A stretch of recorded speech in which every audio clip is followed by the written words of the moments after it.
Alien invasions. Monstrous beasts running rampant. The entire city is desperately hoping to awaken combat professions, join battle, and fight for survival. I stood atop the awakening platform at Linhai No. 3 High School, feeling pretty good about myself. Then the crystal ball lit up, a dim, pale white.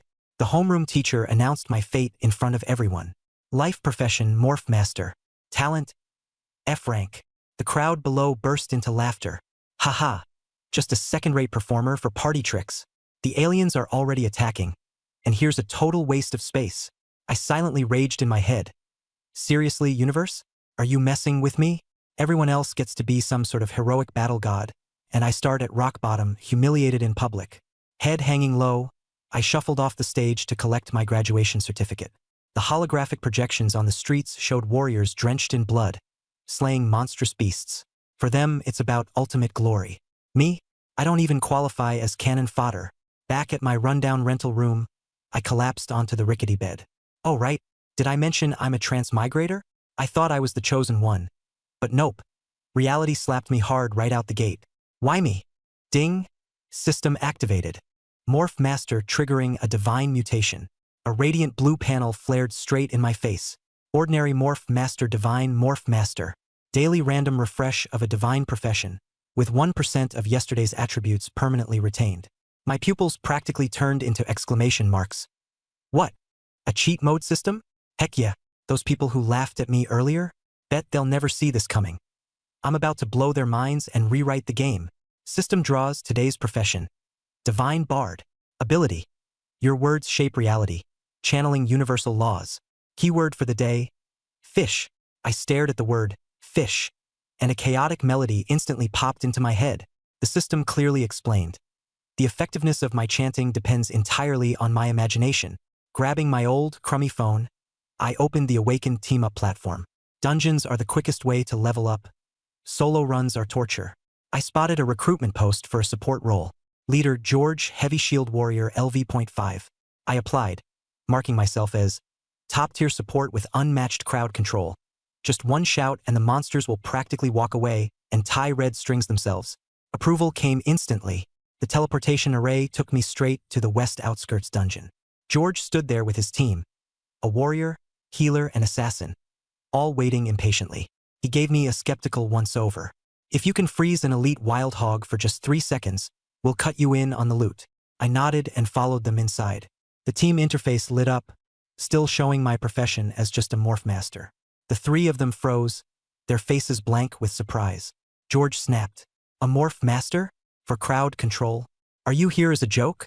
The assassin's face darkened. You're wasting our cooldowns. Might as well try again tomorrow. I didn't bother explaining and simply pointed ahead. The monsters are here. A level 7 rampaging wild hog burst forth. Huge body, terrifying speed. George raised his shield, cursing me as a fraud. I stepped ahead and activated my divine bard abilities. Golden ripples surged outward as I opened my mouth and began chanting, using the keyword, fish. In my mind echoed the maddening tune. Go to Egypt, grab a red string, and just hang tight. Reality shifted. The elite wild hog froze in place, a projection of Egypt's pyramids appearing behind it. It twitched violently, caught mid-struggle as red ropes materialized, binding it completely. My teammates were stunned. George stood frozen, shield half-raised. The healer looked like she just questioned her entire career, while the assassin quietly edged back a step, mumbling, "Is my jade amulet cracked? Stop gawking," I shouted. "I can't hold it forever. Start attacking." George snapped out of it, slashing his sword down onto the hog. The healer bombarded it with spells, while the assassin went into a frenzy of rapid stabs. As the health bar plummeted, I grinned internally. Who's calling me a useless morph master now? The wild hog collapsed with a crash. The glowing ropes disappeared in a flash of golden light. Plus 500 experience. Level up to LV.2. Fatigue reset. The panel hinted that the 1% attribute carryover might seem insignificant for now, but its unlimited stacking potential was insane. I could become unstoppable. George, panting heavily, looked at me with newfound respect. What exactly is your profession? Lena, the healer, picked up dropped loot and muttered under her breath. Maybe the issue is with me. Definitely not his profession. I calmly picked up a crystal shard, smiling faintly. That's the charm of a morph master. always full of surprises. The assassin rolled his eyes. Surprise? More like heart attack material. Pure terror. I ignored him, focusing on the dungeon deeper in. The minions were all cleared. The boss had finally shown itself. Turning towards my team, I asked, "Ready to keep going?" George hesitated but nodded firmly. "Let's just prepare for anything. Maybe warn us next time. I don't think my heart can take another shock." I shrugged. The keyword's random. Even I don't know what to expect. Lena hurriedly covered her ears. "Don't tell me ahead of time. I might have a breakdown." We pushed forward, the cold winds gusting around us. My heart raced. This divine bard profession felt more and more natural to me. And this was only day one. I was already tearing my way out of despair. In the distance, the heavy stomps of a massive creature thundered through the ground. The earth trembled violently. George's face turned ghostly pale. "Here comes the boss. Get ready." As my teammates nervously braced themselves, I smirked silently. This was going to be fun. Outside the dungeon, faint echoes of my chant drifted out. At first, it sounded pleasant to the ears. But within seconds, all hell broke loose. Everyone nearby was overwhelmed by an uncontrollable urge to break out into chaotic dancing. Some wrapped themselves in red ropes. Others tied their belts in wild knots. Dozens of players near the teleportation array fell into collective hysteria, sending the whole plaza into an uproar. Dungeon manager Zhang Wei panicked and immediately sent out an emergency report, firmly stating, "It's either a monster breach or a top-tier elite profession creating havoc." Headquarters locked onto me instantly. The records still labeled me as a mere morph master. Commander Layson didn't buy it. No way. How could a lame life profession trigger low resonance? He ordered a 10-mile lockdown and personally prepared to step in. Meanwhile, I now stood face to face with the dungeon boss. A level 10 Lord-class rampaging rockback wild hog, armored with solid rock plates and tusks glowing with a golden menace. It rose menacingly, emanating a dreadful pressure that shook us to our cores. George's legs buckled. Lena's face drained of color. The assassin's breathing turned erratic. All three stared at me, trembling. Can you control it?" I chuckled faintly. "Watch and learn how a divine bard plays the game." Without hesitation, I stepped forward, locking eyes with the massive wild hog boss.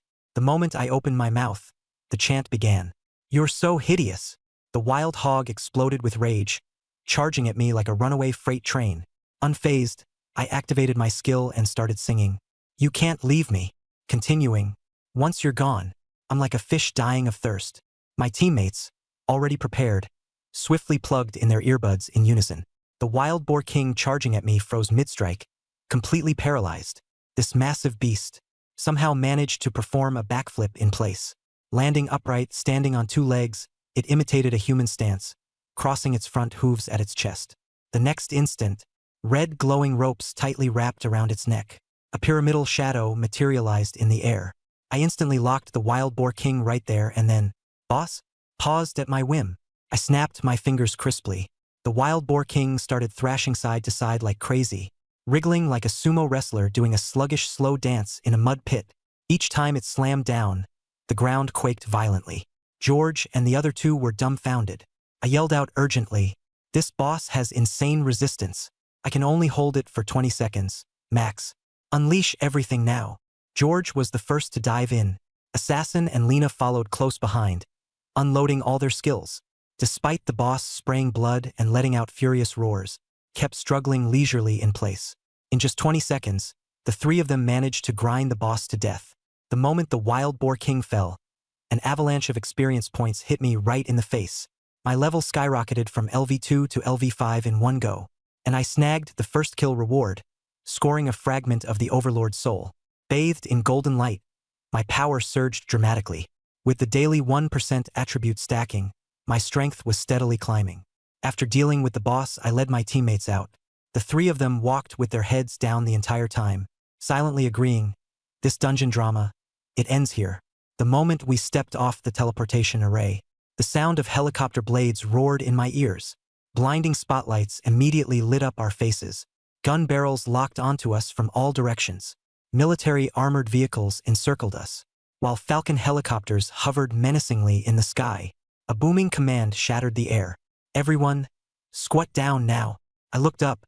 A white-haired elder in a military overcoat strode forward, his presence overwhelming, the epitome of strength.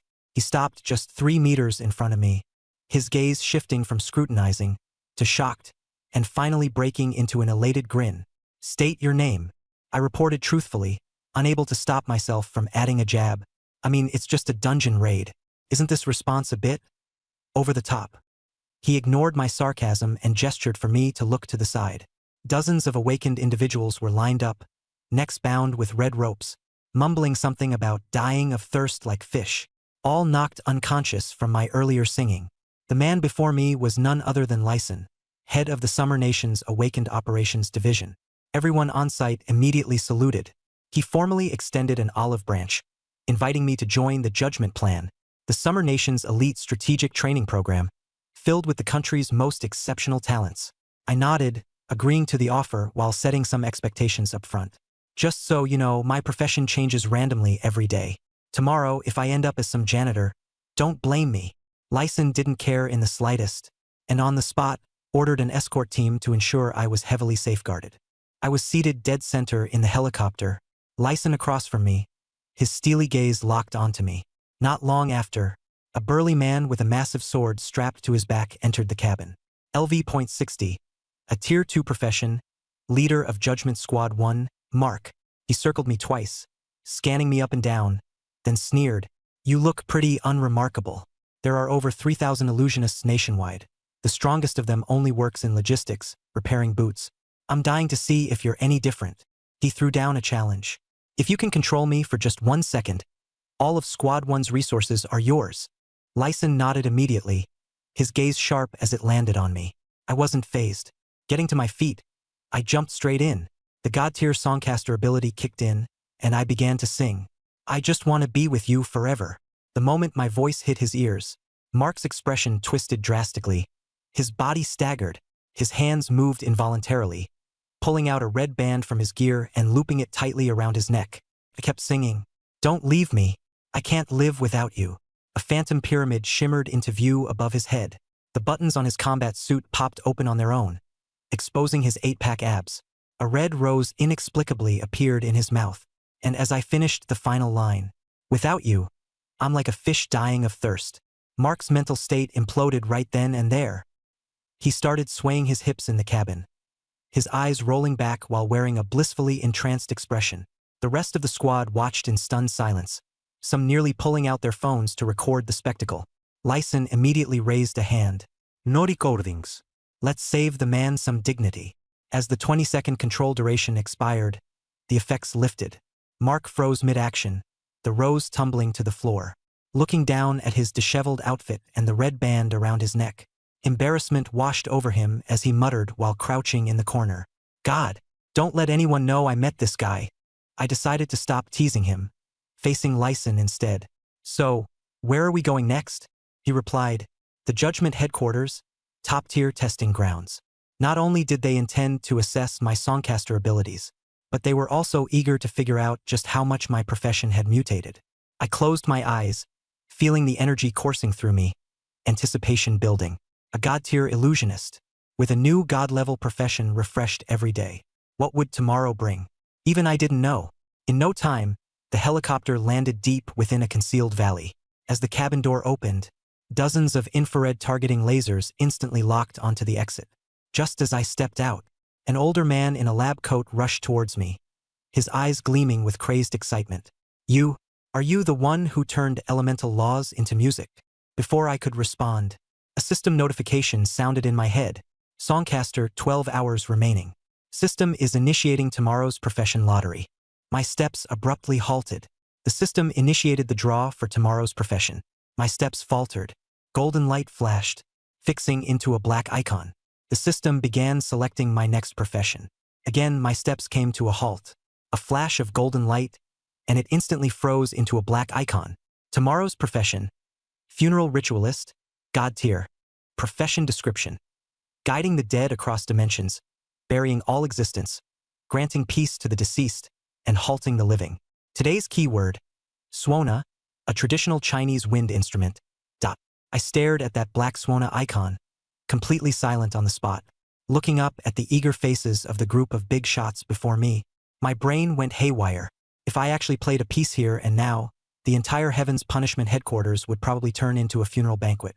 Lyson Tion noticed I froze and quickly asked, "What's wrong?" I rubbed my nose and prepared them subtly in advance. This profession feels a little dark. Nobody took it seriously. Back on the helicopter, Mark was curled up in the corner, awkwardly scratching himself out of sheer discomfort. Lyson casually asked him, "How did it feel when I controlled you just now?" Mark pretended to stay tough and stuttered defiantly. "That was nothing embarrassing. It was just a double-layered suppression, mental and physical." Even though his mental resistance level was maxed out, I still erased every layer with just 1 second of chanting.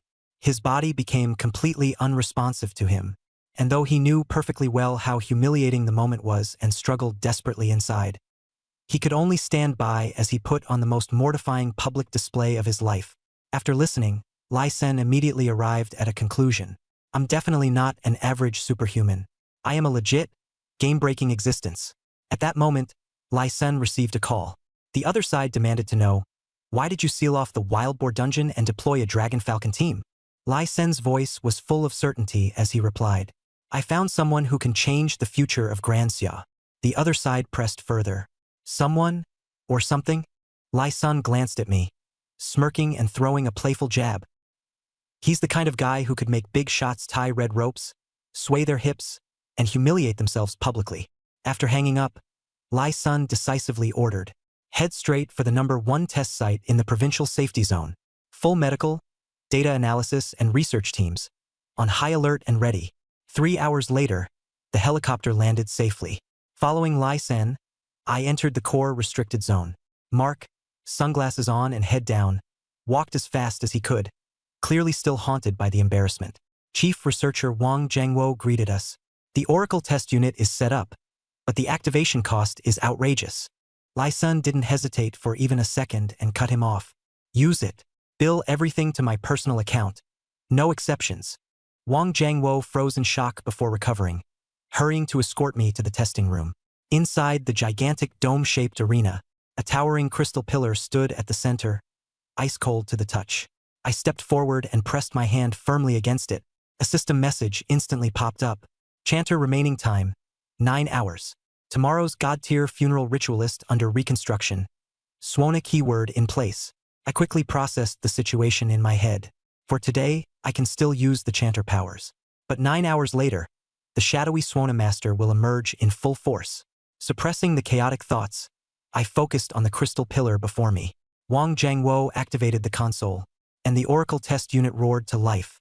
The pillar began rapidly absorbing crystal energy, and the entire laboratory surged with vibrations. He shouted towards me, "Grip the crystal." I clasped it tightly. At first, it glimmered with faint white light. Then it suddenly erupted. Green, blue, and purple hues flashed one after another, skipping over orange and red entirely as it shot directly to the peak-tier glow. Mark rushed to the observation window, his eyes almost popping out of his skull. It skipped orange and red altogether?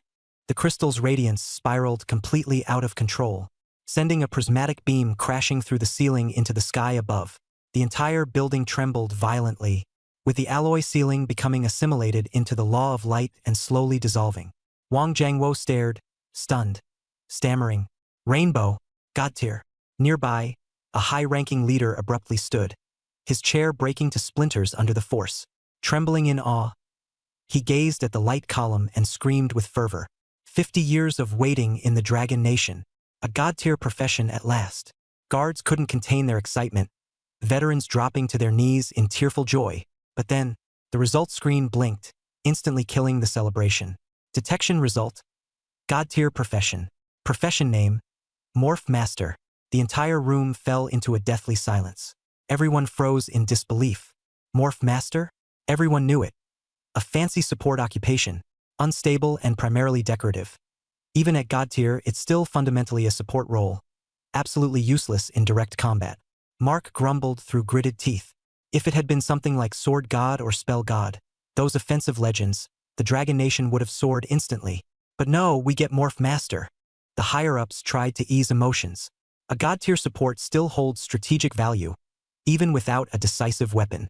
The crowd collectively fell from joy straight into despair.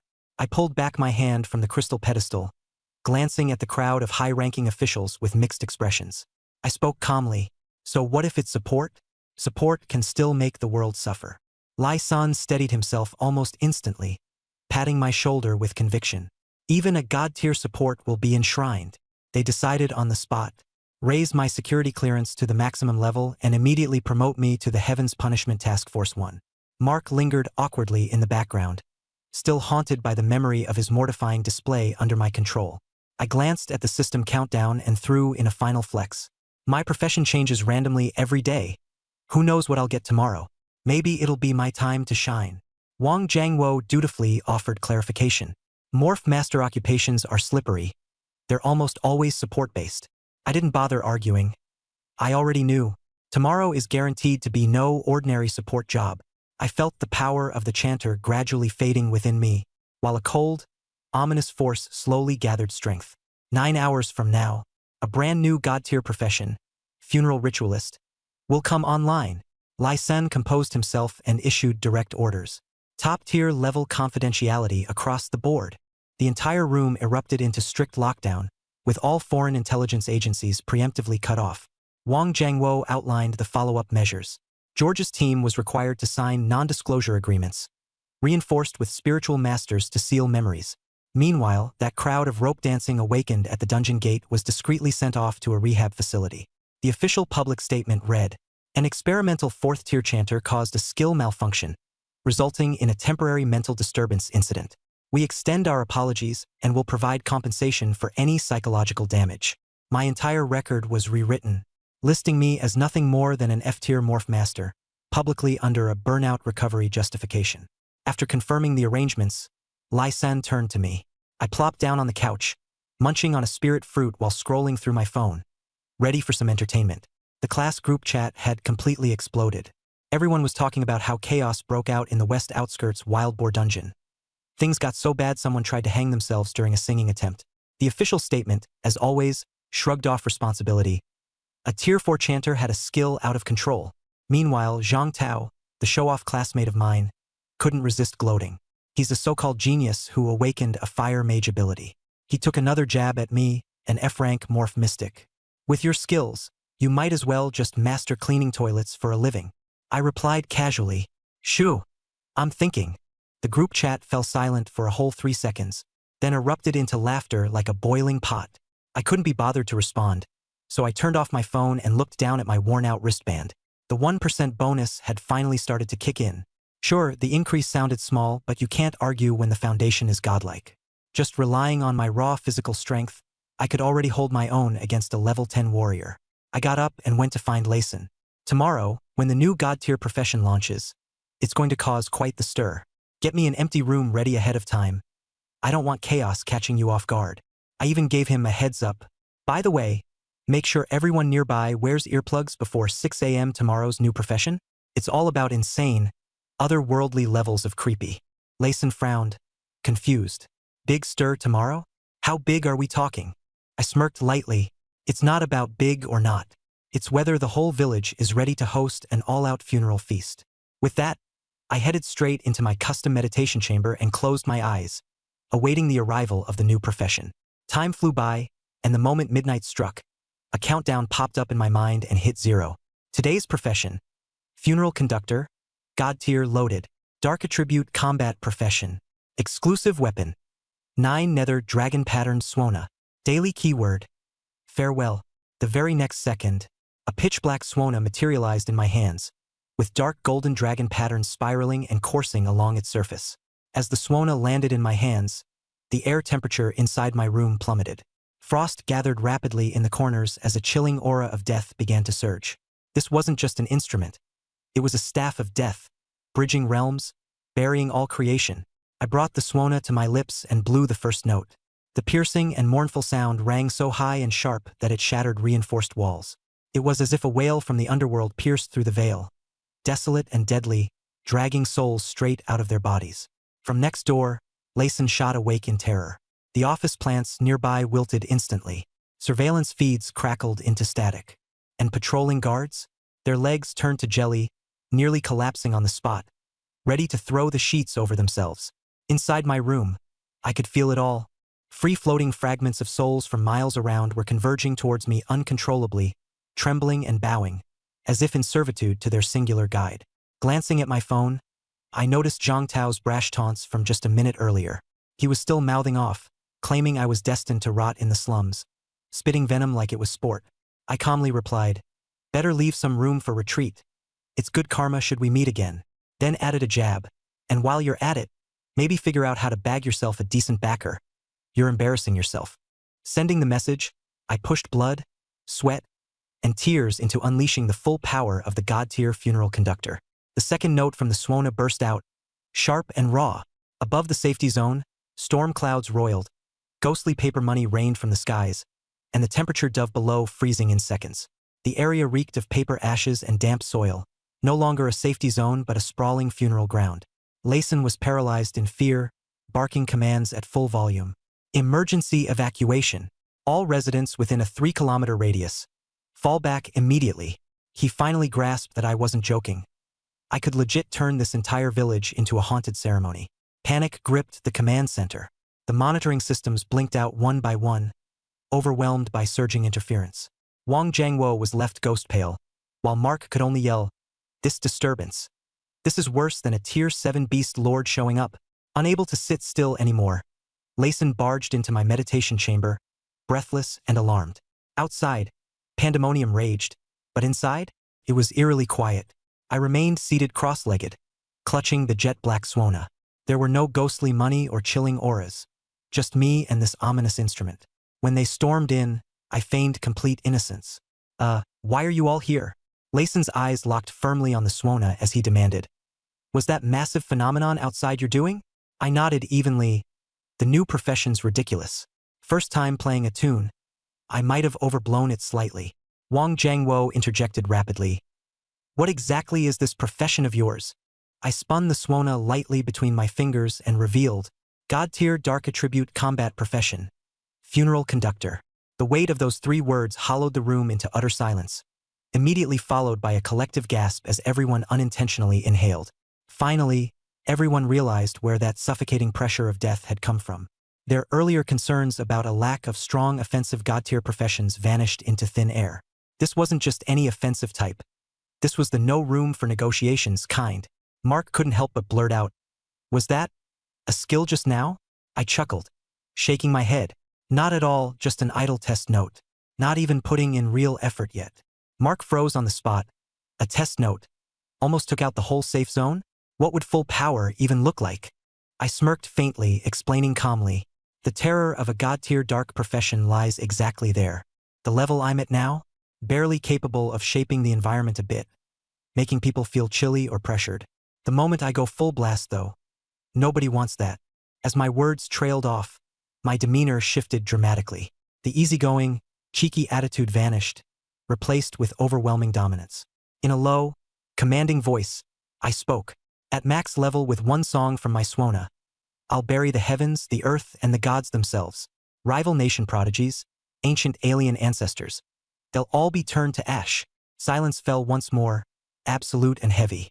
Layson's breath came faster, his imagination racing to battlefield scenarios. One individual, one Suona, erasing entire armies of alien elites. He slapped the table decisively, gritting through excitement. Task Force Judgment Unit, halt all missions. Divert every resource without limit toward him. Crystals, relics, logistics, spare nothing. That same night, the Judgment Base headquarters stayed lit as an emergency meeting convened. A massive tactical map sprawled over the conference table. Layson and I pointed directly at our upcoming dungeon target. The level 15 Nightmare Dungeon, Rotting Monastery. The area's most perilous high-level zone. But reality ruthlessly reminded all of us. I was just rank 0, level 5. Meanwhile, my elite team averaged rank 2, level 25. The level gap left the dungeon's anti-parasite mechanism kicking in. No matter how much I contributed, experience rewards would be slashed, barely hitting 10 points per monster. It felt absurdly slow to level at this rate. This is an intense and action-packed scenario. Below is the translated English version of the content you provided, with the paragraph structure, spacing, and overall layout preserved as requested. Layson pulled out a jade bottle without hesitation, filled to the brim with Tier 3 beginner level, vital energy pills. One pill grants 24 hours of immunity to dungeon-level suppression, with full XP gain. Wang Jiangwo looked so pained it was as though he was being physically hit. A single pill was worth as much as a Tier 3 energy crystal, but for me, the nation spares no expense. Soon enough, all of Team Heaven's judgment had arrived. Mark took charge of remote coordination. Li Hu, the leader of Team 2, was a towering guardian warrior over 2 meters tall, hefting a massive alloy shield as big as a man. Jian Yi, captain of Team 3, was a swift and deadly swordmaster, silent, sharp-eyed, and emanating sheer dominance with his blade. Lu Yu, head of the medical team and a holy light cleric, stood poised in her white robes and staff, with a gentle yet capable aura. Tanks, DPS, support, command, this lineup was maxed out. As soon as Li Hu entered the room, he asked bluntly, "Are you the genius who made Mark dance in public with your control skills?" Mark turned so red he looked like a tomato on fire. Lu Yu nearly burst out laughing, while Jian Yi's lips twitched uncontrollably. Lei Sun quickly interjected, shifting the tone to emphasize the mission at hand. The team's objective? Keep everything revolving around me. Priority 1, ensure my safety. Priority 2, make sure I land the final blow. Half an hour later, we reached the dungeon entrance. The decayed abbey loomed ahead with a Gothic arch exuding thick black smoke. Even from a distance, the stench of rotting decay hit like a wave. The strategy was solid. Mark stayed at the rear on guard duty. Li Hu and Jian Yi were responsible for pulling mobs and controlling HP. Lu Yu's shields kept us alive the whole way.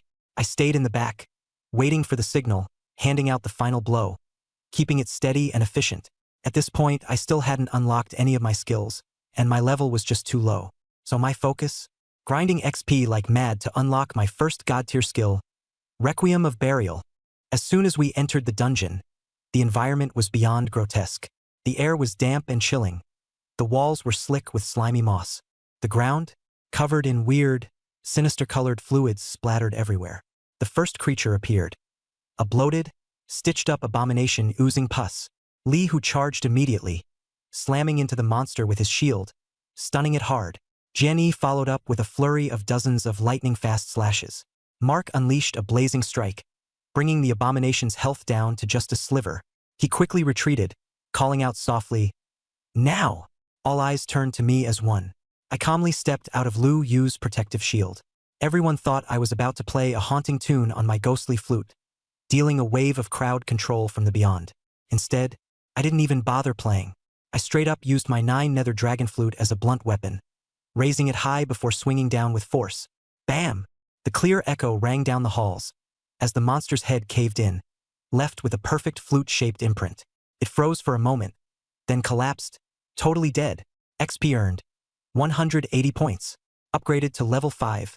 0 TH tier with 1050 XP in the bag. The entire corridor fell into an awkward silence. Li Hu's jaw dropped comically into an O shape. Jian Yi's hands froze mid-motion, and Lu Yu's gentle expression nearly cracked. The entire team was filled with one singular, bewildering question. A God-tier dark combat class, paired with a legendary 9 nether dragon flute. And you're using it like a common brick to smash monsters. Putting away the flute, I watched as my XP climbed higher and couldn't help but quip. If I still had my bard skills, I'd be casually singing a few verses while the mobs lined themselves up to die. No way it'd be this much effort. Mark's face instantly darkened, and he urged the team to press forward at full speed. The tactics became second nature. Li Hu pulled mobs and tanked damage the entire time. Jian Yi and Mark weakened health bars fast and clean. Lu Yu provided shields and kept us all alive. And me? I wielded my flute and delivered finishing blows like clockwork. Monster after monster fell, XP racking up like crazy until I reached level 8, 0 TH tier. Soon, we reached the final boss's chamber. Behind the doors awaited a level 20 elite boss, the Fallen Abbess. Her abilities? Mental charm combined with devastating wide-range shadow damage. Mark immediately assessed the situation. As a low-level awakened fighter, I was too vulnerable to take risks. He declared the boss kill wouldn't go to me this time. Safety first. Frustrated but resigned, I nodded reluctantly. I was only 2 levels short of unlocking Requiem of Burial, but it wasn't worth dying over. The doors slammed wide open. Li Hu tanked the mental shockwaves head-on, pulling aggro like a fortress. Mark and Jian Yi unleashed a combined burst of power, and within 3 minutes, the Fallen Abbess was obliterated. The results? I didn't lift a finger and earned just a single measly XP point. Staring at the lone 1 in my notification window, my fists clenched tight in frustration. Recognizing my mood, my teammates quickly tried to console me. This boss's mental control was super tricky. It's for the best. Next time, we'll pick an easier dungeon and power level you to unlock your skills. Taking a deep breath, I regained composure and nodded, ready to keep progressing. Back in the briefing room, Mark wasted no time picking out our next dungeon. The Shrieking Chicken Valley, a 12th level standard dungeon filled with low attack, harmless shrieking chicken mobs that spawn fast in huge numbers. A perfect match for efficient grinding. Half an hour later, we arrived at the dungeon. Lee who dove into the chicken horde, pulling aggro like a madman. Jianyi weaved in and out, shredding through the mobs efficiently. Lu Yu cast holy light chains, locking down a whopping 300 shrieking chickens. Mark signaled from above that it was my turn to act. Knowing full well this was the moment to hit level 10 and unlock my skill, I strode toward the writhing chicken swarm with my 9 nether flute in hand. Taking a deep, steadying breath, I approached. Everything boiled down to 2 choices. 1.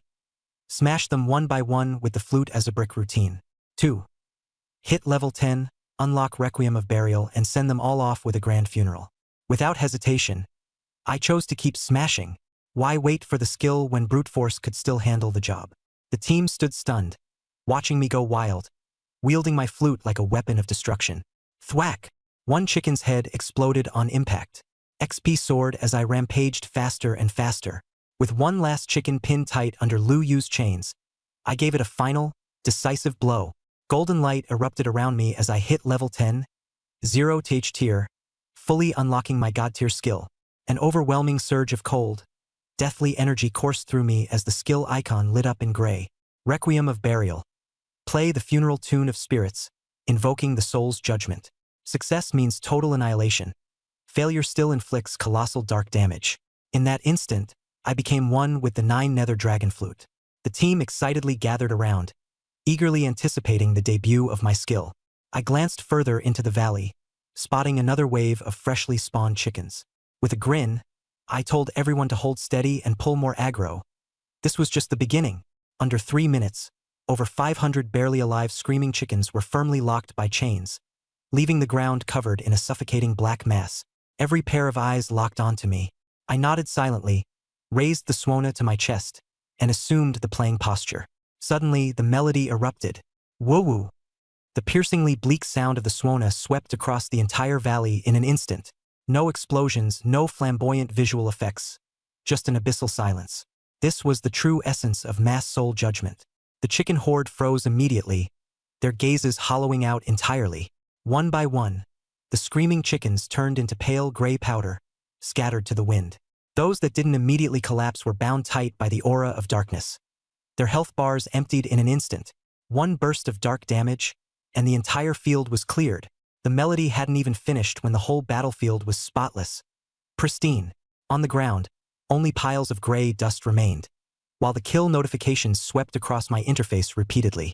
I lowered the Swona, and my experience points surged wildly, propelling me past level 10 and halfway to the next level. Looking up, I could see Mark and the other 3 completely dumbfounded. Lee, whose shield had clattered to the ground, his face blank. Jianyi's sword trembled uncontrollably in his grip, and Lu Yu stood pale as a ghost. Mark stared at me with unrelenting intensity, his eyes alight with zeal, nearly obsessive. It was then he fully realized. Requiem wasn't just an overpowered damage-dealing skill. It was a divine ability that directly confronted the essence of death. A group-wide instant death judgment, compounded with monumental dark damage. Normal mobs were obliterated on sight, and even Lockblood, survival-specialized bosses would face certain demise. For the first time, they were utterly convinced. Seeing the seeing a ghost expressions on their faces, I couldn't hold back my laughter. Lee, who stooped to retrieve his shield, his voice trembling as he said, "At least give us a heads up next time before you play that thing." I almost got taken out with them. I didn't bother responding. But internally, I sighed. Now this is the kind of supreme skill a tier 0 level 10 character should have. I thought ahead to when I'd max out the level. Just one note from the Swona might bring gods to their knees, making heavens lament and the earth mourn. Mark took an abrupt step back, eyes still fixed on me, and snatched up the map, his tone shifting sharply. Requiem has a 1% instant death judgment rate. As long as the target count is high enough, it's guaranteed to trigger, right? His finger jabbed at the marked area of the restricted zone, his gaze burning. If the target is just one, what's stopping us from gambling it on a world boss? His words ignited the room instantly. Li Hu and Jian Yi caught on in a flash. Probability-based judgment. Even with a single target, there's still a shot to land it. And if we succeeded, the first world boss kill rewards would be monumental. Just as everyone's excitement boiled over, Lu Yu doused it with a cold slap of reason. Mark, are you insane? A world boss isn't your run-of-the-mill mob. It's got innate rule pollution built into every attack. I'm tier 0. Even tier 2 players would be gravely injured after a single strike. 1% might sound decent, but if the judgment fails, the backlash could end me. I'm the sole hope of Long Nation. I'm not some bargaining chip to risk on a coin flip. Her words drilled a sobering clarity into Mark and Li Hu. Both snapped out of it, realizing they'd been swept up in a frenzy born of Requiem's terrifying power. They'd momentarily deified me, forgetting that, in reality, I was still just a tier 0 novice in need of their protection. Watching their morale deflate, I grinned instead. First, I backed Lu Yu's point. Safety first. She wasn't wrong. Then, I shifted gears and admitted outright. Mark's idea? I actually liked it. I stared hard at the tactical map, particularly at the blood-red skull icon marking the boss's lair, and said bluntly, Tier 1 world bosses are undeniably formidable, but that doesn't mean they're untouchable. Don't forget, every one of you is Tier 2 and leagues above me in raw stats. The only thing separating me from advancing to Tier 1 myself is an evolution quest. My meaning was clear. It wasn't no to the world boss, just not yet. Why not wait until I complete my Tier 1 advancement quest and bolster my strength further? After that, who's the hunter and who's the prey isn't as certain as it seems. The group's enthusiasm reignited instantly. Advancing one's tier is a game changer. It's an exponential leap in power. And for me, a divine class career, that leap would border on the ridiculous. Mark smacked his thigh decisively and assembled everyone to retreat from the dungeon. The priority now? Helping me find the optimal Tier 1 advancement quest. Back outside Kunji Valley, I glanced once at the freshly spawned hordes of screaming chickens but felt no further interest.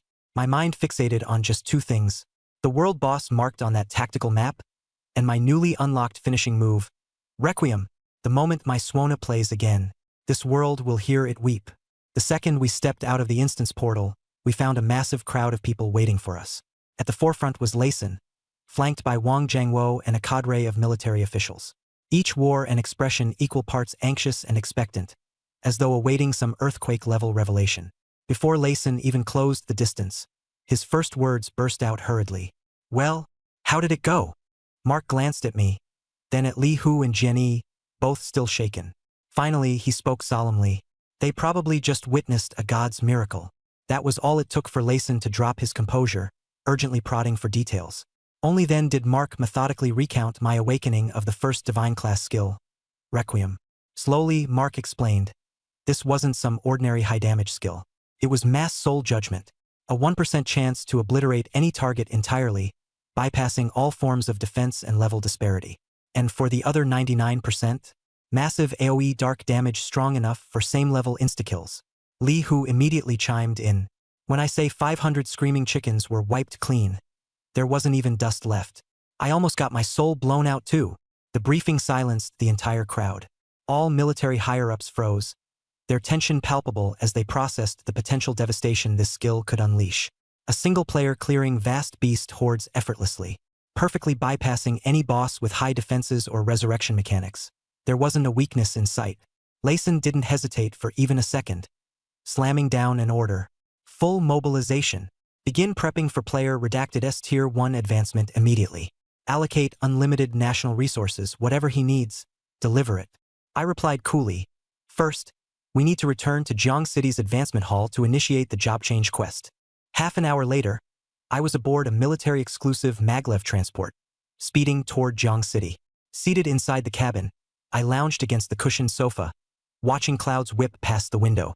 Mark, Li Hu, Jian Yi, and Lu Yu maintained their positions at the corners in absolute silence. Officially, they were acting as my security detail. Unofficially, my most steadfast party members. After I departed, the entire provincial safety zone erupted into chaos. Layson and Wang Jiangwo immediately classified me as a strategic level threat. issuing an unyielding order. Before I fully grow into my potential, my identity is now the highest secret of Long Nation. The plane landed smoothly on the outskirts of Jiang City. I changed into casual clothes, slung a backpack over my shoulder, and headed straight for the job change hall. From onlookers' perspectives, I probably looked like an ordinary student casually dropping by after class to grab a task. No one knew, just a few hours ago, with nothing but a swona, I had shaken the entire top brass of Long Nation's military. And nobody realized. From a rooftop at the street corner, Mark and his team were silently keeping a close eye on me, never once letting their guard down. As I looked up at the towering job change hall, only one thought crossed my mind. This first transition task better not be boring. At the counter, I scanned my ID card. The staff asked me what class I was. I casually replied, Morphinist. The moment they heard that, their demeanor instantly turned dismissive. They assumed I had zero potential, didn't even bother checking my talent level closely, and only handed me low-tier tasks in 3 categories: ordinary, outstanding, and elite. I frowned. Got anything more challenging? The staff gave me a sidelong glance, their face full of ridicule, and pulled up 2 higher tiers of tasks: epic and legendary, while deliberately warning me, you can't back out once you accept these. Failure means at best losing ranks. At worst, dying outright inside the task. I glanced over them quickly and shook my head. Legendary?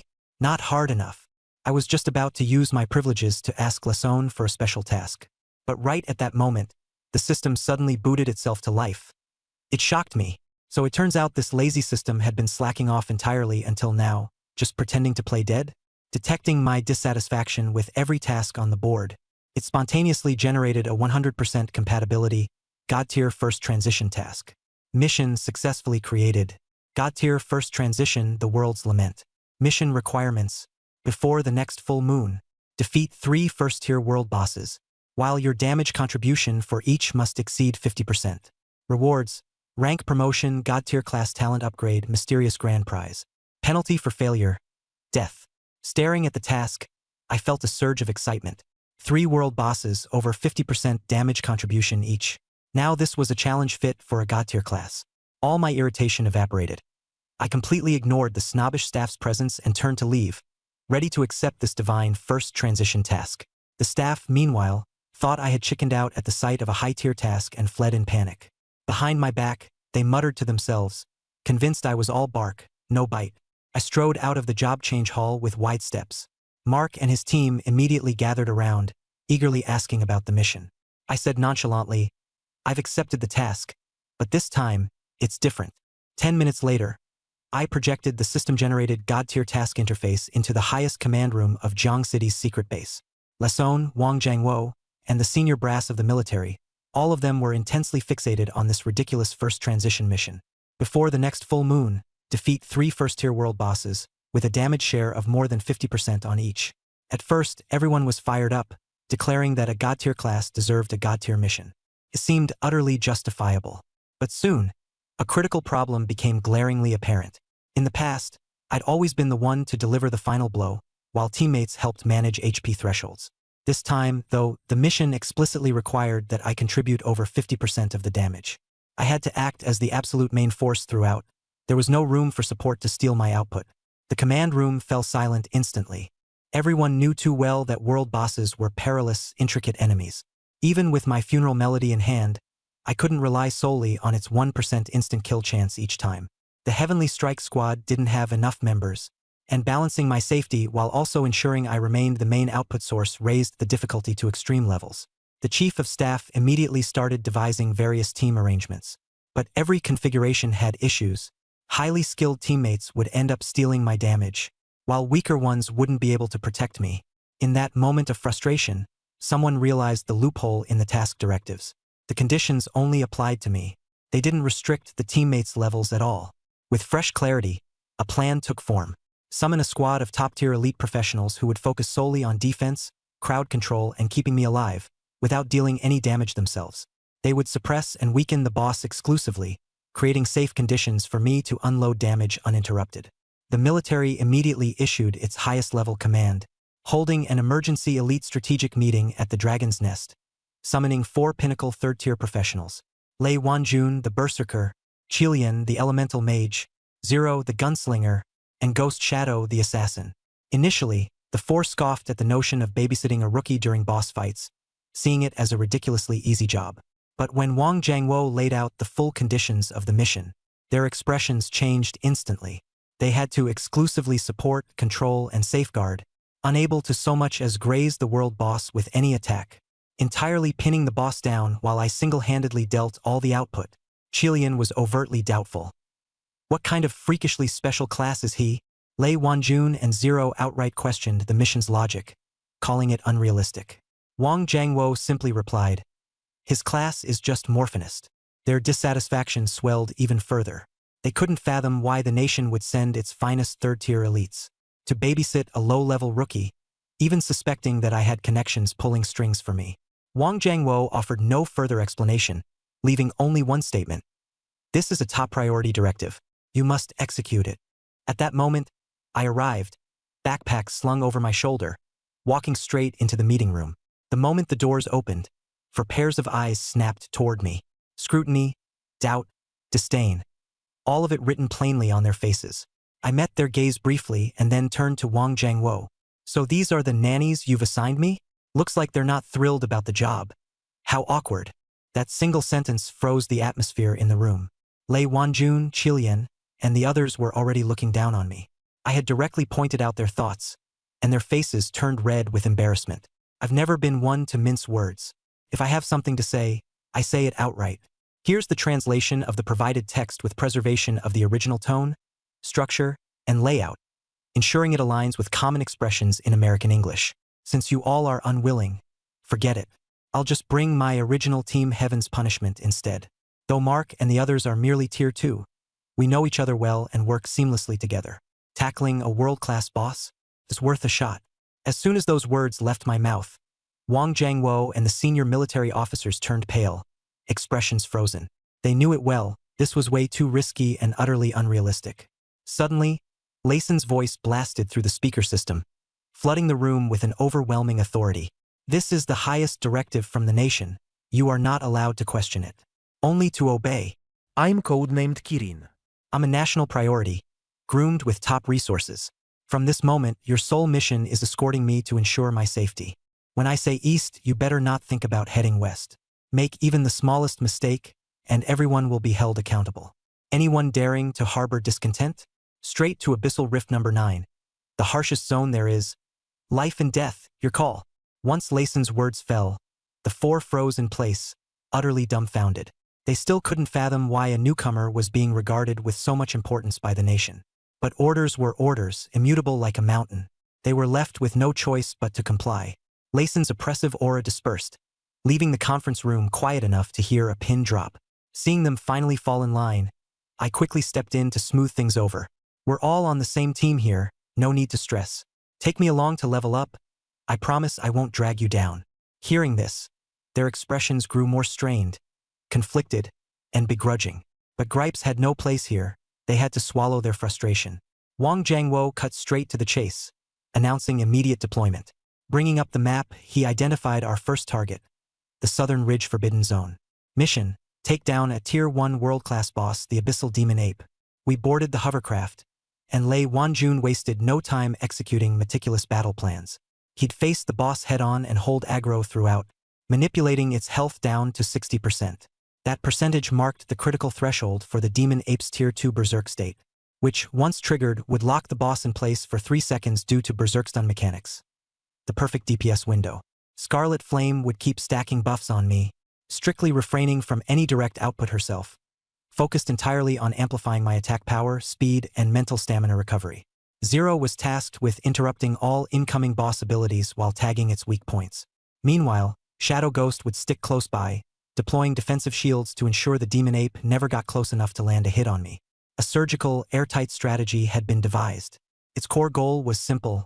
The four of them would do everything to keep the boss controlled, ensuring my damage output exceeded 51%. From their perspective, this strategy bordered on ridiculous. For Tier 3 pinnacle elites spinning in circles around a Tier 1 world-class boss, all just to create prime DPS conditions for a Tier 0 rookie. Secretly amused, I chuckled and calmly said, "Perfect strategy, just stick to the plan." Exceeding the measly 51% damage quota? For me, it would be child's play. Equipped with elite military-exclusive teleport scrolls, we dropped straight onto the Southern Ridge Forbidden Zone's outskirts near Black Rock City. The area was desolate, a barren wasteland. Ahead, faint red light flickered from the enormous meteor crater. The Tier 1 world-class boss, the Abyssal Demon Ape, was about to spawn. Just as everyone prepared for action, we were abruptly stopped in our tracks by a group of people. A tight security cordon was drawn around the perimeter of the crater. Dozens of black-clad class transcenders were stationed there, led by a scar-faced, bald brute wielding a gigantic cleaving axe. Parked behind him was an ostentatious luxury car with the words, Nangong, proudly emblazoned on it. The bald leader yelled arrogantly, "This here's private Nangong family property. No one's allowed to step even half a foot closer." Lei Wanjuan's group immediately went stone-faced with exasperation. They, the classified tactical team of the Dragon Nation's military, tasked with escorting Kirin into a forbidden zone, were now being treated like some random mob by local playboys and their hired thugs. I couldn't help but chuckle to myself in secret. Lei Wanjuan's voice turned cold as he demanded, "Property of the Nangong family? Who gave you the right to lay down that rule?" The scar-faced, bald man doubled down on his insolence, claiming that his young master needed the demon ape's essence blood as an alchemic ingredient, and the Nangong family had already secured this territory long ago. His lecherous gaze lingered on Scarlet Flame as he brazenly threatened us. "Anyone who even tries stepping closer will be killed without consequences." That was the tipping point for Lei Wanjun. Already infuriated at being reduced to a Tier 0 rookie's babysitter and restricted from exerting his full power, now he'd been dragged into this nonsense with local bigwigs. He had had enough. With a sharp step forward, the sheer force of a Tier 3 pinnacle berserker's aura exploded outward. The scar-faced man crumbled on the spot, knocked flat to the ground. His cleaving axe flew from his grasp, and every bone in his body creaked under the oppressive weight of the aura. But even then, the man defiantly spat out, "In Black Rock City, the Nangong family rules. Touch us and you're dead." I glanced at the time on my phone. It was exactly 10 p.m., quietly calculating in my head. Only 2 hours until the profession system resets at midnight. The system forced a global refresh of all available classes every midnight. If I didn't clear out the Demon Ape and validate the true power of the Funeral Dirge Conductor by then, this God-tier class would permanently disappear. There was no telling what absurd class the next refresh might bring. Tonight, it was do or die. No point wasting divine power on these low-tier goons. With a light grin, I pulled out my 9 Hells Dragonflare Swona, chuckling. "Let's warm up with some music." The sound of the Swona cut through the air.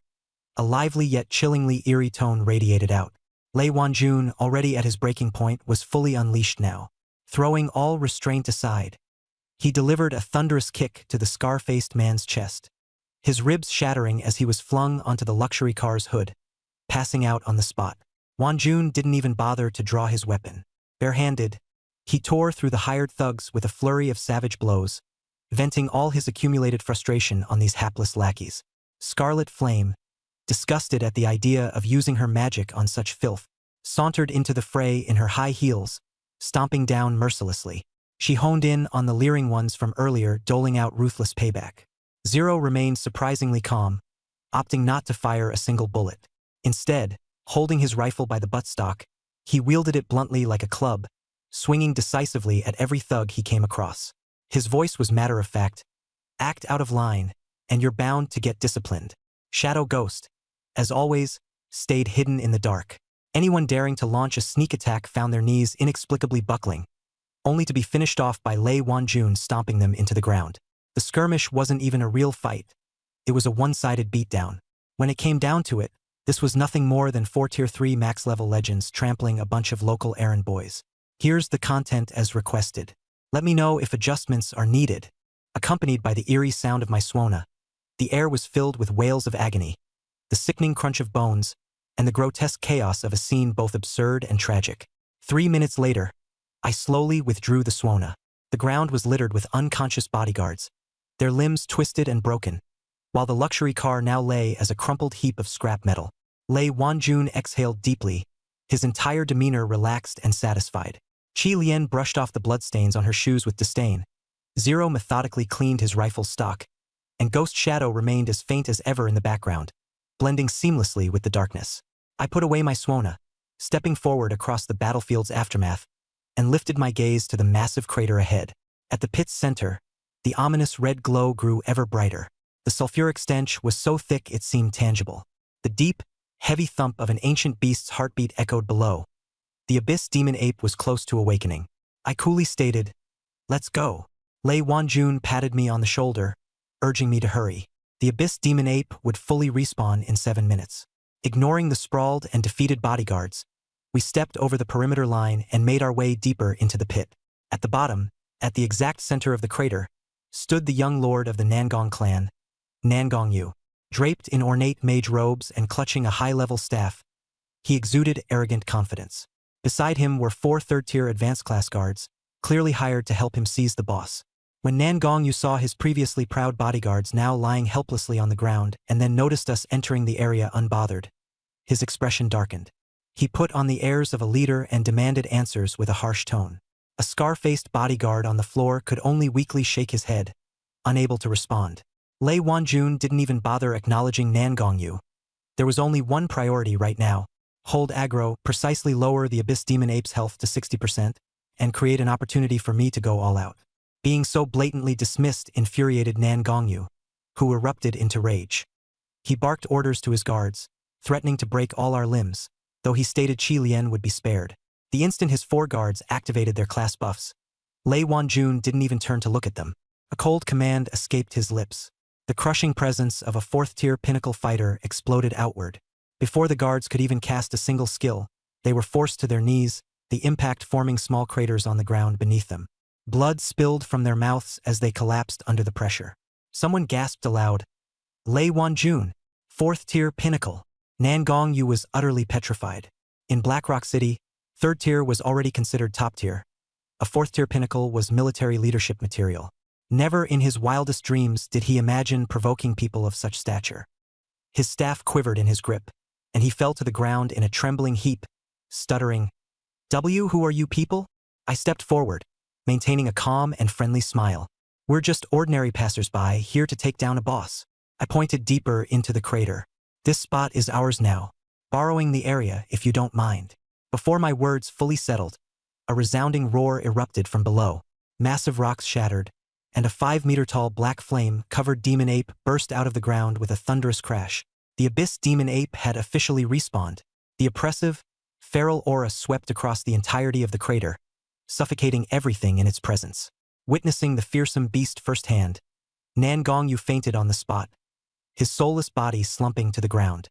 I paid him no mind, stepping back half a pace and adjusting the 9 underworld dragon pattern Suona in my hands.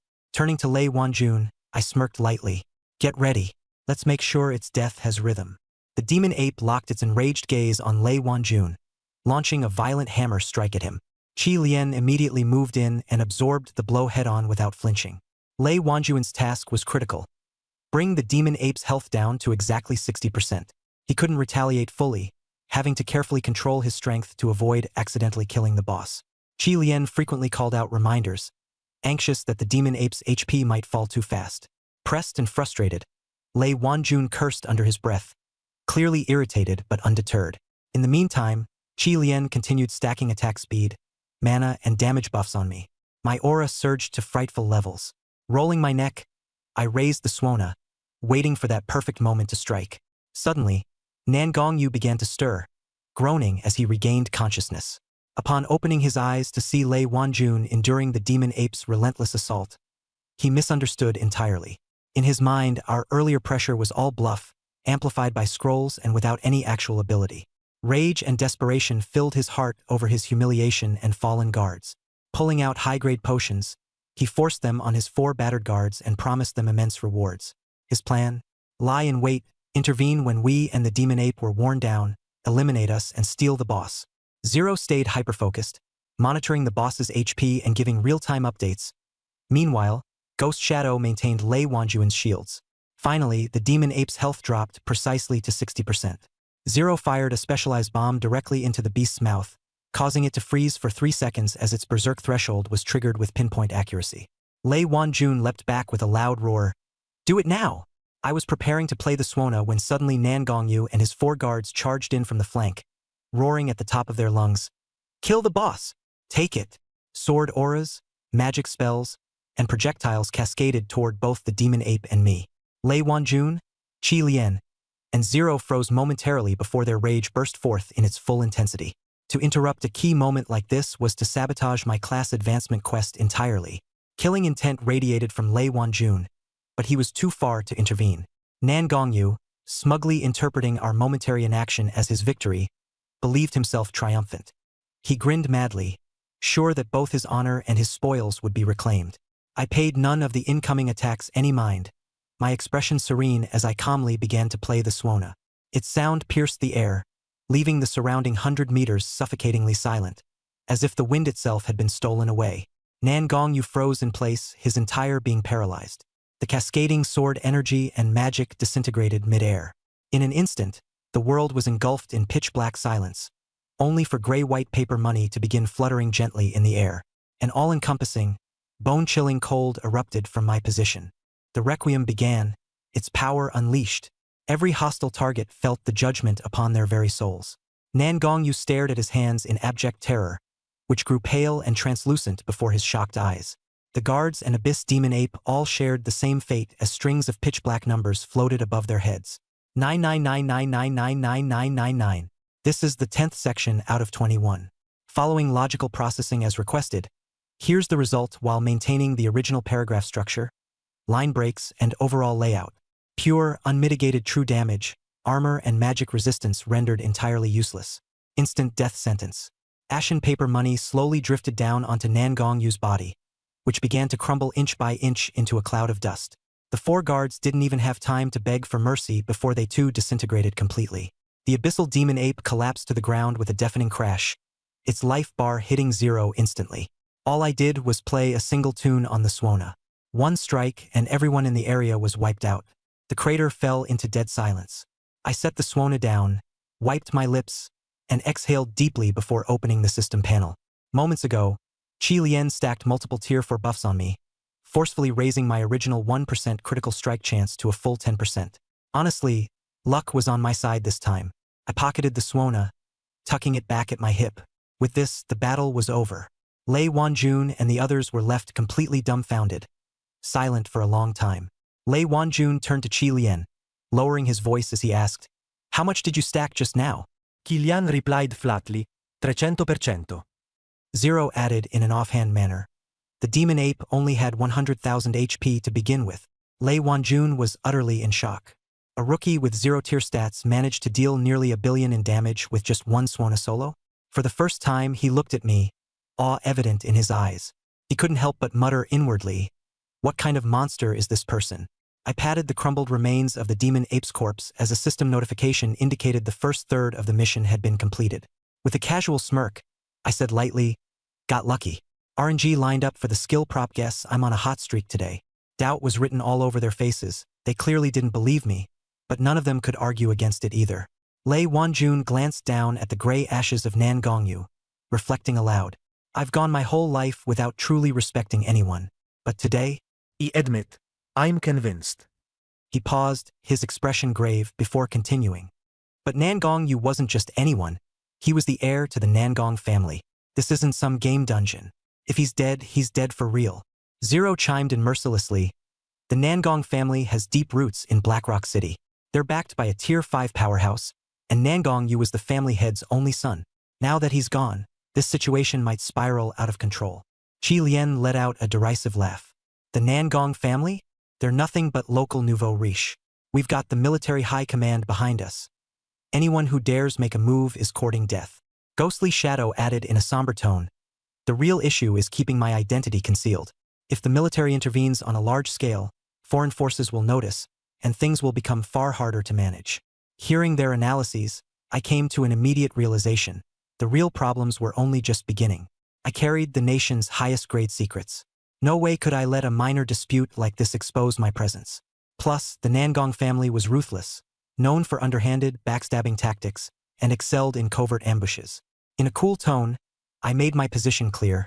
They're missing the bigger picture. The Nangong family selfishly claimed a world boss, enabled attacks on national job class holders, and attempted to seize strategic resources. They were already traitors to the state. I revealed the military advisor badge Layson had given me and continued calmly, Since they love reserving spots, why don't I head to Blackrock City and reserve their entire family? Without further words, I stepped over what was left of Nangong Yu's ashes and walked straight towards Blackrock City. Lei Wanjun and the others followed close behind. Elsewhere, Nangong's son knelt in his estate garden, staring at Nangong Yu's shattered jade life token. Learning that his only son and all of his subordinates, including Scarface, had been completely wiped out ignited a blaze of fury that he couldn't contain. He immediately ordered Blackrock City to be put on lockdown, all entrances sealed, a top-tier bounty issued, and mobilized the city defense forces, vowing to wipe out the culprit and everyone associated with them. But before the commands could even fully take effect, the night sky roared with tearing booms. Military-grade ironclad warplanes loomed over the entire city, locking onto every individual within the Nangong family estate. Even Nangong Sen himself was singled out, tracked perfectly by dozens of infrared sights. Nangong Sen was thrown into utter panic. No matter how powerful his personal network was, it was barely enough to handle a small military squad. Against an entire battalion of military airstrike forces, he felt nothing but raw fear. He screamed hysterically, demanding to know which high-ranking military officer had personally intervened. No response came. Boom! The estate's massive front gates were kicked wide open. In stepped me, Lei Wanjun, Qi Lian, Zero, and Ghostly Shadow, each moving with a calm and steady stride. A single glance around the estate, and the killing intent in the air was palpable. Nice courtyard, I murmured casually. Wind and water flow well, perfect for hosting a banquet. Nangong Sun tightened his gaze on us, especially focusing on Lei Wanjun. Feigning righteous anger, he barked accusations at us for besieging his family, even trying to leverage his standing as a major taxpayer for sympathy. Lei Wanjun didn't even bother to respond, turning slightly to the side without acknowledging him. At that moment, Wang Jiangwo stepped forward from behind us, carrying a folder stamped with the crimson seal of the Supreme Command. In a cold, steady voice, he read aloud. An hour ago, Nangong Yu orchestrated an attack on a classified national intelligence officer within the South Ridge Forbidden Zone, attempting to seize strategic resources. By the direct order of Marshal Le, the actions of the Nangong family constitute treason. The word treason drove Nangong San into complete hysteria. He screamed for the city lord and defense chief, demanding justice. I calmly pointed toward the entrance and said, "Don't bother yelling. The men you're hoping to see, they're already kneeling outside." Panicked, Nangong San turned around, only to see Blackrock City's city lord and defense chief pinned to the ground by soldiers, too terrified to even lift their heads. In that moment, his heart sank entirely. He finally understood. He'd provoked someone so high up the chain that even the nation itself dared not intervene. Wang Jiangwo immediately issued the command, launching the operation to purge the Nangong family. On his order, the entire Nangong clan was detained, all properties confiscated, and any resistances met with immediate execution. Hundreds of Special Forces soldiers deployed into the Nangong estate, rapidly bringing the situation under complete control. The once dominant Nangong guards were reduced to cowering figures, squatting with their hands over their heads, none daring to resist. Nangong Sen, face ashen, was locked in anti-magic cuffs. I didn't even spare him another glance, casually scrolling through my phone instead. This incident, which could have shaken Blackrock City, barely caused a ripple in the face of national machinery. In less than 10 minutes, it was entirely over. Lei Wanjun, Qi Lian, Zero, and Ghost Shadow stood behind me, watching in stunned silence as the soldiers raided homes and arrested people. The shock on their faces mirrored the realization dawning upon them. They now truly understood the terrifying extent to which the nation went to protect me. Centuries-old aristocratic families were wiped out with just the utterance of one word: treason. Their gaze toward me completely transformed. It became crystal clear to them, this wasn't just about their personal mission to guard me. The military was also constantly on standby, prepared to unleash unparalleled force on anyone who dared to touch me. As the dust settled, I pocketed my phone and led the four of them away. Half an hour later, we arrived at a military-secured underground safe house in Blackrock City. Sitting at the head of the table, I reviewed the current progress of the Abyss Demon Ape mission and began planning our next steps. Zero pulled up the system interface to report. 2 Tier 1 world bosses were left to complete the progression tasks for my career transition. So far, only a third of the mission was done. The 2 closest targets to Blackrock City were Lightning Canyon's Thunder Lizard and Shaded Marsh's Venom Queen. Zero suggested skipping the Tier 1 challenges and directly confronting a Tier 2 boss for higher purity and better attribute rewards. The 4 of them looked at me, eyes locked. The decision was mine. I glanced out the window, then casually checked my watch. It read 11:58 p.m. Calmly, I said, "Tell them to wait 2 minutes." With that, I leaned back, closed my eyes and rested. At exactly midnight, the mechanical voice of the system rang out sharply. Divine mutation initiating. Previous profession funeral planner. Uninstalled. Retaining 1% bonus. Drawing today's profession. Golden characters began spinning chaotically before my eyes. The moment the words became clear, my heart skipped a beat. Today's profession. God-tier fraudster. Description. All things under heaven and earth can be taken advantage of. As long as I dare to play victim, not even gods can escape compensating me. Passive skill. Absolute victim status. When voluntarily falling to the ground, all hostile targets nearby will be deemed as perpetrators and suffer 100,000x retaliation. Couldn't help but laugh out loud. The funeral planner roll-toyed with odds for instant death, but this fraudster, now that was on another level of absurdity. All I had to do was collapse on the floor, and my enemies would immediately become aggressors, triggering a 100,000x counterstrike. Even better, while faking my victimhood, I'd be untouchable, immune to physical, magical, and mental damage. Lei Wanjun urgently asked if I'd finalized my new profession selection. I nodded. No need to watch health bars tomorrow. His curiosity deepened. What's the strategy? It's simple, I said.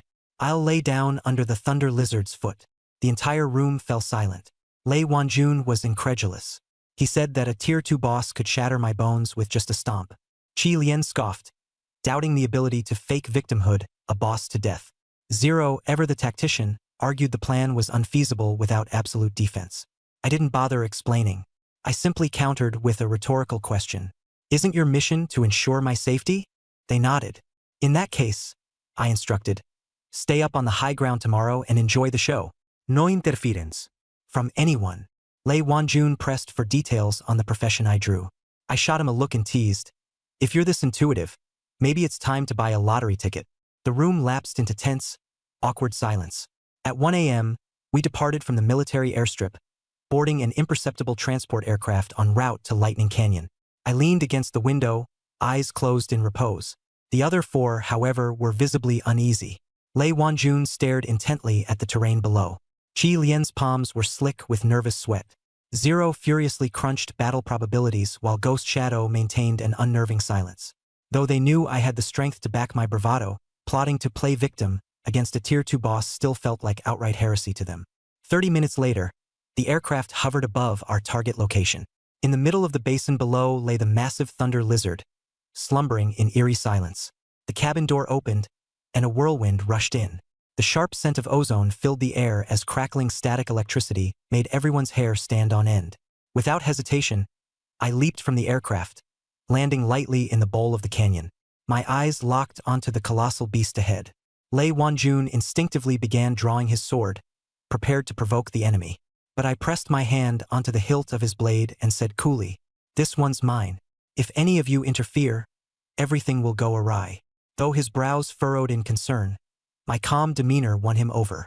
Zero whispered that it was best to follow my orders unless the situation truly escalated. Reluctantly, Lei Wanjun sheathed his sword and led Qi Lian, Zero, and Ghost Shadow up to the high ground to keep their distance.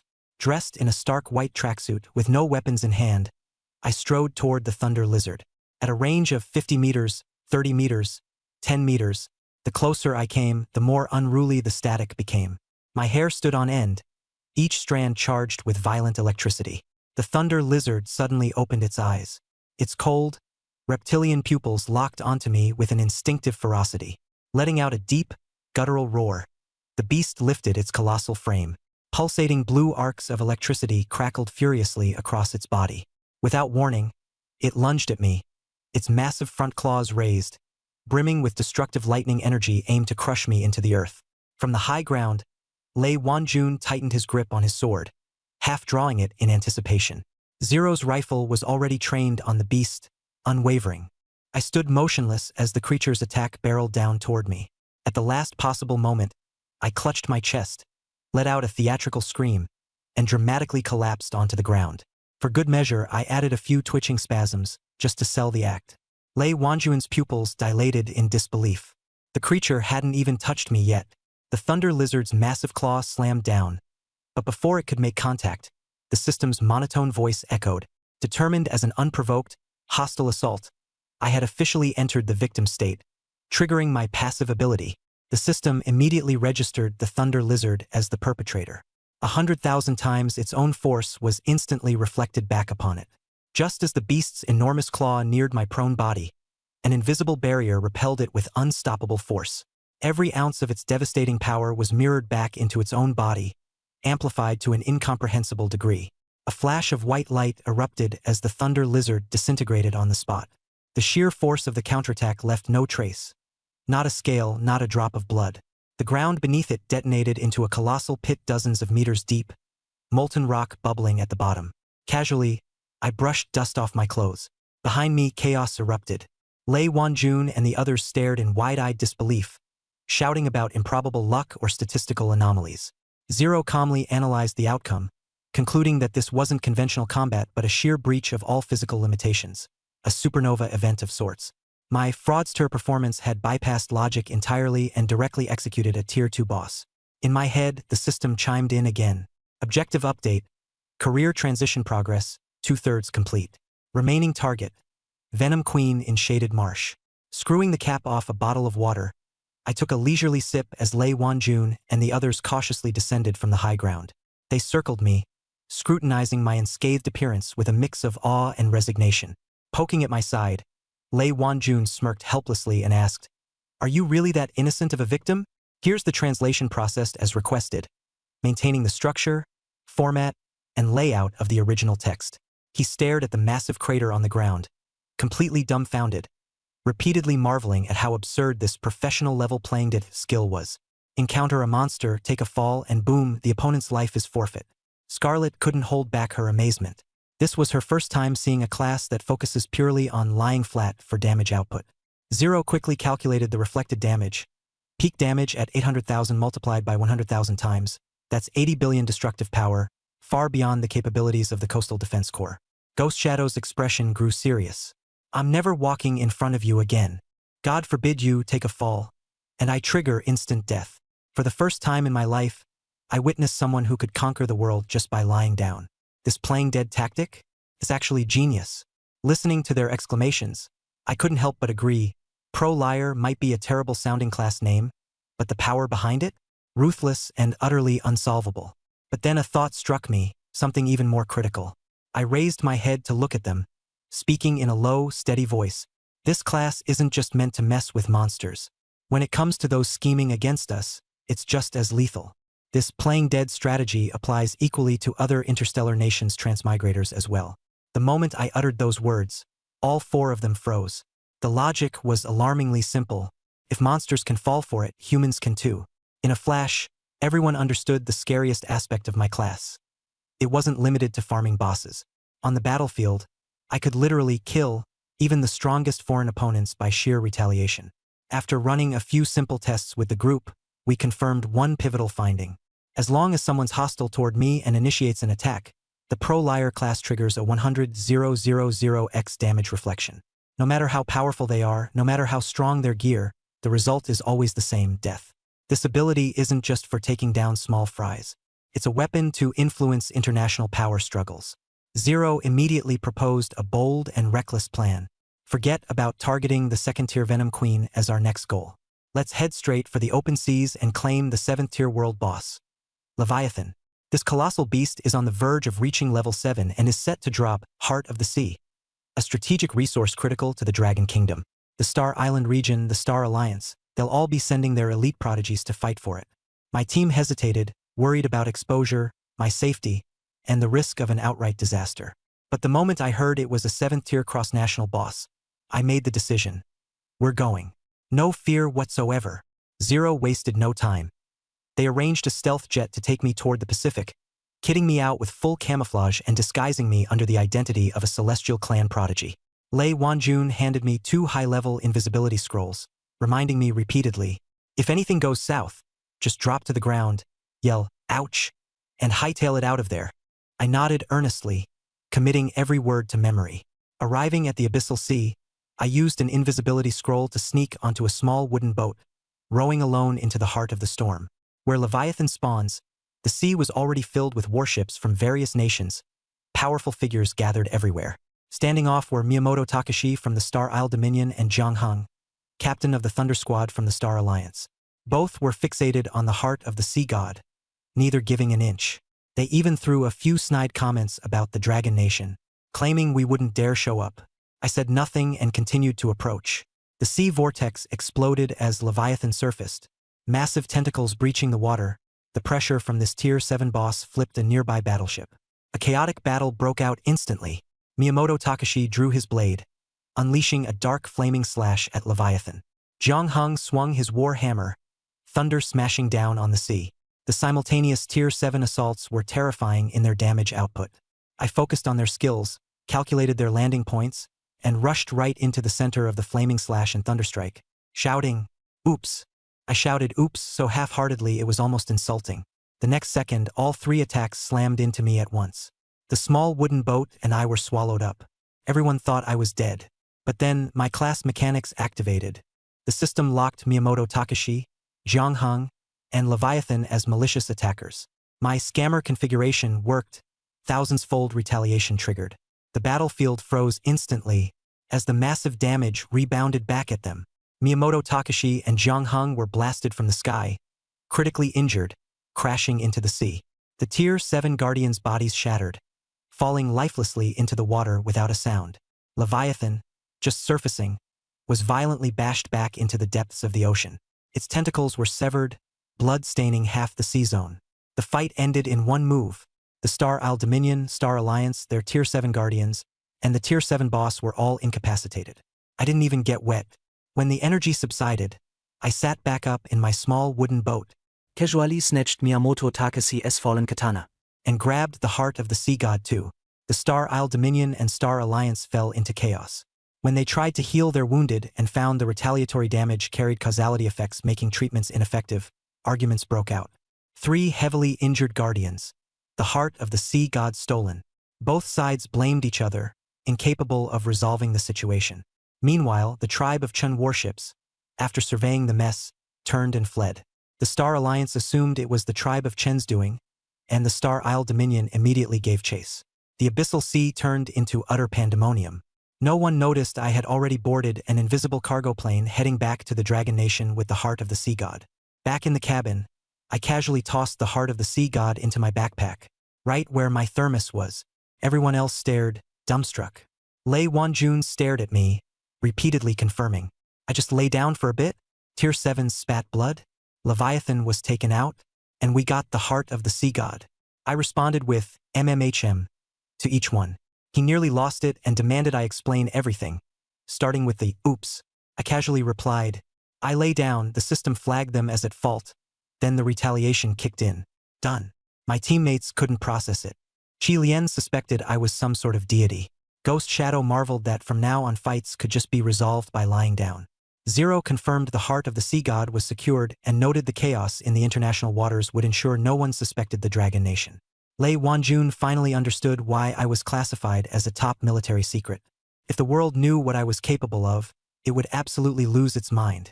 I thought the mission was over, until just before midnight when my temporary god-level scammer class would end, and I'd be assigned a new divine tier class. But the system delivered news first. 3 rival nations issued the highest bounty, naming the unknown force that created the chaos and stole the heart of the sea god, the ghost of the abyss, setting the bounty at 10 billion interstellar currency.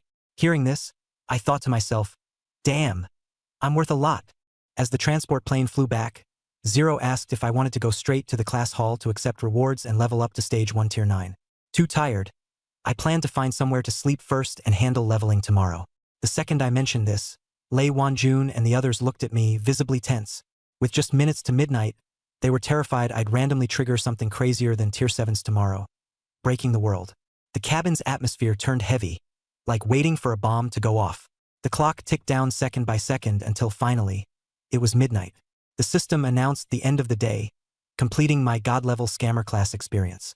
Attributes were retained, with a 1% enhancement applied to my current class panel. It began selecting a new class. The class name flickered on the panel before stopping. God-level healer. I froze for a moment, completely caught off guard. For the first time since my system awakened, I had rolled a class that seemed, at first glance, relatively normal. No bizarre prefixes, no unnerving abilities, just a healer. Pure support. I informed my teammates, and the cabin visibly relaxed. Lei Wanjun let out a long sigh. Qi Lian relaxed her posture. Ghost Shadow retreated into the darkness. Zero immediately began reworking formations to ensure I'd be protected from all future harm. Everyone unanimously thought this class marked a turning point toward normalcy. I didn't say a word, and instead, looked down to read the skill descriptions for the God-level healer. Reviving the dead and regenerating lost limbs were no problem. As long as the soul remained, even a sliver of health could be instantly restored. But the core skill caught my attention: Thousand Petal Hands of Great Mercy. Its activation condition was simple: healing through physical strikes. Slapping, punching, kicking all counted. The harder the strikes, the more effective the healing. What's more, overhealing a target would cause them to enter a supreme bliss ascension state, the duration dependent on how much extra healing they received. I blinked twice, dumbstruck. What? Hitting people restores health? What kind of ridiculous healer is this? Clearly, this wasn't a healer, it was a sadistic brawler disguised as one. I looked up at Lei Wanjun. He was grinning like an idiot, relieved I finally got what appeared to be a normal class. I smiled back and asked him how he was feeling. Any discomfort? He patted his chest, proclaiming his stage 6 frame was built strong like a tank. I nodded, cracking my knuckles, and casually mentioned that injuries should always be reported to me right away, since I love helping heal people. His smile faltered, his eyes wary, as something seemed to click. The plane flew toward Lin Hai City. Meanwhile, at the military command center in the capital, news of the chaos in the Abyssal Sea came in. The heart of the sea god was not in the hands of the Star Alliance or the Star Isle Dominion. The scene was a mess of retaliatory energy, critically injured prodigies, and near-dead Tier 7 guardians suffering skill backlash. The heart of the sea god had vanished. The three nations issued joint bounties, chasing the ghost of the abyss, with a 10 billion interstellar reward. Hearing this, Commander Lai Sen deduced that whoever led this must be at least stage 9. This is the content from paragraph 1421. Following your instructions, I've processed the text while maintaining the original paragraph structure, line breaks, and overall layout. Here is the result. An order was issued to investigate the Phantom of the Abyss. The Dragon Country people sought to win him over, while enemies remained highly cautious. Zero connected with top-level encrypted comms to report my status. He said I had been deemed a God-tier healer, no destructive abilities, easy to control. Layson let out a sigh of relief. As long as I wasn't singing or suicidal, anything else was fine. Zero added that we'd acquired the heart of Poseidon, fully intact, without any damage. Layson was stunned. He asked Zero what exactly he'd managed to retrieve. Zero clarified. The heart of Poseidon was in my backpack, right next to my insulated water bottle. He requested arrangements for its transfer. The entire command center fell into such shocked silence you could hear a pin drop. Layson was utterly dumbfounded. A global bounty for the Phantom of the Abyss, and I casually stuffed the heart in my bag and brought it back. When he realized the heart of Poseidon was in my possession, he quickly pieced the intelligence together. Energy rebound, 7th tier wounds, the heart goes missing, Phantom of the Abyss. His voice tightened as he urgently asked Zero, am I to understand that the Phantom of the Abyss wreaking havoc on the high seas is me? Zero responded, that wasn't me fighting, it was their own backlash. Layson was rendered speechless, eventually only murmuring, no need to investigate. He ordered a lockdown of Linhai City, imposed martial law for the 3-school joint exam, and ensured even a fly wouldn't get through, because he knew no one could afford to provoke this walking catastrophe, me. The next morning, my alarm clock and phone woke me up, blaring in sync. Last night, the chaos on the open seas had stretched until 3 a.m. I had 23 missed calls, all from my homeroom teacher, Wang Gang. He even texted threats. If I didn't go to the testing center, he'd personally come drag me there. All at once, I sobered up. The joint exam was non-negotiable. This test wasn't just about university. It determined resource allocations.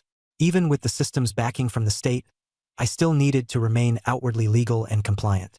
Plus, I had to update my F-rank transmuter status through this process.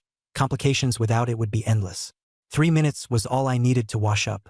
I grabbed my backpack and casually threw the heart of Poseidon into it. I bolted out the door and froze at the sight downstairs. For black off-road cars waited at the alleyway, with 4 towering bodyguards keeping watch. Lei Wanjun leaned against a car, waiting for me. When he saw me rushing out in an old t-shirt, jeans, and a shabby backpack. He paused and asked if I was off to scavenge scrap metal. I glared, grabbed his arm, and barked, "Loan me your car. The joint exam is massive. I'm about to be late." He was speechless. Last night, I left a crew of elite powerhouses coughing blood, and today, all I cared about was the exam. He informed me that Lasons deployed the Defense Army to secure my safe arrival at the test site. Before I knew it, he'd pushed me into the car, swearing they'd deliver me right on time. Clutching my backpack tightly, I urged him to floor it and get me to 3rd High School. An A-rank military escort was mobilized, shutting down key roads and granting clearance across the board. The convoy roared out. Lin High City's skies shifted. Armed soldiers patrolled the streets, and armored vehicles rolled through the city. Citizens were baffled, gossiping about how the day's security looked blown out of proportion. Meanwhile, 3rd High School Principal Li Chongqing and the teachers stood nervously at the school gates, awaiting student arrivals. Orders came from the top. The joint exam at 3rd High absolutely could not falter. Even if the sky fell, it had to hold. Li took attendance, finding me missing. Wang Gang was livid, muttering that I hadn't answered calls and was pushing his temper to its limits. In the distance, the roar of engines erupted. 4 black SUVs skidded to a stop at the gate. I had arrived. The car door flew open. I leapt out with my backpack and sprinted in. In my head, I was screaming, "Am I late?" Lei Wanjun checked his watch and yelled, "3 minutes to spare, hurry!"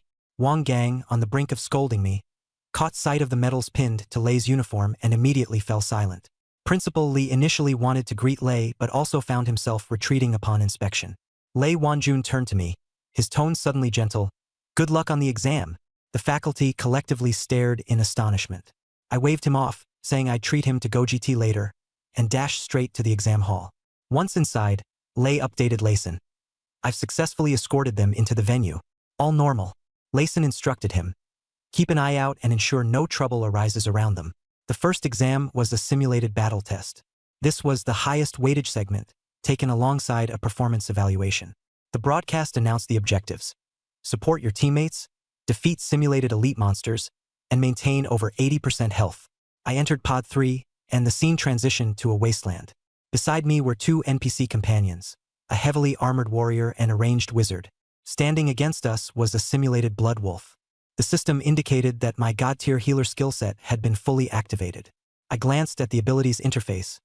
Divine Compassion 1000-leaf palm. Physical healing, hits recharge targets the more you strike them.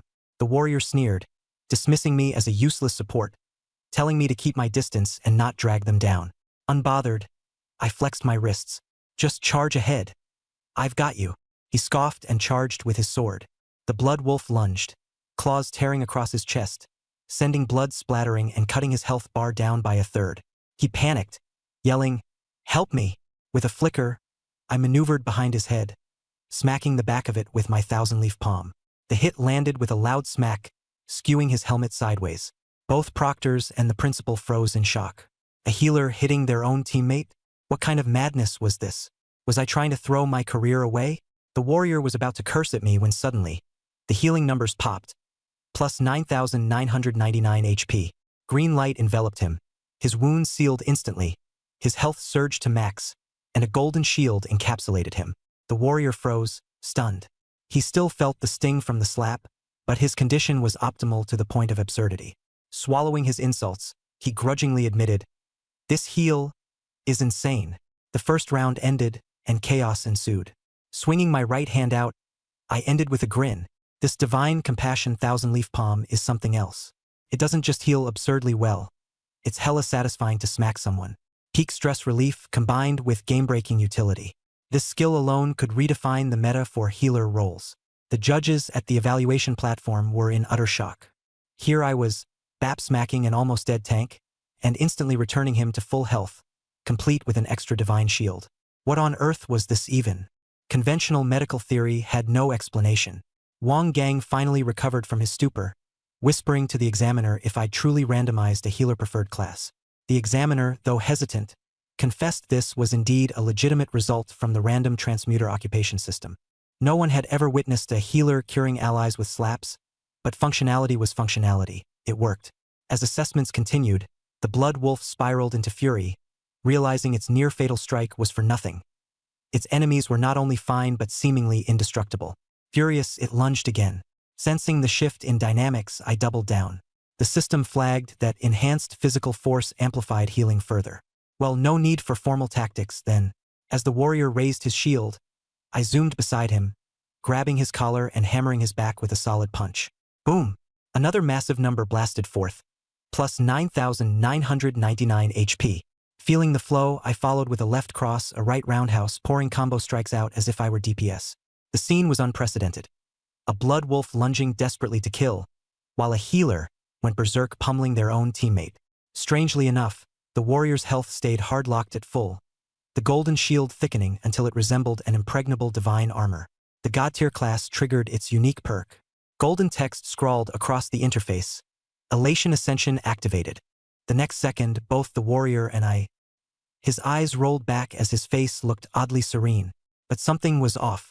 His heavy armor emitted a pink glow. In an instant, he became hyped up, screamed, "This feels awesome." He threw his shield aside, grabbed his sword, and charged at the blood wolf like a mad bull. He even yelled, "Hit me again!" 1/ later, the blood wolf was cleaved in half and vanished. The mage NPC was dumbfounded, his staff dropping to the floor with a thud. I turned to look at him. He panicked, stepping back repeatedly, saying he was full on health and mana, and didn't need me to heal him again. Reluctantly, adhering to the spirit of teamwork, I insisted. Another well-placed adjustment, and the virtual pod resounded with a cry of anguish. 10 minutes later, the first round of assessments ended. I walked out of the pod with my backpack, feeling completely refreshed. This skill really suits me well. Exiting the pod area, the atmosphere in the hall was eerie.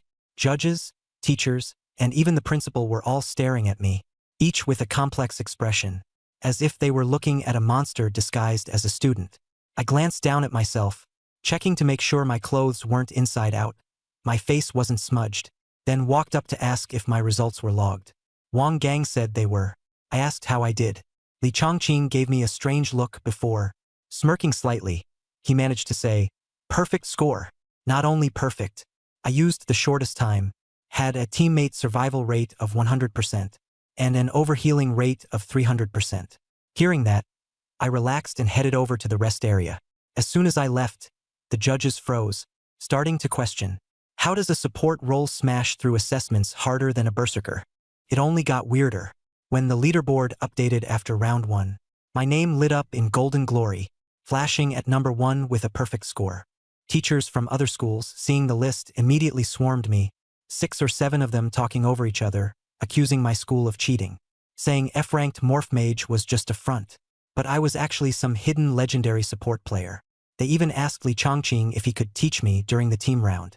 They only understood the data, not my process, and now I was a mythical healer in their eyes, a holy grail of support who could instantly bring the half-dead back to full health.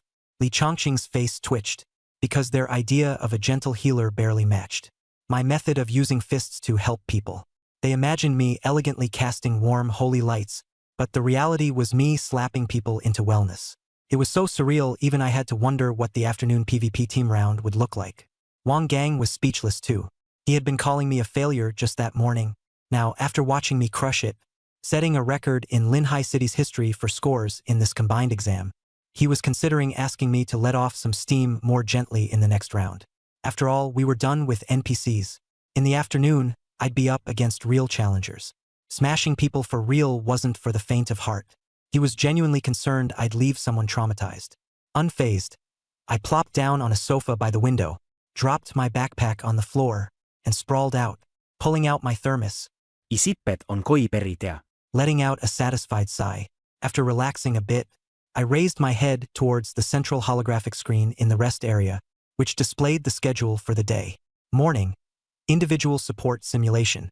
Afternoon, real player team battle. Quietly staring at that single line, I glanced at my right hand. A sudden thought crossed my mind. The other candidates are definitely going to have a rough afternoon. Scanning the rules, it was clear the team battle was real combat. With my 1,000 blessed healing palm, I could only pray my random teammates had strong mental fortitude. After all, I'm a healer, just one that heals with a smack. At that moment, Linhai No. 1 High School's top seed, Chu Tianhua, entered the rest area. He was this evening's fan favorite, a top-tier A-rank berserker. He'd clearly heard about the full-score support player from number 3 high and zeroed in on the F-grade Morph Mage badge on my chest. Chu Tianqua immediately resorted to mockery. An F-rank Morph Mage? That's a life skills profession. You have no business in a combat assessment. His teammates echoed his words, jeering from the sidelines. I didn't react, only giving him a light once-over. His muscles were indeed imposing. He'd probably take a hit well, a solid target for healing practice. My scrutiny made Chu Tianqua uneasy, so he probed, "What are you looking at?" I chuckled and responded, "You've got impressive bones and a robust energy flow, a true warlord in the making." Mistaking my compliment for submission, he warned, "Make sure you don't come up against me this afternoon, or you won't even get the chance to forfeit." I nodded, smiling ever so slightly. "I hope we meet. If you get hurt, just call me. I really enjoy slapping people, healing them." Not long after, the random team assignments for the second round began. The screen refreshed, locking me into Team 07. The team leader? None other than Chu Tianqua. Teammates, Li Ming, Zhang Chong, Chao Shui, and me. The rest area fell silent. Chu Tianqua's face instantly dropped, completely unprepared for the fact that his team's support slot had been filled by me. He swore at the system's awful matchmaking, grumbling that bringing me into the ruined city was like dragging dead weight. Li Ming grew nervous, worrying out loud how they'd manage without a healer's sustained backup. Chu Tianqua sneered at me, telling me once we were on the battlefield, I should find a corner to hide in, and warned that if I dared drag them down, he'd be the first to kick me out. I stayed silent, following them to the transport array, while inwardly vowing to take good care of him this afternoon. As the instructors monitored Team 07, rumors of my earlier banter with Chu Tianqua spread quickly. Teachers from number 1 and number 2 high were convinced I only achieved a perfect score by exploiting glitches. They mocked number 3 high, saying an F-grade Morph Mage would inevitably be exposed once the real fighting started. Li Chongqing and Wang Gang kept quiet, fully aware of my unorthodox playstyle. Li Chongqing merely reminded the judge teachers, "Whatever happens, just don't look away." The teleport finished. Team 07 dropped into Zone C of the ruined city. Chu Tianqua immediately commanded us to split up. Zhang Chong raised his shield. Li Ming secured high ground. Chao Shui blended into the shadows. And me? I casually found a boulder, sat down, placed my backpack beside me, unscrewed my thermos, and took a sip. Chu Tianqua turned back to see me, demanding angrily, "What are you doing?" Calmly, I replied, "Supports need to hydrate too." This only made him madder, snapping, "When the fighting starts, stay out of the way."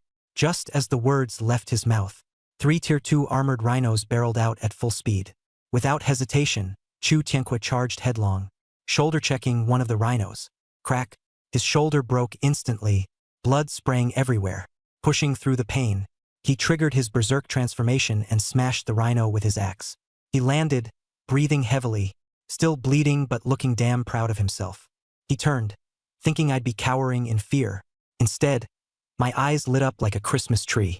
Seeing his injury, I beamed and hurried over, saying, "Time to fulfill my support duty." Before Chu Tianqua could even react, I raised my hand and unleashed, "Thousand-blessed healing palm." Smack! My palm connected with the back of his head, sending him face-first into the ground. The entire battlefield froze in stunned silence. Li Ming gaped, Zhang Chong faltered. Chao Shui almost revealed herself from shock. Even those teachers who had just been hyping up Chu Tianqua looked utterly bewildered. This is section 1621. Following your logic and preserving the original structure, paragraph formatting, and overall layout, here's the processed result. Li Chongqing and Wang Gang didn't even want to look. Chu Tianqua was sprawled on the ground, fuming mad, cursing in his heart about how this F-rank loser dared to sucker punch him. Was he begging to die or something?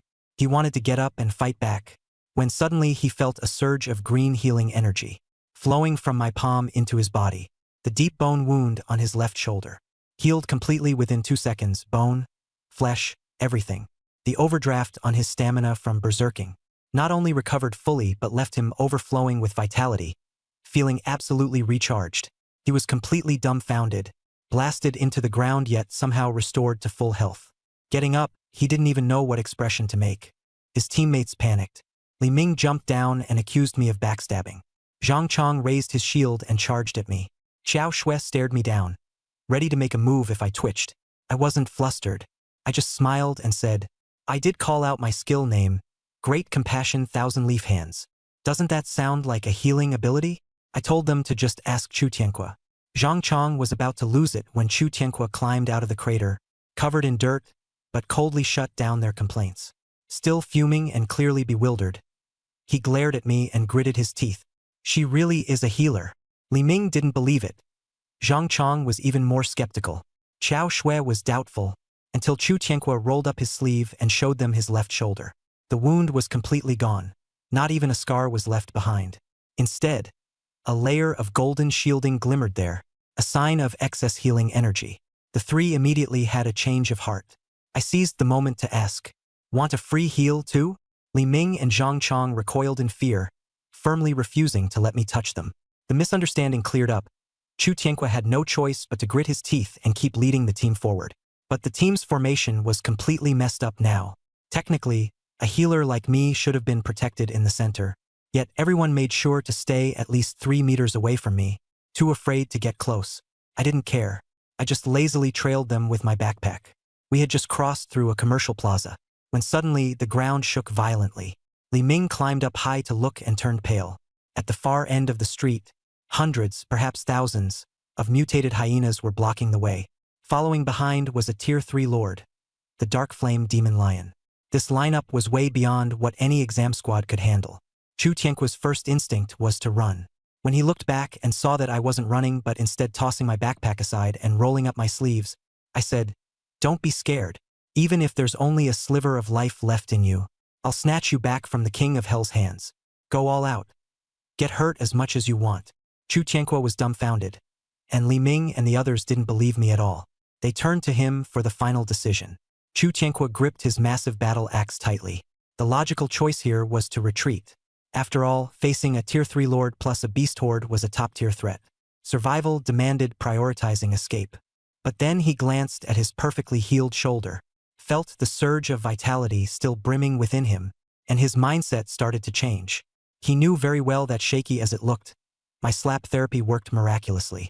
He didn't immediately run. Instead, he turned back to us, his gaze finally landing on me. I asked Chu Tianque, how long can my healing sustain you? He asked, single instance or continuous? I replied, you already know how single instance feels. Continuous? As long as my hands stay intact, theoretically, I can heal indefinitely. The hyenas were closing in by now. Chu Tianque told everyone to listen to him before they decided to run. He said, the rewards for coming first in this national exam aren't just 1 billion in free funds, but also a level 9 legacy sealed for 30 years. Win and you get free reign to pick any university nationwide.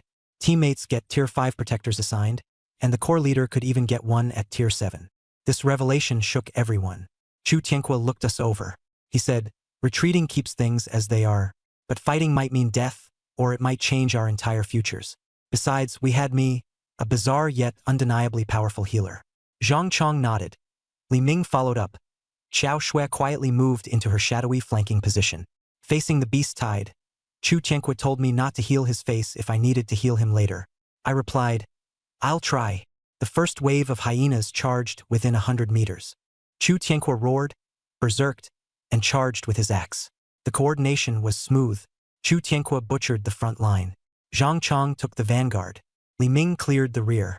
Qiao Shui flanked and finished off stragglers. I watched from the back. By the 4th minute, Chu Tianque's stamina dropped. His calf was bitten, chunks of flesh torn away. He saw me roll up my sleeves and shouted, don't heal me. I put my sleeves back down. Soon after, Zhang Chong got injured, 3 deep gashes cut into his forearm. I slapped his back, closing the wound instantly. He looked both frustrated and amazed, then kept holding the front line. Then the Tier 3 Dark Flame Demon Lion moved. Its arrival cleared a path as the hyenas scattered. Its eyes fixated on Chu Tianque, and in a blink, it teleported and swiped him with a claw, sending him flying through a scrapped van. His chest armor shattered. 3 ribs broke. Black flames scorched him, still burning. Li Ming tried to help but got swatted aside by the lion's tail, losing his staff and collapsing part of a nearby wall. Zhang Chong's shield broke, both arms snapped, and he collapsed, coughing blood. Qiao Shui attempted a shadow strike on the lion's eye but got swatted away and stopped moving. In 4 seconds, all 4 of them were down. The dark flame demon lion yawned and turned its attention to me. I didn't run. Instead, I unscrewed the lid of the thermos I hadn't drunk from. The lion looked confused as to why I wasn't fleeing. I calmly put the thermos back in my bag and decided it was game time. First, Chu Tianqua. Black flames were still burning on his chest. When he saw me coming, he tried to stop me. I ignored him, slapped his chest, reconnected his ribs, extinguished the flames, and healed the wounds. Get up and keep going, I told him.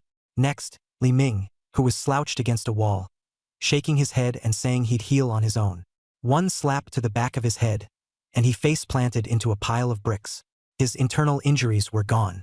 Then, Zhang Chong, arms broken, unable to even crawl away. One palm strike and his arms were back in perfect shape. He just lay there in shock. Lastly, Qiao Shui, spine damaged, paralyzed waist down. She looked terrified as I approached. I eased up on the force, tapped her on the shoulder, and fixed her injuries.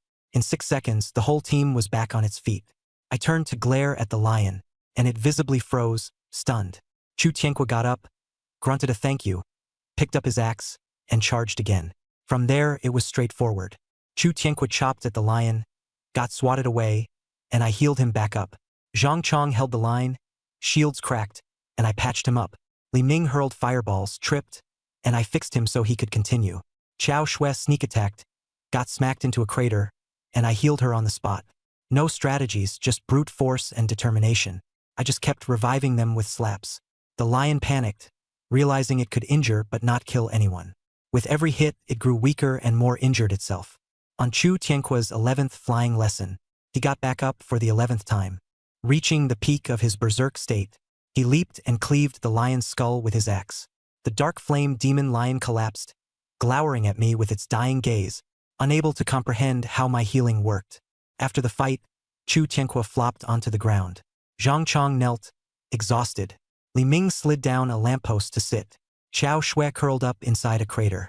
None of them were injured, but all of them looked shell-shocked, completely out of it. I stretched my wrists, feeling great, unscrewed my thermos and took a sip of water. Looking down at the group, I asked, "You all still alive?" No one answered. I took it as a yes. Meanwhile, the exam monitors were utterly speechless watching the whole scene unfold. Here's the translated version, keeping the original structure and style. On the screen behind us lay the corpse of the demon lion. I stood in the center drinking water. The broadcast blared.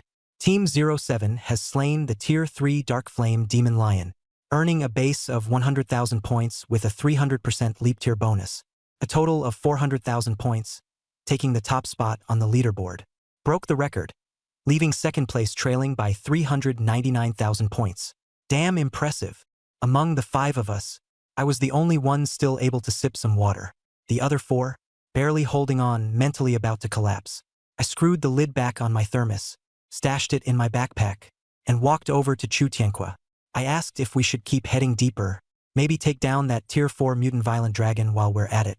Chu Tianqua jumped up instantly, stumbling back a few steps, refusing with all his might. He said the points were more than enough for first place.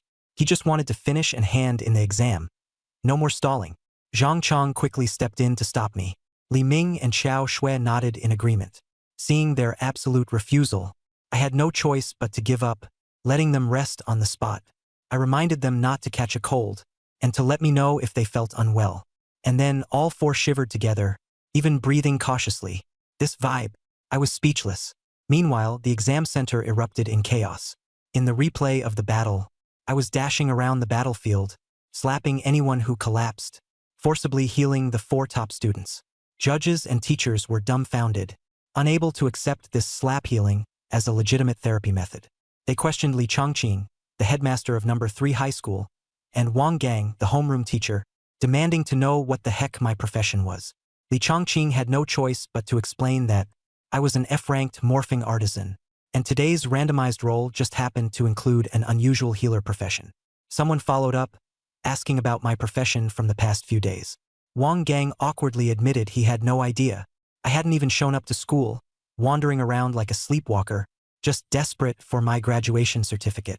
He thought I'd lost my mind. The room fell even quieter. In the replay, I was casually carrying my thermos, so calm and collected, clearly not someone who looked defeated. In a corner, Lei Wanjun quickly reported, advising that as soon as the joint exam ended, they should place me under military protection, fearing that by tomorrow my randomized roll might get even scarier. Honestly, the sheer horror factor was off the charts. For the next hour, the vibe of our team completely shifted. Chu Tianque and the others wouldn't actively seek out monsters anymore, walking as cautiously as if treading on glass. Zhang Chong held up his shield, not to block monsters, but to defend against me randomly healing him. Li Ming dared not pull out his staff haphazardly, only taking the flattest paths. Xiao Shui's stealth? Useless. I could catch her slip-ups with a single flick of my hand. As for Chu Tianque, that guy wouldn't even dare activate his berserk mode anymore. At one point, he sprained his ankle, and I casually slapped it better. His ankle healed, but the force sent him flying into a trash can. From then on, his steps were steadier than a metronome. Later, Li Ming spotted a Tier 1 mutant rat up ahead, something he could usually take down easily. But Chu Tianque? He glanced at the rat, then glanced at me, and decided to detour 2 kilometers. Not because he feared the rat, but because he feared another slap from me. In the observation hall, this scene played out on screen. Silence enveloped the room. The first-place team, forced to detour by a small rat. Not because they couldn't fight, but because they feared their teammate. A capitally embarrassing moment. Finally, the broadcast announced the exam's conclusion. The 4 of them sighed in collective relief, as if surviving hell. Physically, they were at full health, but mentally they were utterly drained. The teleport array lit up. I walked over and asked, "Need one last round of healing?" Raising my hand. This time, all 4 of them practically sprang to life. Chu Tianque screamed as he dashed into the teleport array. Li Ming rolled and scrambled his way in. Zhang Chong dropped his shield and dove headfirst into the light column. Xiao Shui turned into a shadow and slipped through. In just 2 seconds, the 4 of them were gone, not even daring a backward glance. Left alone in the plaza, I sighed. I really don't get why they ran so fast. I'm clearly just a kind, supportive little helper. My healing might be intense, sure, but effective, and I even come with shields and buffs. Why do they treat me like a curse? No vision at all. Shouldering my backpack, I stepped into the final teleport light beam.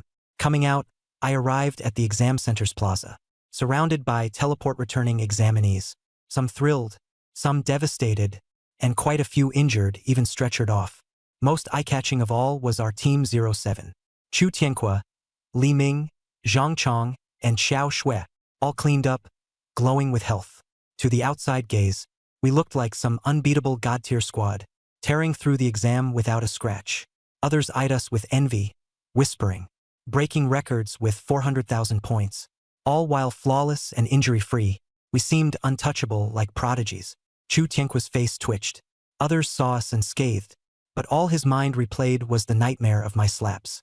Exiting the teleport array, the 4 took a synchronized 3-step retreat, creating an empty circle around me in the crowd.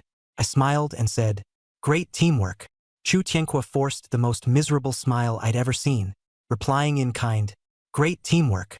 The lead instructor from number 1 school hurried over, all excitement, patting Chu Tianque on the shoulder, declaring that first place was in the bag this time. Chu Tianque, dead tired, muttered that he'd rather quit being a berserker and transfer to kitchen duty. The instructor froze awkwardly. Li Chongqing and Wang Gang also showed up. Wang Gang, with a complex expression, coughed twice and asked if I'd embarrassed number 3 high school. I said probably not. He said definitely not, then asked if I could heal a little gentler next time. I thought for a moment, then replied that it'd depend on my randomized roll tomorrow. That's when it hit him. I was a morphing artisan. Today a healer. Tomorrow, who knows? Lei Wanjun sidled up, lowered his voice, and said, "Lei Shui gave direct orders. Once this exam ends, we're taking you straight to the military district." I asked why the rush. He said this was urgent upon urgent, fearing that tomorrow I might randomize into some God-tier demolition expert and level the entire Linhai city. I told him I cherished peace. He rolled his eyes, reminding me about last night when I made 3 Tier 7 enemies vomit blood from rebound attacks on the high seas. Military personnel surrounded me, escorting me out. As we passed Chu Tianque, I casually reminded him not to forget the Tier 9 inheritance and Tier 7 protectors, to notify me when he found them. He nodded, too afraid to speak.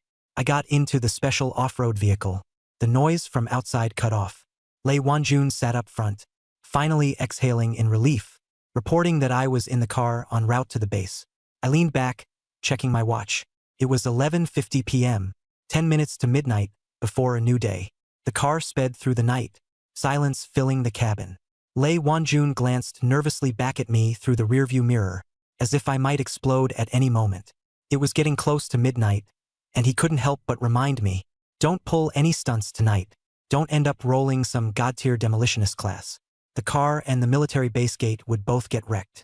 I ignored him and stared at the system countdown. As soon as midnight struck, the system chimed in. The God-tier healer class had expired. Base attributes increased by 1%. I felt stronger just slightly, but it was pretty satisfying. Getting a little stronger every day. Honestly, feels great.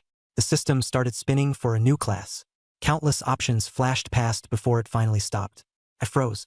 The new class was called Powerhouse. No God tier, no flashy extras, just two simple words. Super strength. Level 0 skill. I have double the strength. Level 1. I have 10-fold the strength. Level 2. I have 100-fold the strength. A straightforward progression, brutal and explosive. I was about to test the skill when the system popped up a notice. The class was special and skills were locked. It required collecting items connected to ancient myths, unlocking historical bonds, to unleash its true potential. Glancing at the mythological bond list, there was only one portrait lit up, Pangu. The description got straight to the point. Pangu split the heavens with sheer strength, breaking laws, space, and time itself. I couldn't help but laugh. Pangu, are you serious? Just straight up powerhouse? That's so plain it's scary. I asked where to find the bonding relics, but the system stayed silent. Lei Wanjun, curious about my new class, asked, what did you roll? I replied, powerhouse. He let out a long sigh of relief, saying it was just some extra strength. At worst, you'll be moving cars or cracking walls. Still manageable. Much better than those spooky classes. I thought to myself, this guy is way too optimistic. Didn't tell him that this powerhouse is actually tied to Pangu. Offhandedly, I asked if the military base had any ancient relics, strange stones or old axes lying around. Old stuff with a story. He said the main base vault had some highly classified artifacts, the kind even General Lai doesn't dare to touch. I kept that in mind. Lei Wanjun then tested me, taking out a deep-sea cold iron grip ball meant for Tier 3 heavies. Try it. If you can dent it, you're strong. I casually gave it a squeeze. A dent immediately formed on its surface. The car fell silent. Lei Wanjun stared at me, eyes wide, his voice trembling. What did you just do? Nothing much, I said. Just gave it a light squeeze. He looked like he was about to break down. At this moment, the car stopped. Before me stood the Linhai City Military Headquarters, a real steel fortress, searchlights cutting through the night. Armed soldiers guarded the entrance. Lei Wanjun looked from the fortress gate to my dented iron ball, and started wondering if the base could even hold me back. We descended to the underground third-level core bunker. As soon as I got out of the car, I saw rows of top brass. Lai Sen stood at the front. The whole setup was over the top, like they were receiving a strategic nuclear weapon.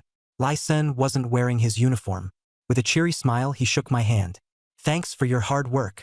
The military leaders were staring at me with eyes burning so hot. It was like I was some kind of rare treasure. And honestly, I get why. What have I done so far? Sang a song that scared off the wild boar king. Nearly killed a Tier 7 just by lying down. Healed teammates by slapping them in the exam hall. They still call me a student, but really I'm a highly adaptable, fast-growing, and unpredictable humanoid strategic weapon. The funny part? No one at the scene dared to ask what class I rolled tonight. It's like everyone collectively agreed not to. If I blurted out some God-tier class, emotions would run high, and the whole base might get blown to pieces on the spot. Reed Kane was escorted by top military officials to a high-spec VIP room.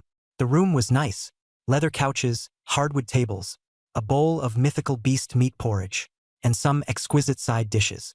Not holding back, I threw my old backpack to the side, handed over the heart of Poseidon and started eating. Been a long day and I was starving. Lai San and the other leaders sat across from me, smiling as they watched me eat. No one rushed me. No one asked questions. Lei Wanjun, Ling, Red Lotus, and Ghost Shadow stood behind me like 4 wooden stakes. Half an hour later, I put down the chopsticks, wiped my mouth, and drank some goji berry tea. Lai Sun stopped smiling, turned serious, and asked, "After midnight, what class did you awaken?" The room immediately grew tense. The higher-ups straightened in their seats, hands on their emergency defense systems. Even Lei Wanjun was on edge. I stayed silent for a moment. It's not that I didn't want to answer, but the class name was just so plain. Sounded like a joke. Finally, I shrugged and gave it to them straight. Powerhouse. The room went silent for 10 full seconds. Lai Sun froze, thinking he misheard. He asked me to repeat it. I made it simpler. A muscle guy. A laborer. Someone strong. That kind of powerhouse. By the time I finished explaining, everyone in the room looked dazed. They'd been imagining some God-tier class. Destroyer of worlds, executioner, void devourer. But the result?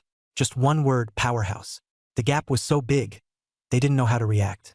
Lai Sun hesitated and double-checked. "So, it's just being really strong?" I nodded. "Exactly." Meanwhile, I was thinking to myself, if I could gather all the relics tied to Pangu, this class could literally split the heavens and the earth. Lai Sun sighed, slumped back on the sofa, and chuckled. "Powerhouse is good, as long as you're not singing songs to make beasts hang themselves or slapping your teammates' heads. It's reliable enough." The leaders relaxed as well. Lei Wanjun, meanwhile, rolled his eyes furiously. He'd seen me casually one-hand dent that iron ball. The conversation shifted back to serious business. The name of the class didn't matter, it changes daily anyway. What mattered was if I had any special requirements. Lai Sun immediately nodded. Resources, equipment, personnel. Anything the 4C's province military could provide. I only needed to ask. That's exactly what I'd been waiting for. Sitting up straighter, I chose my words carefully. I need some old artifacts. The older, the better. Stuff excavated from ancient ruins. Weird stones, rusty axes, old relics tied to myths. The request left Lai Sen and the other leaders puzzled. A powerhouse asking for antiques instead of heavy armor or weapons. Lai Sen asked what they were for. I answered as seriously as I could. To cultivate my appreciation for the arts. He twitched at the corners of his mouth but didn't call me out. After thinking for a moment, he said, "The 4C's military base does have a collection of items, excavated from the Kunlun ruins. The materials are strange and beyond modern technology, so they've been kept sealed as classified. Technically, they can't be moved without special approval." Pausing, Lai Sun seemed to reach a decision. He slammed the table. "This is an exception. You brought the heart of Poseidon to the nation. What do a few stones matter? Wanjun, take him to Vault 0. Let him pick whatever he likes." Lei Wanjun immediately saluted and followed orders. I accompanied him to the 5th underground level, Vault 0. The system helped me scan for targets. Soon enough, it zeroed in on a black stone in a display case.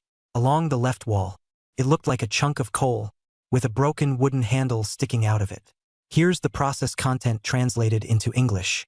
Lei Wanjun said it was dug out from Kunlun's Valley of Death 10 years ago. Even a 6th-level practitioner couldn't move it. The military tried laser cutting, strong acid corrosion, and even simulated mini-nuclear explosions, but nothing could damage it. My system panel flashed a notification. Artifact detected. Chaotic Stone Axe/severely degraded version. Would you like to unlock it? I knew I had the right one and told Wanjun to open the display case. The glass case unlocked. I grasped the wooden handle. My head exploded in a thunderous roar, and the system notifications kept popping up. Artifact successfully linked. Template detected. Pangu. Initial unlock initiated. Skill. 1 unit strength restriction lifted. Due to the overwhelming power of the template, 0.01x Pangu Phantom Force active. The very next second, my strength changed completely. I looked up and shot Wanjun a grin, saying I was about to show him a magic trick. I applied force with my right hand. Crack. The chaotic stone that not even a nuclear explosion could crack shattered into black powder. Holding the remaining half of the wooden handle in my hand, an enormous Pangu Phantom appeared behind me, towering to the heavens. Wanjun's legs gave out as he collapsed to the ground. Even I was stunned. The system claimed it was only 0.01x Pangu Phantom strength, but the sheer power was outrageous. The chaotic stone crumbled in my grasp. What would happen if I fully unlocked this profession? I didn't dare to think further. I suppressed the trembling excitement in my chest, stuffed the wooden handle into my bag, and led Wanjun out of the treasury, heading back to the suite on the 3rd floor. By that time, Layson and the top brass had watched the recording. They were fully aware that I had crushed the chaotic stone single-handedly and summoned the Pangu Phantom. As I entered the room, everyone's gazes shifted dramatically as they looked at me differently. Layson personally guided me to sit in the central chair and asked Wanjun to pour me water. He then officially brought up the topic of the Heart of Poseidon. He explained that the Heart of Poseidon had immense strategic value, and the country would not take it without compensation. A black-coated briefcase was opened, revealing 3 items. First, a specialized black credit card preloaded with 1 billion yuan for discretionary use. If that wasn't enough, additional application was allowed. Second, a permanent SSS tier key to the Starry Sea Premium Mystic Realm. 1 day in there equals 1 hour outside, with spiritual energy density 100 times higher. Third, a piece of legendary grade gear called 1000 Transformations. It could morph into any weapon or armor and would evolve alongside my strength. Layson said bluntly, "The country won't pry into your secrets, but only asks one thing. If your heart stays loyal to Great Xia will always have your back." I immediately understood. This wasn't an ordinary reward. It was the country's ultimate gesture of sincerity, tailored specifically to my needs.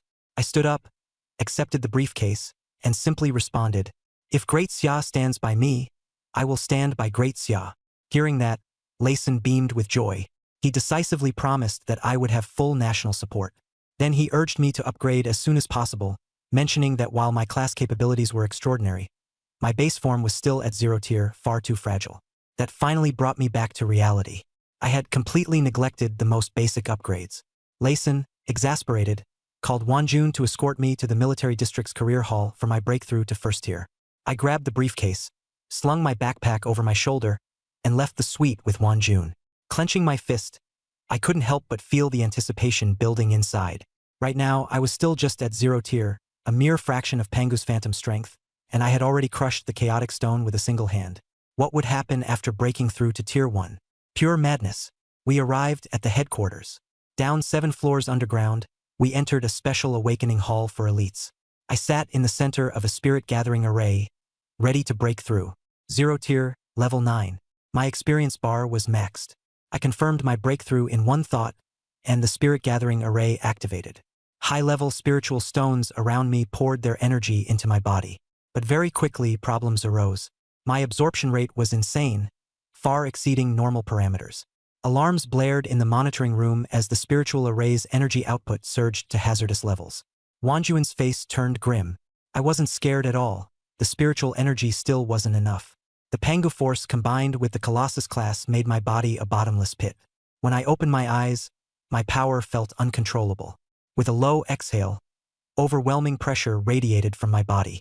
In an instant, the entire hall experienced a 10-fold gravity spike. The titanium floor began to sink under our feet. Behind me, a phantom holding a massive axe flickered into view. As the phantom shimmered, the surrounding spiritual stones shattered into powder. The spirit-gathering array self-destructed, and the hall blacked out. I stood up, took a deep breath, and left a dent in the metal floor with a casual step. Opening my system panel, I confirmed that I had officially broken through to tier 1. The day before becoming a true morph master, 1% of the residual attributes remained. Now, the Colossus class unlocked its 1st tier skill, 10-fold strength. This, combined with the Pangu template, elevated the phantom power multiplier from 0.01x to 0.1x. The growth was absolutely exhilarating. I clenched my fist, feeling the staggering strength coursing through me. I couldn't resist testing the power of my punch. I stared at the reinforced explosion-proof glass. Wanjun noticed my intent and immediately panicked. As the airtight door opened a crack, he rushed in and pressed me down. "What are you trying to do?" he asked.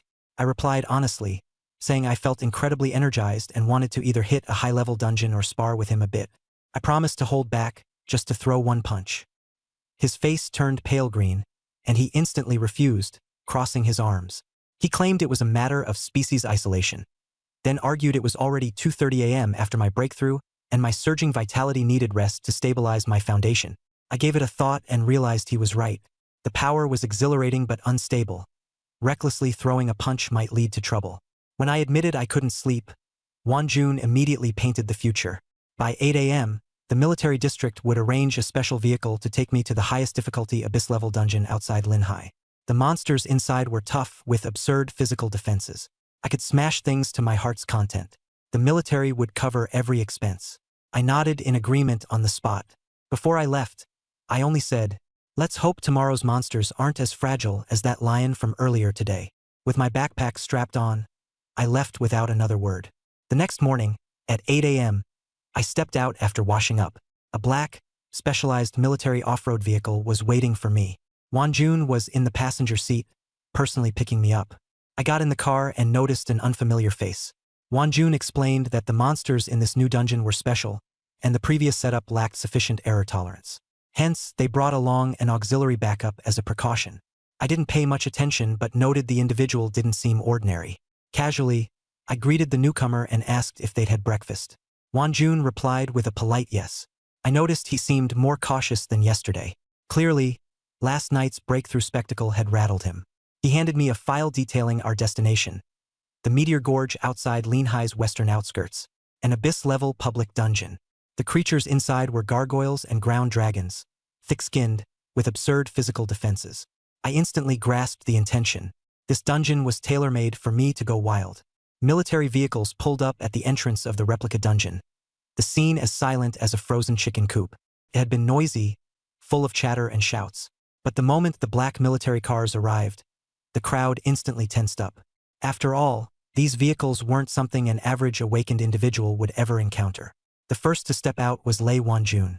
He released a flash of fourth-tier energy, sending second- and third-tier awakeners practically quaking in their boots. Following him were Scarlet Flame, Shadow Ghost, and the green-clad support member, a group composed entirely of fourth tiers. The sight alone left the gathered crowd completely dumbfounded. What was more ridiculous was that they seemed to be escorting me. Lei Wanjun himself opened my car door, addressing me as Mr. Reed. I stepped out of the vehicle, yawning, with a worn-out backpack slung over my shoulder. I looked nothing like someone important. White t-shirt, discount store sneakers, and old backpack. Pinned to my chest was a temporary pass that read, Linhai High School No. 3, Reed Kane. Class, Morphologist. Talent rating, F. The crowd froze in utter disbelief. No one could figure out why someone graded as F would have the protection of 4 fourth-tier military big shots. Soon, some recognized me. Word quickly spread. I was the kid from yesterday's joint exams. The one who'd scored a perfect mark and slapped Chu Tianqua into the dirt with a single hand. The place exploded. Titles started piling on. The Physical Purification Combat Healer, the Reaper King in the Flesh, and more. I ignored the fuss, just rolled my shoulders to loosen up. I wanted to get into the dungeon, clear it, and finish in time for lunch. Lei Wanjun led us towards the portal. The entrance was guarded by a fortified military company.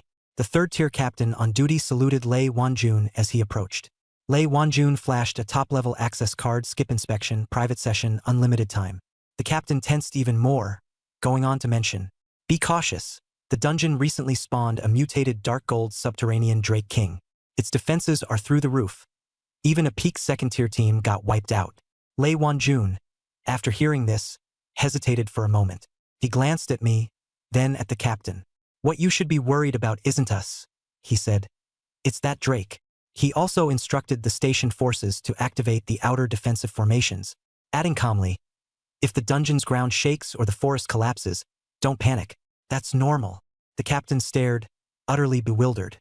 I approached the portal and turned to Lei Wanjun. Clenching my fist, the air around it crackling with energy, I asked seriously, "Lei Ji, if I punch it for real, how much of my strength do you think the Drake King could take?" Lei Wanjun froze, swallowing hard. "As long as you're happy," he stammered. "Just don't aim for the face. The Drake's got dignity too, you know." I laughed, turned, and stepped into the pillar of light. The moment I entered the meteor chasm, 3 gargoyles came lunging at us. Old Mu moved to throw a shield around me but was stopped by Lei Wanjun. I raised my hand and just casually swatted. The leading gargoyle shattered into powder on the spot. The 2 behind it went flying, smashing into the canyon walls so deeply it'd take a team to pry them out. "All right, that's a start," I mused. "But weren't these monsters supposed to be tough?" I turned to Lei Wanjun. "I thought you said these guys were durable?" He shrugged. "Keep heading to the center. The ones out here are just cannon fodder." I figured the normal route through the dungeon was a waste of time. The stone walls ahead of me? Too slow. So I threw a punch straight through, clearing a path. A subterranean drake blocked the way. I rushed head-on and bowled it over. While others were systematically clearing mobs to progress, I simply carved a straight shortcut to the dungeon's core. Across the canyon, the Chow family was already in the center, fighting the Dark Gold Drake King. Leading them was Chow Tianyu. Aware that Military Team 01 had entered the dungeon, he'd ordered the Chow family to push hard for the Drake's elite egg, determined to beat us to the prize. Within 10 minutes, we were at the center's outskirts. Old Mu asked if we should swap dungeons or contest for the boss. I instead turned to Lei Wanjun, asking, "Who's inside?" "Chow Tianyu and the Chow family," Lei Wanjun replied. "They've been eyeing that Drake egg for a while. It's used to incubate combat pets." I nodded and wordlessly pushed forward, breaking through more stone to get a closer look. From my vantage point above the boss arena, I spotted the Drake King breathing fire. The Chow family was struggling, but they weren't giving up. I moved to the edge, immediately catching Chow Tianyu's attention. His expression darkened when he saw Lei Wanjun's group behind me. He raised his voice and tried to use the Chow family's name to block any interference from the military. Lei Wanjun ignored him entirely, stepping aside for me. Chow Tianyu froze, his gaze darting between me. This nobody in a worn t-shirt and battered backpack, and the military leaders treating me like a VVIP. As I cracked my knuckles, my eyes fixed on the Drake King. The bigger it looked, the tougher its scales seemed, the more I liked it. I reassured the Chow family. "Relax. I'm not here to steal your kill. I just want to practice and loosen up a bit." The moment the words left my mouth, I pushed off the ground with force, shattering the highland beneath me, and dove straight for the Drake King. Chow Tianyu panicked. Due to a quirky dungeon mechanic, the more participants involved, the harder the boss scales. The Chow family had been carefully managing their output, trying to balance on a knife's edge. Now, with the military here, they'd feared the difficulty would skyrocket, and some were ready to retreat. What they didn't realize was that I was the true trigger. The instant I landed on the Drake's back, the ground beneath the meteor chasm's core collapsed. The dungeon's battle theme shifted to a menacing crescendo. Lei Wanjun quickly pulled out a scanning device, watching in horror as the boss difficulty level surged. 1 tick, 2, 3. It shot up to level 5 before overloading entirely, leaving only 2 words on the screen. Nightmare mode. Lei Wanjun was stunned. For 4th-tier elites couldn't have triggered this madness. But me? I just walked in and the system lost its mind. The Chow family realized what was happening too. Chow Tianyu's sharpshooter stumbled to his knees. When Chow Tianyu looked up, he saw the Drake King's scales darken as it completed its nightmare-level mutation. Dead silence fell over the canyon. I examined the now transformed Drake and nodded in satisfaction. It was finally looking tough enough to be enjoyable. Lei Wanjun prepared an emergency escape scroll, knowing too well how hopeless it was to fight a nightmare-tier boss. My class specialized in raw physical damage against nightmare bosses with damage reflection. I'd probably be in trouble. The Chow family lost it. Chow Tianyu slumped to the ground, muttering about the no-return point of a locked dungeon. Their mercenary captain Scarface exploded, blaming the Chow family for involving the military. Chaos erupted in their ranks. Meanwhile, the Drake King locked its eyes on me. Lowering its massive head, it opened its maw and unleashed a torrent of black death mist, rushing across the ground. Lei Wanjun screamed for me to dodge. Chow Tianyu shut his eyes, bracing for impact. But I didn't move an inch. I frowned at the mist, thinking how bad its breath smelled. With an offhand slap, smack, there was no flashy skill, just brute force. The death mist, capable of vaporizing awakeners, stopped midair and rolled backward. The reverse torrent struck the Drake King square on its face. Boom! The impact sent it reeling, carving 2 massive grooves into the ground. The canyon went dead quiet. You could hear a heartbeat. The mercenaries stopped cursing. Chow Tianyu froze. Lei Wanjun was dumbfounded. Old Mu dropped his staff. Nobody understood how a nightmare-tier boss's death breath got slapped back by someone's bare hand. I shook out my wrist, not sparing another glance at them, walking straight towards the dazed Drake King. Here is the adapted content with the original structure, line breaks, and layout preserved, translated into English with an effort to match natural American English expression. They talk about mechanisms, but I only believe in brute force. If my strength's overwhelming, the mechanisms have to give way. I smashed the Dragon King with 1 punch, and the canyon fell eerily silent, the only sound being chunks of flesh hitting the ground. The earth trembled beneath the Dragon King's corpse. A dark golden beam shot into the sky, revealing an ancient ruin so deep it seemed bottomless. Suspended within the glow was a massive dark golden egg, etched with magical runes. Lei Wanjun recognized it immediately. A hidden mechanism had been triggered. Nightmare boss insta-killed, unlocking the ancient temple at the abyss's bottom. I stared at the egg, then at the entrance. My interest peaked. Xiao Tianyu saw the egg too, green with envy. Their Qiao family had poured 3 months of resources into this egg, hoping to hatch a 6th-rank guardian beast for their clan. Now, I had punched it out with one strike, leaving him wouldn't dare to even think about trying to take it. The mercenary captain, who was throwing a fit earlier, dropped to his knees begging for mercy. Xiao Tianyu smashed a teleportation charm in frustration and bolted, probably planning some scheme to buy the egg through back channels. I ignored him, my eyes fixed on that ruin entrance. Purple mist swirled, corroding the rocks, and waves of overwhelming pressure surged through. As I was about to head down, Lei Wanjun grabbed me, insisting we couldn't go any further. He said abyss-level dungeons distort terrain and senses. Without at least 6 full 5th-rank teams, going in is suicide. Old Moo, Crimson Python, and Ghost Shadow also tried to convince me to stop. I asked one simple question. Are the monsters tougher? Lei Wanjun's face turned bright red with anger. He couldn't sway me. I made up my mind. There was no way I'd stop midway in such an awesome dungeon. Impossible. Lei Wanjun had no choice but to grit his teeth and drag Squad 01 along with me. Before we descended, I hefted the dark golden egg with one hand and casually picked a few chunks of prime dark golden scales and dragon crystals off the Dragon King's corpse, tossing them into my tattered backpack. Old Moo nearly lost it and started jumping up and down, reminding me the egg had incredible vitality. It needed high-grade spiritual fluid to nurture it if I wanted it to hatch into a top-tier war beast. If I just stuffed it in my bag and it got damaged, it'd be such a waste. I froze for a second, then asked, hatch it for what? Nutritional values way higher. Leave it to hatch. Do you expect me to play dad for it? Lei Wanjun's face darkened. What exactly are you planning to do with it? He asked. I replied, once we're in the dungeon, find a safe spot, crack it open, roast it, sprinkle some cumin and chili powder. Guaranteed delicious. The 4 of them froze. To them, it was a multi-billion worth treasure. To me, it was a meal. Lei Wanjun tried desperately to talk me out of it. He suggested selling the egg for a fortune, saying I could get whatever food I wanted without wasting such a rare resource. I shrugged. I don't need money. War beasts are useless to me. If anything happens, am I supposed to count on it saving me? Nah. Lei Wanjun was speechless. I couldn't be bothered explaining further. Swinging my backpack onto my shoulder, I jumped straight into the ruin entrance. Sighing, Lei Wanjun had no choice but to lead Squad 01 and follow me down.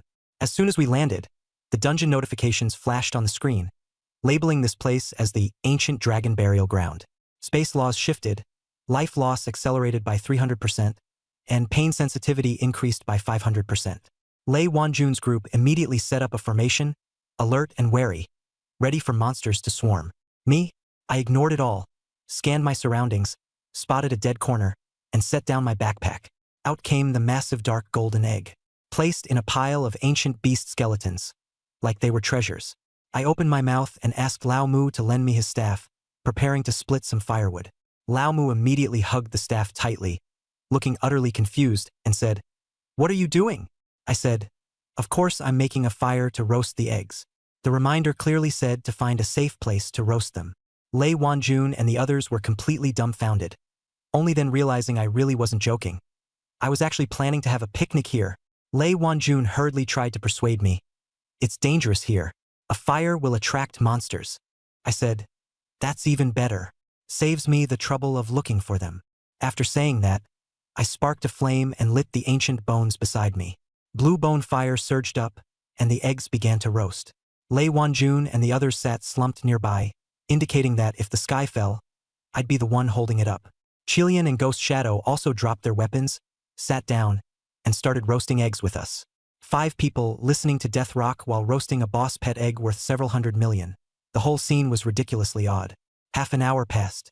No monsters appeared in the dungeon, and the eggs were done. As the shell cracked, a rich scent of life essence wafted out.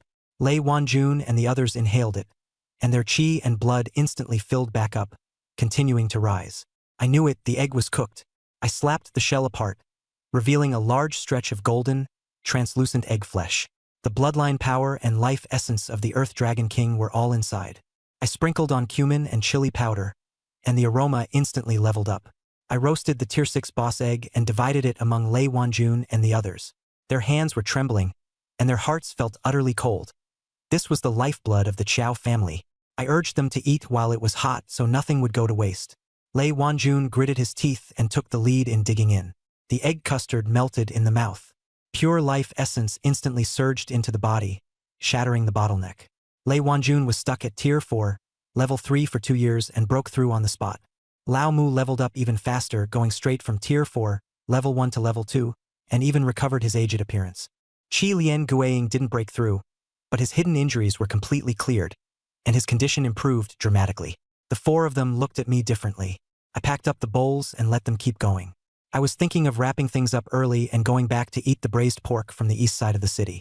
Then we went deeper into the ancient dragon tomb. This pollution was deadly to ordinary people, but to us it was nothing. They didn't even get a chance to make a move. On the way, we ran into 3 Tier 5 abyss bone dragons. I didn't draw my weapon, just kicked their leader over, and the flying bone shards swept through the other two, killing them instantly. Lei Wanjun and the others calmly gathered the materials. All the way, stepping on Tier 5 and Tier 6 resentful spirit bone dragons felt like stomping on ants. Lei Wanjun felt that the instance boss would end with just one punch from me. Half an hour later, we reached the depths of the tomb. A 50-meter-tall abyss corrupted demon dragon emerged, covered all over in grotesque tumors and bone spurs, its breath churning into a black storm. Lei Wanjun's confidence collapsed on the spot. Lao Mu nearly dropped to his knees. Qi Lian Guiying was shocked to the point of bleeding. Lei Wanjun's hand shook on his blade, and he immediately fumbled for the forced escape scroll, ready to run. Just as he was about to urge me to withdraw, he saw my expression and didn't say a single word of nonsense. I stared fixedly at the demon dragon, my heart practically exploding with excitement. The bone dragons were just small fries. This was the real tough one. I tossed my bag to Lei Wanjun, rolled up my sleeves, and strode toward it. The demon dragon gave a glare, and the aura of a peak Tier 7 burst forth, shaking the cavern. Lei Wanjun and the others could barely even stand steadily, whereas I was as steady as an old dog. I roared with the power of Pangu, wanting to see how many of my punches it could take. The demonic dragon spewed force, flesh tumors swelled, bone spurs shot out wildly, and a black storm swept up. The crystal stones on the dome shattered. The old wooden shield was raised and immediately broke apart, and Lei Wanjun and the others struggled to steady themselves. I charged into the storm and took one step to carve out a vacuum channel. I raised my head, drew my right fist back, twisted at the waist, and slammed a punch at it. In an instant, the dragon tomb seemed to pause. Behind me, the phantom of Pangu's giant axe stood towering to the heavens, and a savage, desolate pressure bore down. The space before my fist split open, and time and space were severed. The demonic dragon was locked in place, unable to move. Even its escape back through the abyss gate was sealed off. Lei Wanjun and the others watched in stunned silence from behind. That demonic dragon had suddenly gone stupid, standing motionless, not even struggling. The punch smashed into the bridge of its nose. There was no explosion, only a dull crack of bone and flesh shattering. Its muscles and bones were pierced as if they were paper, and the force drove straight through its body of more than 50 meters. The demonic dragon didn't even cry out. It instantly burst into a cloud of black blood mist. It didn't even leave a trace of breath behind. Its ending was faster than flipping a page. The cavern was empty, and several 7th-tier abyssal demon crystals rolled on the ground. Time and space returned to normal. Lei Wanjun sat on the ground, and Lao Mu lay flat. I bent down to pick up the demon crystals, brushed off the dust, and had Lei Wanjun pass me the backpack. He respectfully ran over and handed me the bag. I casually tossed the magic crystal inside. This big loach looks huge, but it went down with just one punch. Lei Wanjun's mouth twitched, but he still praised my divine might. I couldn't be bothered to dawdle, so I called for quitting time and headed back to eat braised pork. Lei Wanjun immediately said the car was outside, and he'd booked a private room at the Dongcheng braised pork place.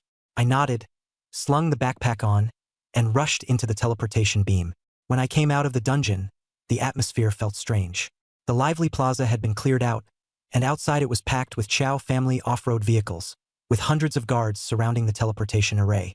In the front row were 10 open metal cases, full of high-grade spirit crystals and cash promissory notes. It was obvious they were after that egg. The fleeing Xiao Tianyu jumped out and pointed at me, shouting. I saw him punch the dark gold flood dragon king to death with my own eyes. The egg must be in his bag. Everyone's gaze turned to me. I patted my stomach and thought to myself, the treasure I just roasted in the abyss for breakfast is actually worth this much.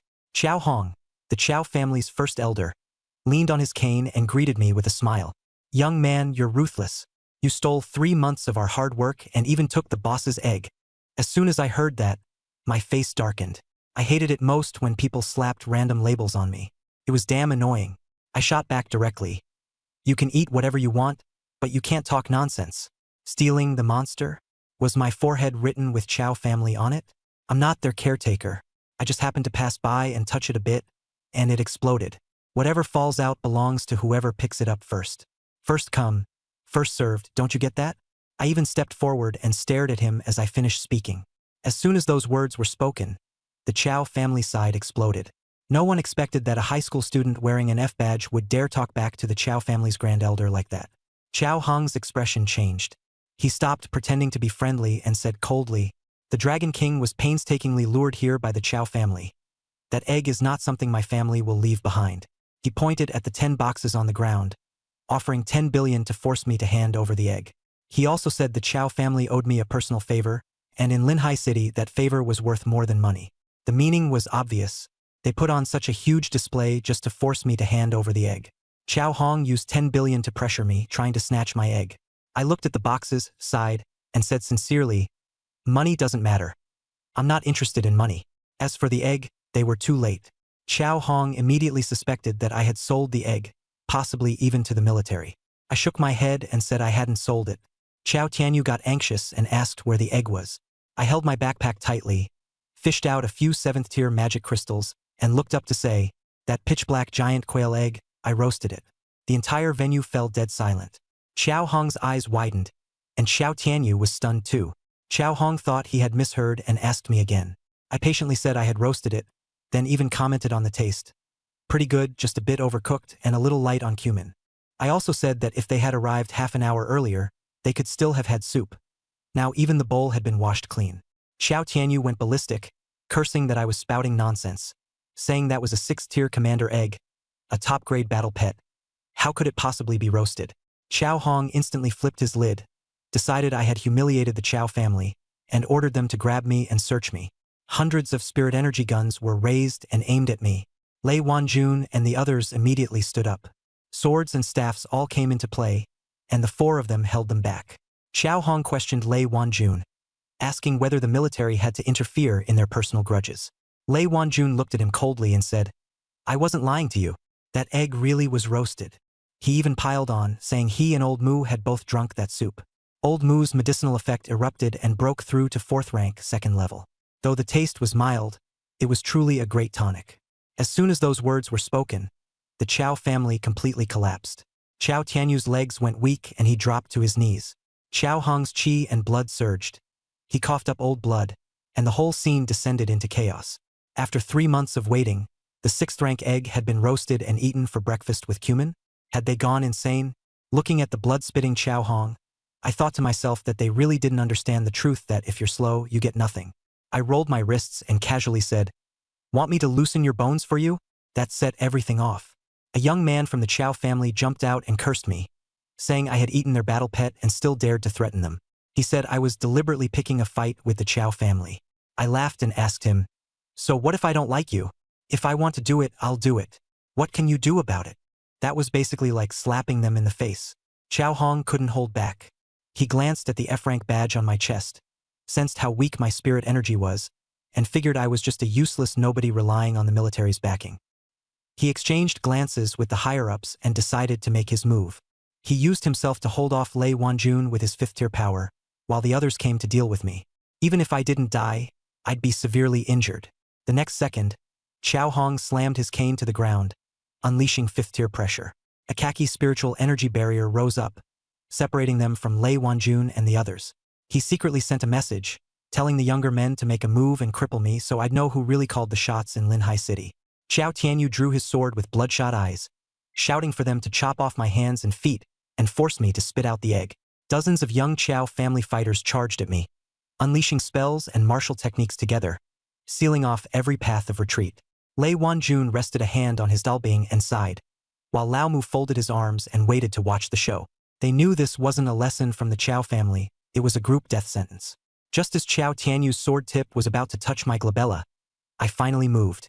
I shook my head helplessly and said, "You're forcing me to stretch my muscles." My right foot moved forward and took half a step. The blue stone floor exploded, and a wave of white air rolled outward. Primordial power surged. I used only half my strength, yet it was outrageously powerful. In an instant, I vanished. It wasn't afterimage. I was simply impossible to see. Xiao Tianyu stabbed at empty air, stunned, his face turning pale. I suddenly appeared behind him, patted his shoulder, and smiled. Young master, looking for something? Goosebumps erupted all over him as he twisted around. A loud slap rang out. Xiao Tianyu didn't even make a sound, as if he'd been hit by an armored vehicle. His face twisted, teeth flew out, and he spun wildly through the air. He smashed into the door of an off-road vehicle, denting the steel plate badly. He was wedged in there, twitching, and went completely silent. The whole scene went silent. The younger members of the Chao family froze, their minds unable to process what they'd just seen. That was the young master at the peak of Tier 2, yet he'd been slapped into a wall decoration by me. I flicked my wrist, looked around at them and said, "Since you're all here, don't be shy." Then I moved again. In 10 seconds, it turned into a nightmare. No techniques, no special effects, not even using full strength. In the crowd, one punch sent one flying, one kick sent another. A Tier 2 shield warrior raised his shield. Shield plus shield burst, and his arm fractured as he was sent flying. A fire mage was in the middle of chanting, when I kicked him in the stomach, forcing the spell back down. He coughed up blood and rolled away. They simply couldn't see me. They couldn't withstand even a casual strike using 90% of my strength. In less than 10 seconds, dozens of young elites from the Chao family were lying all over the ground. Some were screaming in agony. Others were foaming at the mouth and passed out. The scene looked as though a typhoon had swept through. I stood in the middle, my clothes spotless. Looking down at one of the clan members trying to crawl away, I stepped on him and forced him back into the floor tiles. A casual gripe, way too weak, didn't even qualify to have my bones reset. Xiao Hong was still maintaining the barrier to block Lei Wanjun, smugly thinking I was done for. Turning around, he first saw Xiao Tianyu embedded in the car door, then saw the elite lying on the ground, and finally saw me standing there. He tightened his grip on the cracked rosewood cane, his voice trembling. "What exactly did you do?" I stepped aside, turned to look at him, and said with a smile, "Nothing much, just giving the future of your Chao family a skeletal adjustment." I walked toward him, step by step, not fast, but the pressure was explosive. I stopped in front of that earthy yellow spiritual energy barrier, and paused. Looking past the barrier, Xiao Hong's face was ashen. He clenched his fists.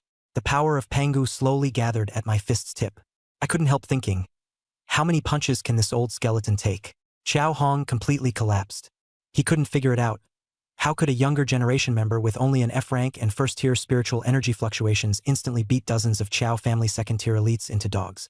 He was at the 5th tier, and still forced himself to mobilize all his spiritual energy.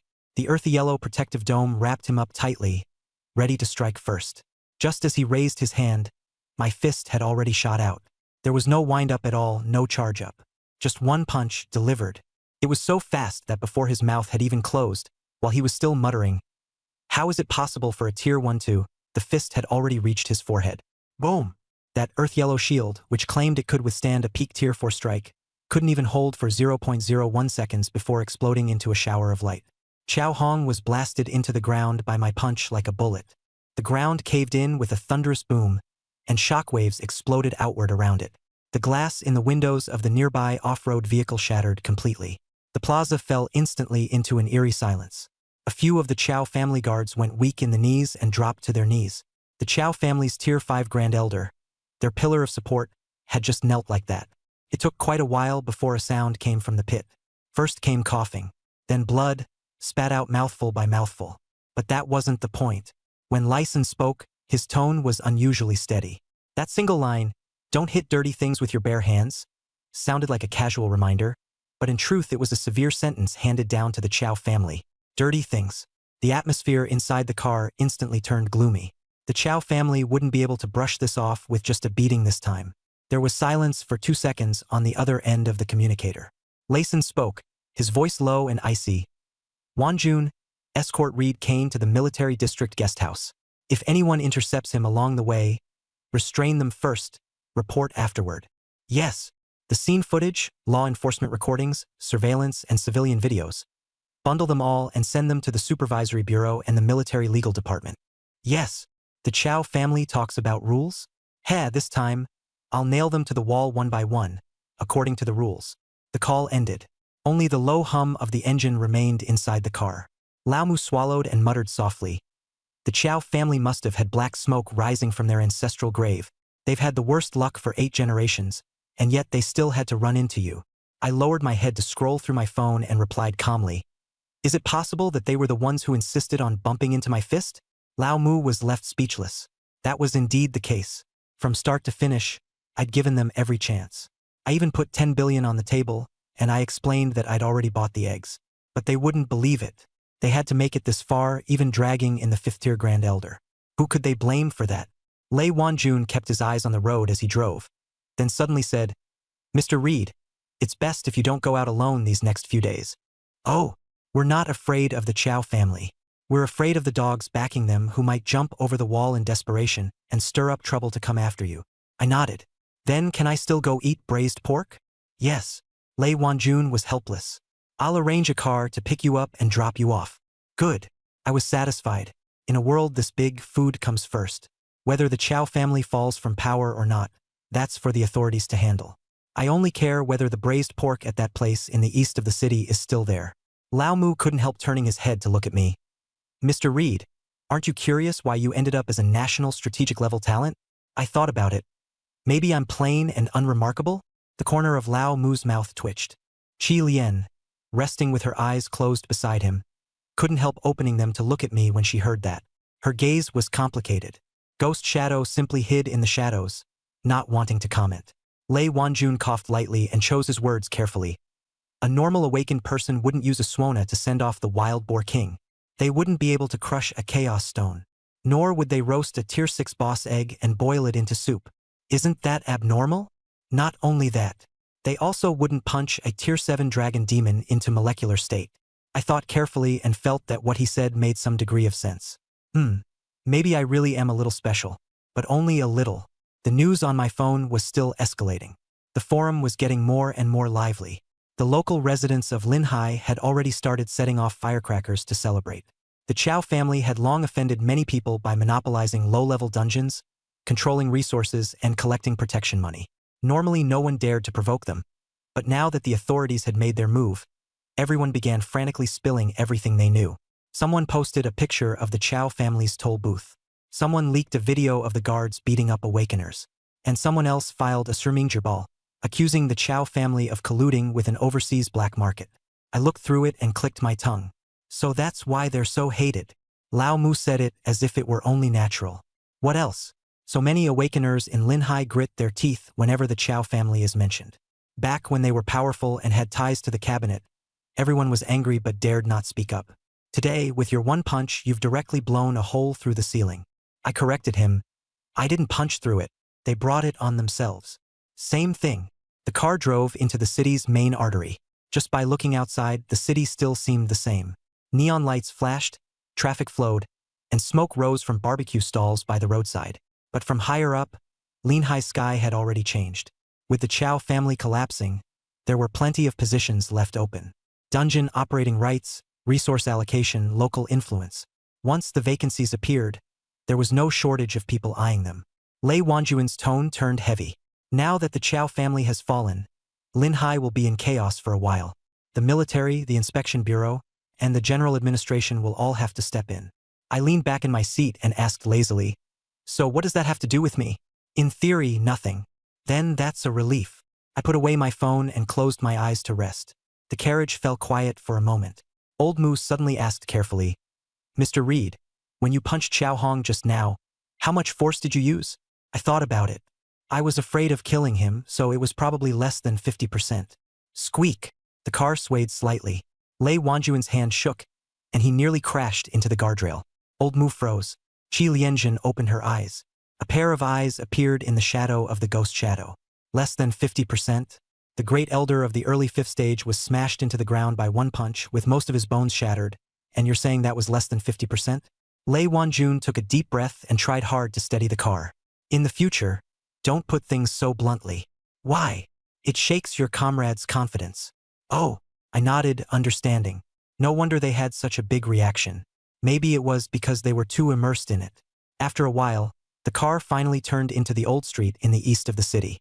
From afar, we could see a line of people queuing at the entrance of the red braised pork restaurant. The aroma of oil drifted out on the wind, and it smelled especially authentic. I immediately sat up straight. Quick! I knocked on the front seat. Pull over by the road ahead. Don't take up space. The people who had just been discussing the destruction of the Chow family, the military's filing of the case, and strategic talent protection all fell silent in an instant. Lei Wanjun looked at the queue, then glanced in the rearview mirror at me, who was earnestly staring at the smell of oil and meat, and felt it was a little absurd. The Lin Hai Chow family had just been kicked into the abyss. And the thing the center of the storm cared about most was whether the braised pork would sell out.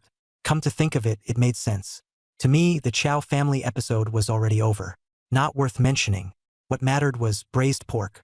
I glanced at the Chenji Bien on my wrist. That liquid metal wrist guard clung to my skin like silver patterns. When I was beating up Chow Hong earlier, I forgot to use it. Mainly because the opponent was too fragile. There was no time to think about weapons, and my fist had already smashed him into the ground.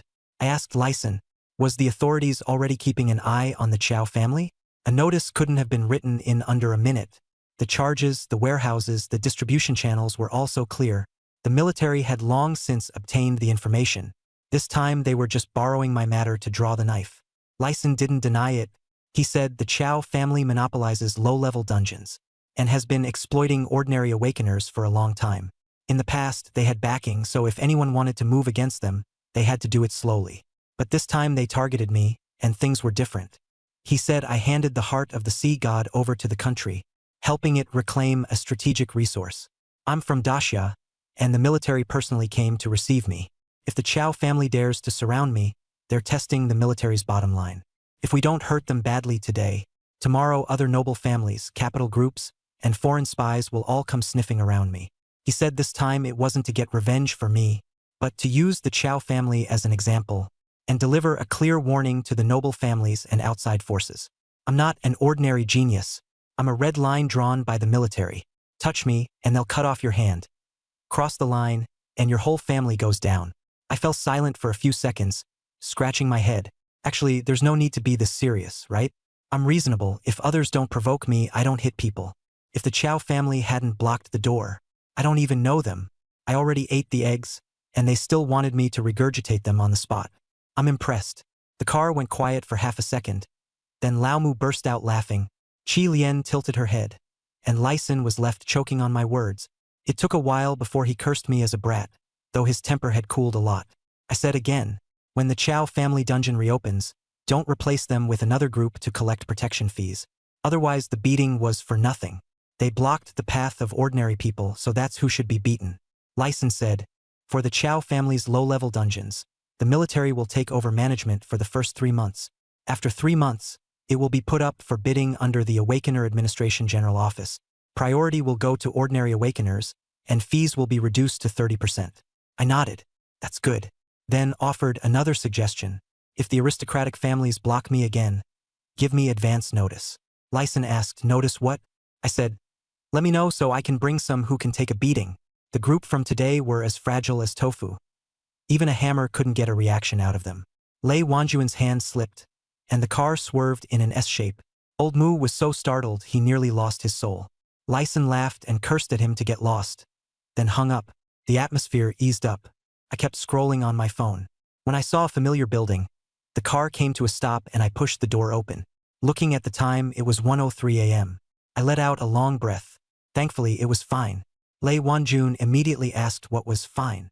I tucked my phone into my pocket and looked up at Old Joe braised pork. I said it was fine that they hadn't closed yet. They fell silent. Only after going through the Abyss Dungeon, the Dragon, the Chow family's blockade, and the military's purge, was the restaurant still open all I cared about? But I thought that was normal. People need food as much as iron needs steel. We entered the dungeon early in the morning, and even roasting an egg only counted as a snack. Split among the 5 of us, it did nothing to fill the stomach. I had just broken through to first rank, and I got hungry even faster. I turned around and made an inviting gesture. In the dungeon I treated you. Next, I'm paying. He patted his pocket. There was newly approved money, so there was no need to save. Everyone was exhausted. The eggs could only tide them over. They needed a proper meal. Lei Wanjuan's mouth twitched. Lao Mu was delighted. He just said, then I won't be polite. Qi Lian ordered 2 servings of braised pork, and Ghost Shadow ordered 3, moving briskly. I was quite satisfied. There were 1 billion in my card. Having 1 meal wouldn't matter. The waiter at the door got nervous when he saw the military vehicle, then relaxed when he saw me in a white t-shirt with a worn-out backpack, then got nervous again when he saw Lei Wanjun and the others, and hurriedly asked whether we were there to eat. I nodded. If we're not eating, are we getting a back rub? The waiter's smile froze. Seeing my odd habit, Lei Wanjun quickly led us inside. Quite a few people in the hall were watching. Lao Zhou's braised pork was famous in the east of the city, and many awakened squads came here to eat. I glanced at the wall sign listing the signature dishes. Braised pork knuckle, spirit mushroom stewed chicken, and stir-fried iron-armored beef tripe, and my eyes lit up. Nothing was more real than that. Not even dungeon magic crystals. The waiter asked whether we wanted a private room, earth, mist, or heaven class, more secluded. I asked Lei Wanjun, and Old Mu said there was no need. Eating outside was fine. Qi Lian said the fresh air outside was nice. And Guiying heard there were plenty of shadows. Lei Wanjun said he didn't care, so I nodded and chose the big round table by the window. We sat down, and I put my backpack on the chair beside me. The chair gave a dull thud, but the waiter's eyes twitched, and he didn't ask any questions. Inside were 7th-tier magic crystals and top-grade materials. Just pulling out 1 piece would be enough to buy the whole place. I pushed the menu to the middle and let them order. Old Mu ordered 5 portions of braised pork first. Qi Lian added soy-braised pork knuckle, spirit mushroom stewed chicken, and stir-fried beef tripe. Guiying ordered 3 bowls of rice. I asked if that was enough, and he said 3 for now. Lei Wanjun also ordered some hearty dishes, and in the end the menu was handed to me. I glanced over it, and said to bring out everything on today's signature menu. The waiter's hand trembled as he asked if I really wanted all of it. I said that's right, we had just come out of the dungeon and had used up a lot of energy. He half believed me and hurriedly wrote it down. The voices at the neighboring table were low. I drank tea. It was ordinary tea, but hot and drinkable. People nearby said in low voices that the Chow family was under investigation and their warehouses had been sealed, and that they'd heard the state's strategic talent pool had been blocked. Some said the Chow family had it coming. They'd have to remember the Blackstone Mine Cave incident for life. My cousin was forced out after they extorted protection fees from him. I stopped moving my fingers and didn't look over. Lei Wanjun looked at me and, with an old wood-like sigh, said the news sure travels fast. Lei Wanjun said that now the Chow family had fallen. The Awakened One circles were in an uproar tonight. I set down my teacup and said, if it's going to blow up, let it blow up. Dungeons belong to everyone, not the Chow family's ancestral grave. If they really want to monopolize it, they'll have to ask the monsters whether they agree. Old Mu almost burst out laughing. Lei Wanjun understood. I tore into the Chow family not just for myself, but also to block the path of ordinary people. The military had long wanted to act, they were just short of a blade, and the Chow family handed it to them themselves. The dishes were served, and as soon as the braised pork came up, my eyes changed. It was glossy, tender, and trembling with the chopsticks. I took a bite and narrowed my eyes. Lei Wanjun asked. I said seriously, it's tastier than a dark gold earth dragon egg. Old Mu froze mid-motion. Qi Lian coughed. Ghost Shadow pushed over a plate of meat, and Lei Wanjun rubbed his brow. The Chow family probably heard another bone break. I was eating head down when the door was pushed open. 6 or 7 mercenaries sat at the empty table next to us, carrying the smell of earth and blood, clearly just back from the wild zone or a low-tier dungeon. The scar-faced leader called for the Lalban to bring 2 cases of ice-cold beer and some hard dishes, saying the brothers were starving. Once the drinks were opened, they started chatting loudly, and someone said that the Chow family's grandson was in for it now. The burly man had gone to the Blackstone Mine cavern to hand over the goods, but all the Chow family guards were dragged away by the military. The scar-faced man sneered, saying the Chow family had monopolized things for 3 years, taking 30% at the door, and if anyone refused, they'd break your legs, and everyone had long been hoping they'd all die off. The skinny, monkey-like mercenary said in a low voice, my cousin in the city defense forces said Elder Chow Hong was blocking the entrance at Meteor Valley, but he ran into some mysterious big shot, who punched Chow Hong and his shield into the ground, and they couldn't get them out. The people beside him were shocked. Chow Hong was a 5th-tier expert. The skinny guy slapped his thigh and said 5th tier meant nothing. That big shot was plain-looking like a high school student, but the moment he made a move, the world seemed to split open. I sat at the neighboring table eating meat, saying nothing. Just as I was about to bring a sauced pork elbow to my mouth, The guys next door were boasting right over my head. My hand froze in midair. Glancing at Lei Wanjun, I lowered my head and shoveled rice into my mouth, pretending I hadn't heard. Old Moo's face flushed red as he held back laughter, biting down on the end of his chopsticks. I rolled my eyes. I stuffed the pork knuckle into my mouth. What top big shot from a secret military training program? I'm clearly just a proper fresh graduate. This bunch of busybodies were gossiping like the law didn't even matter. I'm really speechless. Those mercenaries still weren't done. They kept cursing the Chow family. 13 warehouses under the Chow family's name had been sealed off. All their businesses had been shut down. When it came to entering dungeons, they finally didn't have to watch their faces anymore. Scarface said the Chow family had offended too many people. Once the authorities took the lead, the guilds and solo players who'd been bullied would definitely strike back. The resource points outside the city were probably going to be turned upside down these next 2 days. While they were talking heatedly, the restaurant door was kicked open with a loud bang. The 2 glass doors slammed into the wall, cracking with veins of fracture lines. The entire hall instantly fell so silent you could hear hearts pounding. Everyone stared at the entrance. A young man in black combat gear stood outside the door. He held a dripping alloy battle saber in his hand. His eyes were bloodshot, and he radiated murderous intent. The spiritual energy fluctuation around him was off the charts. Clearly, he had just come out of a bloody fight and hadn't even changed his clothes. Just as the boss was about to curse, he saw the man's ashen face. At the mercenary table next door, the skinny monkey's bottle fell to the floor as he trembled and shouted, "Xiao Tianxi!" The second young master of the Chow family wasn't like Xiao Tianyu, who bullied others by relying on his family's power. He was a ruthless figure who had truly made a name for himself outside the city. A peak third-tier berserker with plenty of blood on his hands. He had clearly rushed back from outside the city. He stepped through the door. His military boots thudded against the tiles with bang-bang sounds. His gaze was locked tightly on the table where the scar-faced man sat. He had already heard everything from the doorway. The scar-faced man had just stood up to explain. Xiao Tianxi didn't waste any words and, with a backhanded swing, split the table in 2. The solid wood-round table cracked apart. Plates, peanuts, and wine bottles flew everywhere.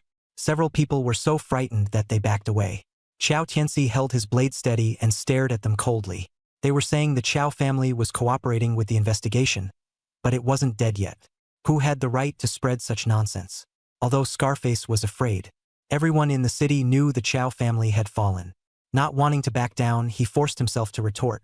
The news has already been released. The first elder has been arrested, and all the assets have been sealed. If you've got the ability, go put on airs in front of the military. That remark completely set Xiao Tianxi off. He was already full of anger. He had just killed a tier 3 boss beast. The family had sent for help, and he rushed back. All the resource points had been sealed, and the first elder was nowhere to be found. With nowhere to vent his rage, Scarface's words came out at just the wrong time. Red light flared in his eyes. He drew his blade, and spiritual power erupted. A bloody glow shimmered along the blade, cut toward the scar-faced man's neck. This is killing to establish authority. It tells everyone that the Chow family hasn't fallen, so don't get arrogant. The scar-faced man couldn't dodge. He could only watch helplessly as the blade came down. At that moment, I saw the piece of braised pork on the table jump up and land on the tablecloth. I stopped using my chopsticks. That meat had gotten dust on it. I sighed and leaned back against the chair. I called out to Lei Wanjun. Are all the Chow family members a little messed up? The young ones like to block doors, the old ones like to put on airs, and now here comes one who flips the table. No manners at all. I pointed at the fallen piece of braised pork. I've been watching this one for a long time. Xiao Tianxi turned around sharply. His blood-red eyes locked onto me. He didn't know me. He'd been outside the city recently. He hadn't seen yesterday's joint exam news. In his eyes, I was just a high school student wearing a white t-shirt and an F-rank badge. I stared at him, dumbfounded. Then he glanced at Lei Wanjun and the others beside me. Pupils contracting slightly, his strength was impossible to see through. He was worked up, his chest rising and falling violently. The blade pointed at me as he asked sharply, "What are you? Do you have any place speaking here?" Lei Wanjun put down his chopsticks. Lao Mu touched his staff. Qilian and Guiying leaned forward. The fight could erupt at any moment. With a single sentence, they could kill this second young master of the Chow family instantly. I raised my hand to signal everyone not to move. Then I stood up myself. First, I looked at his blade. Then at that violent spiritual energy. And raised an eyebrow. Third tier. Chow Tianxi sneered. Scared? Kneel down and kowtow 3 times. Then take your words back, and I can spare your life. I ignored him and asked Lei Wanjun in return. Didn't Elder Lai say that the Chow family is suspected of privately setting up armed forces and threatening the nation's talent? Lei Wanjun nodded. I went on to ask, isn't him pointing a knife at me right now considered committing violence on the spot and resisting arrest? Lei Wanjun smiled. Yes, under the military's wartime regulations. Anyone who sees it may kill him on the spot. Chow Tianxi sneered. Kill me on the spot? Just you. As soon as he finished speaking, he gripped the knife, and his berserker bloodline erupted. His muscles swelled violently, and his combat uniform was ripped apart. He drove power into both legs. He stomped the floor tiles hard enough to leave 2 pits. Then he shot toward me like a cannonball. The blade sliced through the air, the explosive crack ear-splitting. I stood there without moving. The strongman profession's duration hadn't ended yet. The power of Pangu was still surging through me. At this level, he was worlds apart from Chow Hong. He rushed right up to me. I said softly, far worse than your grandfather. Just as the blade was about to slash my face, I raised my right hand, didn't clench my fist. I only extended my index and middle fingers, casually pinched. Clang. A crisp ring rang out. His full force slash was firmly pinned between my 2 fingers. His expression changed. He frantically channeled his spiritual energy, and his face turned red. The blade didn't move an inch. The restaurant fell eerily silent. The scar-faced man's table was stunned speechless. Chow Tianxi felt as if his own head had been struck. He couldn't understand how a peak 3rd-tier slash could be caught between my 2 fingers. I smiled. Disturbing others while they eat is impolite. With a gentle pinch of my 2 fingers. Crack. The alloy war blade shattered into iron filings. The blade fragments hit the floor. Inertia made him stagger. I casually slapped him. Snap. The sound was so loud it made my heart race. Chow Tianxi spun 3.5 turns in midair. He crashed heavily into the leftover food pile. The table collapsed halfway. He didn't make a sound and passed out. I wiped my fingers. Then I turned to the owner and said, consider this table paid for by me. Bring me another plate of braised pork. I sat back down in the chair, picked up the braised pork with my chopsticks. The piece just now fell off. I haven't eaten enough. The owner rushed over on shaky legs, his face as pale as a sheet. He glanced at Chow Tianxi lying on the ground. Half his face was swollen like a steamed bun. Vegetable leaves were stuck all over his body. Truly miserable. Look at me again. Sitting properly by himself. Calm as if he had only slapped a mosquito to death. The boss's lips trembled, and he didn't dare make a sound. The whole shop fell silent. The scar-faced mercenary at the table nearly had his eyes popping out. He severed a 3rd-tier berserker's alloy saber with 2 fingers. He hurled the 2nd young master into the leftovers with 1 slap. When had they ever seen a move like that? They suspected they were drinking counterfeit booze. The boss gathered himself, leaned over and said anxiously, little brother, aren't you being foolish? I looked up. Foolish. The boss pointed at Chow Tianxi on the ground, his voice changing. That's the Chow family's 2nd young master. The Chow family may be down on their luck, but a solsu de loto bimada. If you beat him up like this, aren't you afraid of death? He was right. His shop used to send money to the Chow family. If they didn't pay, the next day someone would be sitting by the roadside drinking tea. Who would dare come? The boss was secretly delighted at the Chow family's misfortune. But if he really had to beat Chow Tianxi into a dead dog in public, he didn't have the guts. This time, it wasn't just about hitting someone. It was about tearing the Chow family's face off and stomping it underfoot. I smiled. I understood clearly that this show had only just begun. I didn't rush to speak. First, I picked up some braised pork and ate. The meat was so tender it melted the moment I bit into it. After swallowing, I wiped my mouth. Then I looked at the boss. It's getting dark. The boss didn't understand. What do you mean, getting dark? I glanced at Chow Tianxi, who was lying on the ground. I said lightly, the Chow family should be done for 2. The restaurant fell silent. Leaning back in my chair, I tapped the bowl with my chopsticks and said plainly, I don't have much patience. They come looking for trouble once, twice, 3 times. I'm getting annoyed too. I knew it in my heart. The Chow family was the first to cause trouble in the instance. Chow Hong blocked the door. Chow Tianxi charged into the restaurant with a knife. He even smashed the braised pork I had my eye on. I just came here to eat and ended up getting targeted. But I understood. With my status, the military couldn't possibly let me bear this alone. So I wasn't panicking. Sure enough, my phone lit up soon after. I looked down and saw that an official notice had been issued. Qiao Tianxi caused trouble with weapons at Old Zhou's restaurant in the east of the city. He attacked a national strategic-level talent and obstructed the military's investigation. The Qiao family was found to have refused cooperation, transferred assets, and even organized armed resistance. The joint investigation was upgraded to a special military purge. All direct members of the Qiao family were taken under control, and their ancestral home, ancestral hall, and everything else were sealed off. Resistance, suppressed on the spot. After reading it, I thought to myself that the Qiao family was finished. The boss, the scar-faced man, and the mercenaries were all stunned. Someone in the corner muttered softly, and I pretended not to hear. At this moment, Qiao Tianxi woke up. He heard the announcement and stubbornly said that the Qiao family still had the cabinet backing them. When I saw how he was acting, I really wanted to laugh to death. Lei Wanjun stood up, walked over to him, and said, "You assaulted a protected person and obstructed the settlement. You're under arrest." Only then did Qiao Tianxi clearly see who he was, and he panicked. He knew he'd kicked an iron plate from the military. 2 military personnel came in from outside, held him down, and put on spirit power suppression shackles. His spirit power was immediately suppressed. Qiao Tianxi's face went pale. His arrogant air vanished, and he stammered in defense. "Captain Lei, I didn't know. I really didn't know he was."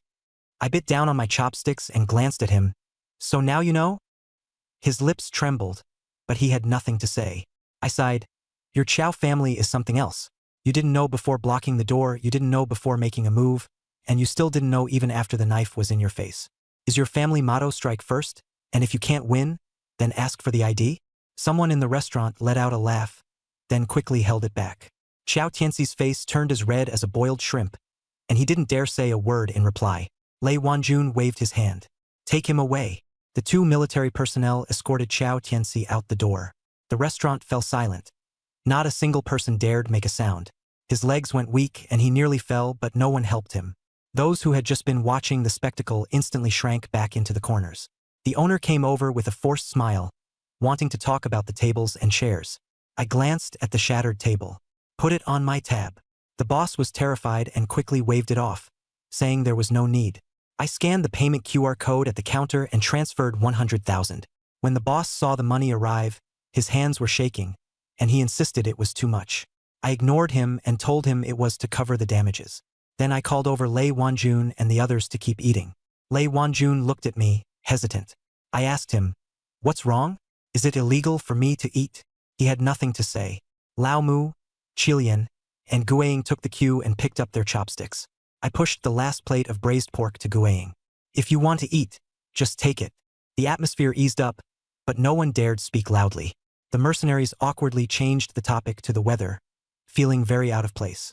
I couldn't be bothered with them and kept my head down eating. Qiao Tianxi's matter was serious. Fighting monsters could wait, but the braised pork wouldn't taste the same once it got cold. After a few rounds of eating, I picked up the bottle and looked at Lei Wanjun. "Brother Lei, want a drink?" He glanced at the car and declined, saying he still had to drive. I told him to sit in the back seat and let me drive, but he refused even more firmly. Lao Mu advised me not to break the law, so I didn't push it. I poured drinks for Lao Mu, Qilian, and Guiying. Old Mu downed it in one go, a toast to me for treating him to the most expensive egg custard and hearty braised pork. Qilian toasted Xiao Jia into the ground. Ghost Shadow toasted to still having a meal next time. I laughed and clinked my glass. Lei Wanjun raised his teacup and clinked it too. This meal went on until 3:30, with a stack of empty plates. The owner didn't rush us. He stood guard at the kitchen door, and whatever I ordered, he made. When it came time to pay, he only charged for the food, refunded more than half of the 100,000, and kept only the money for the tables and chairs. I looked at my half-dead character and stopped trying to act tough. In the game, these 2 regulators were no joke. One locked the mirror to cut off routes, and the other rotated the ball to force movement. Their coordination was like they'd been specially trained, aimed straight at me, a trash-talking player. I hugged the wall and rotated positions, vaulting through a window into the pallet area, playing a round of mind games. Just as I was about to create some distance, a red glow pressed in from the side. I tried to bait out the swing with a feint, but I was half a beat too slow. Snap, I went down. The teammate channel exploded. "Bro, didn't you say if they can't catch you, it means they're bad?" I kept a straight face. The network's acting up. They didn't believe it, but it didn't matter. I got hung on a chair, and the two hunters stood on my left and right, staring at me and refusing to leave. I turned on voice chat. "You two turned joint hunt into a private grudge match?" One hunter replied, "You're too noisy." The other added, "And you're asking to be beaten." I was speechless. A teammate came to rescue me, but was forced back by a skill as soon as he got close. The other hunter followed up with crowd control and knocked him down in the blink of an eye. I looked at him on the ground and said, "You're here to keep me company, aren't you?" He said, "Baiting skills." I asked, "Baited them all?" He said, "Done." I asked again, "And the people?" He said, "Gone." My chair time ran out and I got sent flying. The screen dimmed for a moment and silence fell. Just a moment ago I'd said the situation wasn't a big deal, and then I became the one getting special treatment. My teammates played terribly too, and the progress across the whole field was tamburindu. I thought being sent flying would buy some time. I didn't expect the two hunters to clear the field and sweep us all away in one wave. Soon the match ended, and the hunters won in a landslide. I exited the settlement screen, checked the data, and took a deep breath. Can't keep fighting. If I keep fighting, before midnight I'll be the one getting steamed red. I shut down the game, set the phone aside, and stared at the system panel. Current class, Strongman. Remaining time, over 4 hours. I stared at the countdown for a while, but I still couldn't sleep. This Strongman class is absurd. He pinched an alloy knife to pieces with 2 fingers and slapped the remains of Chow Tianxi's food pile away. The military even stood on my side on the spot. The Chow family was crushed in an instant, and countless people in Linhai City were watching me. Lei Wanjun was right. Just because the Chow family was done for didn't mean there were no more troubles. Domestic noble families, foreign conglomerates, and hidden alien factions all wanted to know what kind of person I was. So the military district arranged a detached little house for me to stay in these few days. It had the highest level security and everything else too: training room, recovery pod, storage room, all of it. Most importantly, the bed was big, and I was satisfied. Before leaving, Lei Wanjun told me to wait until midnight for the class refresh, and to notify everyone in the group chat. I was the one who created the group chat, called Notification Group for What the Hell I'll Be Tomorrow. Lei Wanjun was silent, and Lao Mu laughed his head off. Chi Lian Guiying didn't say anything, but it was clear he felt it too. Promise them, and I'll send the message as soon as it's 12 o'clock. So there was no way I could sleep at all. All I could think about was what new profession to refresh tomorrow. A God-tier chef? A locksmith? Or a God-tier square dance king? The more I thought about it, the more awake I got, so I simply sat up and stared at the time. Tonight, I'm definitely not sleeping. I forcefully squeezed out from between the 2 guards and climbed up to the 2nd floor. They chased after me. My teammates sprinted in on a full ball charge, and I opened my mic. "Nice full ball technique. Good job. Survive and you'll be rewarded with a full ball." Before I could finish, a flash knife took me out. The red cloth hadn't even arrived yet, and I was already down. I stared at the screen for 3 seconds and silently said, "That doesn't count." My hand slipped. My teammate reminded me, "Bro, you're down." I said, "I know. Tactical knockdown, helping you guys build mental resilience. Look, for generators are already done." While on the chair, the hunter stood guard on my left and right. I said, "The game isn't called She Can Keep Me with a Red Eye. It's not called She Can Camp My Body with a Red Eye." The hunter replied, "Then keep calling." I laughed. "Getting anxious? Huh? Getting anxious means I did a pretty good job of kiting. Bro, don't look at me sitting on this chair. My spirit has already vaulted over the window." Teammate came to rescue me and 1 got taken down. Another came to rescue and another went down. The 3rd hesitated for ages, then finally turned back to decode the machine. My heart turned cold. This is the classic random matchmaking lobby. Like the 7 little Gord brothers trying to save Grandpa. And in the end, I was the one left to dry on the chair. I didn't quit right away. I watched until the match ended before leaving. On the results screen, it showed I'd held the chase for 187 seconds. 3 teammates gave likes and the hunter gave 2. I stared at the hunter's likes, and my blood pressure shot up. They were mocking me. I immediately clicked again. The 2nd match, the 3rd match, the 4th match, I plunged straight in. Even the Chow family in real life isn't as hooked as I was. The Chow family can still play dead, but game hunters are different. Camping the corpse, flashing the badge, and a post-match "you're not that good either" are all devastating. At 9:30, I went from lying on my pillow to sitting cross-legged on the bed. At 10:40, I turned the air conditioner down by 2 degrees. It wasn't cold, it was my temper running hot. At 11:20, a group message popped up. Lao Mu asked if I was asleep, And Lei Wanjun guessed I was waiting for the job reset. Chilean guessed I was training. Ghost Shadow said I was eating a late-night snack. I took a moment to reply, working on my willpower. Old Moo, how do you work on it? Me. By getting chased and beaten by 2 hookers. The group chat instantly filled with question marks.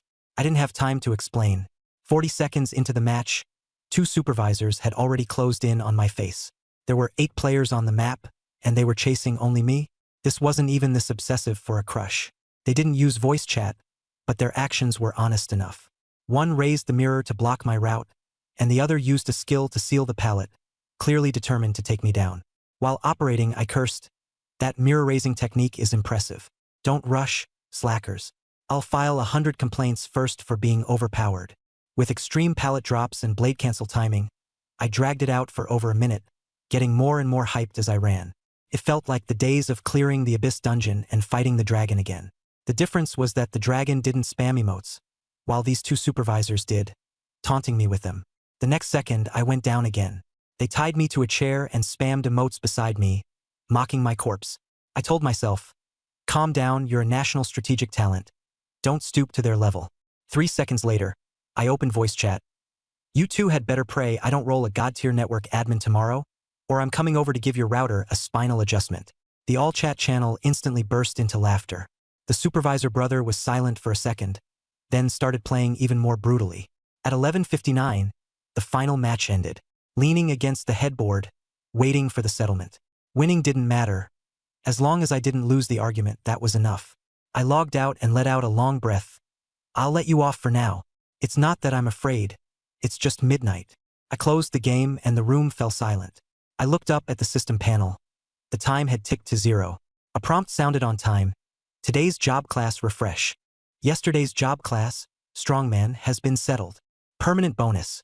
Strongman Divine Tier Template, 1% to all attributes." I straightened up instantly. Here it comes. Staring at the system the next second, a new job class appeared. "Congratulations. Host, on Awakening. Divine Summoner, Demon King Protection version." I froze for a few seconds. I understood Summoner. Expensive, depends on luck, depends on fate. If raised well, one person could rival an entire squad. If raised badly, you could only hide behind and cheer them on. The key was those 3 words, Demon King Protection version. I read them aloud and they felt weird. The system's naming was already abnormal. Yesterday's Strongman was plain and simple, yet with one punch it wiped out a 7th-tier demonic dragon. Today the front half was normal enough, but the moment a parenthetical was added, it just felt off. I opened the job class panel. Current class, God-tier Summoner, Demon King Protection version. Tier 1. Unlocked skill, Summon. Summon. Your network of connections is unmatched. I was silent. There was no summon beast list, no contract slots, no cooldown, no energy cost. Just that one line in the skill bar. Your network of connections is unmatched. I stared at it for a long time, but nothing happened when I clicked. What the heck is this thing? I just graduated from high school. What kind of connections could I possibly have? Lai Sun counted as 1, Lei Wanjun as half, Old Moo as a free meal buddy, and everyone else had either ripped me off, messed with me, or nearly killed me. This counts as a network? That's a victim list. After playing for a few hours, my brain felt swollen, and once the class refreshed, sleepiness was cremated on the spot. I picked up my phone and tapped into the group chat. The group name was Tomorrow What the Hell Am I Notice Group. All 4 avatars were lit up. Nobody was asleep. They were lurking on standby more accurately than game moderators. I sent a message, "Kids, if you don't understand something, just ask. My new class is a summoner, and it looks useless. What do I do?" Less than a second later, Old Moo popped up first. He laughed a bunch first, saying he wasn't laughing at me, just remembering something happy. I asked him, "Did your wife have the baby?" He said he didn't have a wife. I replied, "Then you're happy too soon." Lei Wanjun said that summoners are weak in the early stages. A Tier 1 summoning beast has a low level, poor stability, and is expensive to support, but the military district can provide resources. Chilean said that she could finally protect me. Ghost Shadow said he could. Lao Mu was even more direct. "I hired you as a companion player, and finally it's their turn to stand up." I laughed. That old guy was still calling me Mr. Reed yesterday. But the moment he heard I was a summoner, his back immediately straightened. I asked them whether they had any prejudice against summoners. Lao Mu said there was no prejudice, only facts. The biggest problem with a Tier 1 summoner is that their summons are weak and the summoner's body is fragile. Without powerful summons, it's hard to build combat strength in the early stages. Lei Wanjun agreed, saying that although it was a god-tier profession, we should still be conservative at first. I agreed. For an unknown profession, we had to try it first. We couldn't blindly trust it just because the first few pulls were absurdly good. I looked at the skill description again. Your network is unmatched. What kind of nonsense is that? A proper summoner summons wolves, eagles, or elemental beings, and he summons a network. In a modern urban novel, this could make him the CEO's secretary. But in a Chenmin Juishing setting, is that really reliable? I lowered my head and looked at the dried-up corpse in the South Jiang City No. 1 school uniform at my feet. Then I looked at the piles of bones of the awakened ones of the Dragon Country. That last bit of carefree attitude in my heart vanished, leaving only cold killing intent. Only at this moment did I truly understand what it meant to have Chinese connections. If I can borrow the power of Pangu, then asking for a top-tier god isn't too much. Iluo laughed loudly. The Abyss Beast Horde stopped 3 steps away and deliberately didn't kill me, mocking me and telling me to keep shouting. He said that if I really managed to summon a living being, he'd leave me a complete corpse. I ignored him. I took half a step back, avoiding the bones, and stood straight. I clasped my hands together in front of my chest and began to invite the gods. The abyssal foreign race seeks to annex the Dragon Country. Their crime is unforgivable. They prey on the weak and think no one will stand for us. I do not worship heaven and earth, nor do I chant divine titles, for fear that the myths will be severed. Using the bones of my fellow dragon countrymen on the battlefield as the altar, and the wails of the dead as the sacrifice, I bow to the Lord of the 10,000 Immortals of Bio, Master Tongtian, the venerable Taoist Lingbao. Please grant this Holy One a divine thought, break this desperate situation, suppress these fiends, and wipe out the enemy invaders. Using all my strength, I roared, "Please descend, divine being." As the words fell, the altar fell into dead silence. No response. Iluo was stunned, then burst into wild laughter, calling me a madman and ordering the kill. More than 100 abyss beasts surged forward, their claws pressing toward his throat. In an instant, the dungeon space came to a standstill. The abyss beasts froze, Arrow's grin stiffened, and the drifting dust hung motionless in midair. A dark red glow split the blood-colored dome overhead. This was definitely not ordinary pressure. It was an unrivaled killing intent that stood above the laws of heaven and earth. 4 illusory long swords slowly descended, each suppressing one direction. Before the swords even moved, the blood-colored patterns began to crack and melt away. From deep within the fissure, a young Taoist stepped out. He wore a cyan Taoist robe. His expression was calm, and in his eyes there was no arrow, no abyss beasts. He only lowered his head and glanced at the altar, at the dried corpse in Dragon Country School uniform. That single glance was enough to unleash the wrath of a saint. The abyss beasts, which had just been ferocious enough to terrify, collapsed to the ground in a heap. Their bones seemed to have been drained from them, and they didn't even dare lift their heads. They could only whimper as they desperately clawed at the ground, trying to burrow into a crack in the earth. Arrow was afraid too. It took half a step back, its bone staff trembling. But it was the great priest of the third abyss rift. It steadied its mind and first glanced at me. I found that my psychic fluctuation was still tier 1, completely unchanged. He immediately took the fear as an insult and decided it was an illusion trick. He raised the bone staff and cursed me through gritted teeth as a tier 1 trash. He said I was fooling him with some flashy summoning trick, that I'd whipped up 4 broken iron shards and a phantom to scare him. He even stomped on a Dragon Nation student skeleton and kept cursing. He said Dragon Nation people only knew how to use these deceptive little tricks, that I couldn't even summon a slime, and could only rely on illusions to stay alive. He directly questioned Grand Master Tongtian, asking what kind of thing this guy really was. I stood there, almost unable to hold back my laughter. I'd seen people seeking death, but never anyone seeking it this hard. In my heart, I gave Luo a thumbs up. Bro, with those words, your entire clan is done for today. Thinking about how Pangu came yesterday and Tongtian Sect Master coming today, it made sense. So this is called the God-tier Summoner Demon King Protection version. Huh. My connections are all big shots. I took a deep breath, barely suppressing the smile at the corner of my mouth. I didn't want to enjoy this legendary scene all by myself. I quietly tapped the wrist guard and turned it into a super clear night vision plus anti-shake action camera. The liquid metal in my palm turned into a small black camera, and the red light came on. Arrow mocked me for using scrap metal to record the death scene. said, recording it could make the Dragon Nation avenge me? I ignored it and turned the camera around. I aimed it at myself, the Tongtian sect master floating in midair, an arrow opposite us, who looked eerily like a clown. I packed them all into the frame at once and started recording immediately. I opened to the camera with, "I'm in a forced teleported dungeon in the abyssal alien race. These guys played dirty in the middle of the night and ambushed my little friend who just turned 18.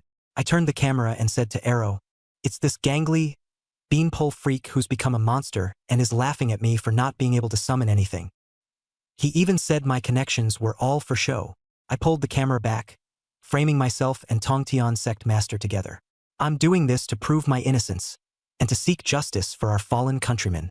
So I specially invited Tongtian sect master of the Jia sect to come take down this damned priest with me." At the end, I flashed a peace sign, signaling that the big boss was about to single-handedly crush the trash mobs. Arrow was stunned, his brain short-circuiting. Tongtian sect master glanced at me indifferently. Honestly, that look carried speechlessness, helplessness, and even a bit of disgust. Disgust aside, the sage then turned his gaze toward Arrow. The bones of the descendants of Huaxia littered the ground, and it had hit a saint's bottom line. Elro flew into a rage and ordered them to tear me apart. Those beasts, trembling as they crouched on the ground, forced themselves to stand up. With their tails tucked and urine dripping, they shuffled over to lunge at me. I didn't dodge. I held up the camera and gave the Tier 4 beast a close-up. Tongtian Jiaozhu didn't even have a twitch in his fingers. He coldly spat out one word: "Kill!" Swords rang out in all directions, but there was no sword aura and no phenomenon. Yet more than 100 abyss beasts froze instantly. A breeze blew past, and they were all gone. Elro stood dumbfounded, the fury on its face sealed away.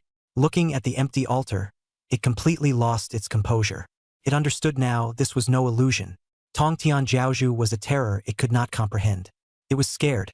Its first thought was, run, but it also knew it couldn't escape. Panic hit its mind and it changed tactics. Forcing a fierce look, it stretched out its neck, pointed at the sword, and roared. It said that Tongtian Jiaozhu killing its loyal servant was an unforgivable insult. It was still wildly spitting that the Tongtian Jiaozhu looked handsome, and that having a flashy sword was useless. I almost burst out laughing. This survival instinct was way too strong. Then the bone staff turned toward me, its red eyes howling. It said it could call for backup too. I casually crushed the black heart at the top of the bone staff. Abyssal blood aura erupted as both hands formed seals and chanted spells, and crimson patterns surged wildly. It was clearly about to summon a big move. I moved the camera closer, ready for a live broadcast. A reminder to everyone the other side was getting anxious. It was about to call for backup too. Tongtian Jiaozhu wasn't in a hurry and just watched it struggle. The blood light grew brighter and brighter, and the space twisted violently. A huge black crack tore open behind it. I thought the ultimate move was coming and held my breath. It abruptly stopped and dove headfirst into the crack, fleeing at top speed. It only left behind one line: "Just you wait." The crack instantly closed. The blood light faded, and the altar fell silent. No monster, no reinforcements. Only a few strands of black fur drifted down slowly. I froze, even the camera slipping from my hands. I looked at the empty altar, then at the Tongtian cult master. Silently asked, "It ran?" Never expected its ultimate move after all that buildup was just running away. The Tongtian cult master's face darkened. Having been toyed with by an ant, his fury erupted. The void wailed, and the killing intent of the 4 Juxian swords surged wildly. With a thunderous roar, the instant space began to collapse. I sat down on the ground, covered my ears, and urged it to calm down. I also reminded it that once Arrow ran, the monk could run, but the temple couldn't. Chase after him along the rift. With a sweep of his sleeve, the Tongtian cult master sent the Juxian sword turning into a streak of light, splitting open the closing rift. He directly chased into the abyss. Arrow fled in a sorry state back to the soul-swallowing clan royal court in the third rift. He fell heavily to the ground with a thud, relieved that he was still alive. The great priest questioned him about how he had ended up like this. Arrow wanted to explain that he had encountered a bizarre summoner who summoned a terrifying existence. Before he could finish, space shattered above the great hall. A streak of azure sword light slashed down from the rift. Without a word, it went straight for Arrow. Arrow screamed without making a sound, and turned into a cloud of blood mist. Even his soul was shredded to pieces. The remaining force of the sword aura sliced apart the royal court's great hall. The high priest was sent flying by the violent impact, badly injured and coughing up blood. By the altar, the sword flew back to the heavenly lord of Tongtian. The saint's fury subsided somewhat. I put the camera away into Qianjibian. I stood up straight, gave the heavenly lord of Tongtian a deep bow, and sincerely said thank you. If he hadn't stepped in, I really would have had to fight those monsters to the death with my slippers tonight. The heavenly lord of Tongtian didn't respond immediately. He first lowered his head and looked at the mummified bodies of the Dragon Nation students on the altar. Some of the remains still had low-level awakened badges clutched tightly in their hands. He sighed softly and said that the world they lived in was far too filled with killing intent. These children should have had a bright future. Instead, they ended up as blood food raised in captivity by foreign races, which was truly tragic. Looking at the corpses all over the floor, I only said one sentence. This debt will settle it sooner or later. The heavenly lord of Tongtian nodded. He said that I had used the god-summoning technique to call him here. The method was profound but limited. His divine consciousness had reached the end of its time in this world. I was a little disappointed. I had originally hoped he could conveniently wipe out the soul-eating tribe's lair. He glanced at me and told me that crossing realms to strike down enemies was no easy feat. The divine summoning art cannot summon the same deity twice within one day. That sword strike just now was the limit of his divine consciousness. There wasn't enough time, and he had originally wanted to personally make a trip to the abyss, to completely erase that nest of filthy things. Only then did I understand. Though this power was divine, it had a cooldown. You couldn't keep calling on the same person over and over. Today we invited the Grand Master of the Tongtian sect. Next time we'd have to switch to someone else. I said I understood, and thanked him again. He said the remaining trash would be left for us to use as training. The dirty and exhausting work couldn't all be left to him. A trace of coldness in Tongtian sect leader's eyes faded a little. A hint of a smile even appeared. He said my temperament was one that refused to suffer losses. Then his figure began to turn illusory, transforming into specks of azure light that dispersed. Before dispersing, he left me with a message. 10,000 races surround us. Wolves all around. Tiger at the mercy of wolves. Let me properly improve my cultivation. If one day I can sweep away all the filth of this world, then he can toast me a cup of wine in the primordial wilderness. As the words fell, the 4 long swords rang in unison and vanished completely. The rift above the altar slowly closed. The saint's pressure in my heart dissipated. I stood where I was, looking in the direction where he disappeared, and replied with a smile, I'll remember this cup of wine. After the Tongtian cult master disappeared, the forced teleportation instance could no longer hold. Darkness collapsed like shattered glass. My vision went black, and the sensation of weightlessness swallowed me again. On the other side, in the primordial world, the Tongtian cult master's true body awakened in the Bio Palace. Through that strand of divine sense, he looked at the world I was in. That world was riddled with holes and wounds. The heavenly Tao laws were incomplete. There were also spatial rifts all around. Inside those rifts lurked greedy foreign races. He wanted to set the immortal executing sword formation up in the sky, and deal with the alien races lurking in the shadows all at once. But the laws repelled it, so he had no choice but to give up. In the end, he looked at me across the void, silently wishing me good luck. The next moment, I hit the ground hard. My butt hurt so much I sucked in a breath of cold air. When I got up to look, it was the familiar ceiling. A double bed, a bedside lamp. I was back. A single-family small building in the military district. I looked at the wall clock. It was 12:15 a.m. From being dragged away, to the arrival of the Tongtian sect master, then to the sword that chased deep into the abyss and slashed at Yelua, and finally being sent back. Less than 15 minutes had passed in total. 15 minutes. A trip around the gates of hell. And he even took apart the abyss's 3rd rift royal court along the way. Efficient indeed, Tongtian sect master truly deserves to be called a great god. I limped to the bedside, directly flop onto it. It's not physical exhaustion. It's mental exhaustion. Playing games deep into the night, then suddenly being dragged off to fight a fierce battle with a foreign race. Anyone would be annoyed. I reached for my phone. Just after unlocking it, a flood of notification alerts went off. Tomorrow I am what the hell is this notification group? Unread 99+. I opened it and the timeline was packed. At 12:03, Lao Mu asked why I wasn't saying anything. At 12:05, Lei Wanjun asked if I had fallen asleep. At 12:08, Qi Lian went downstairs and noticed my spiritual energy fluctuation was gone. Ghost Shadow confirmed I wasn't there. At 12:10, Lei Wanjun called an emergency assembly. He notified Lei Shuai to lock down the city and confirmed I'd been taken away by a spatial ability user. Lao Mu suspected the remaining members of the Chao family or foreign forces.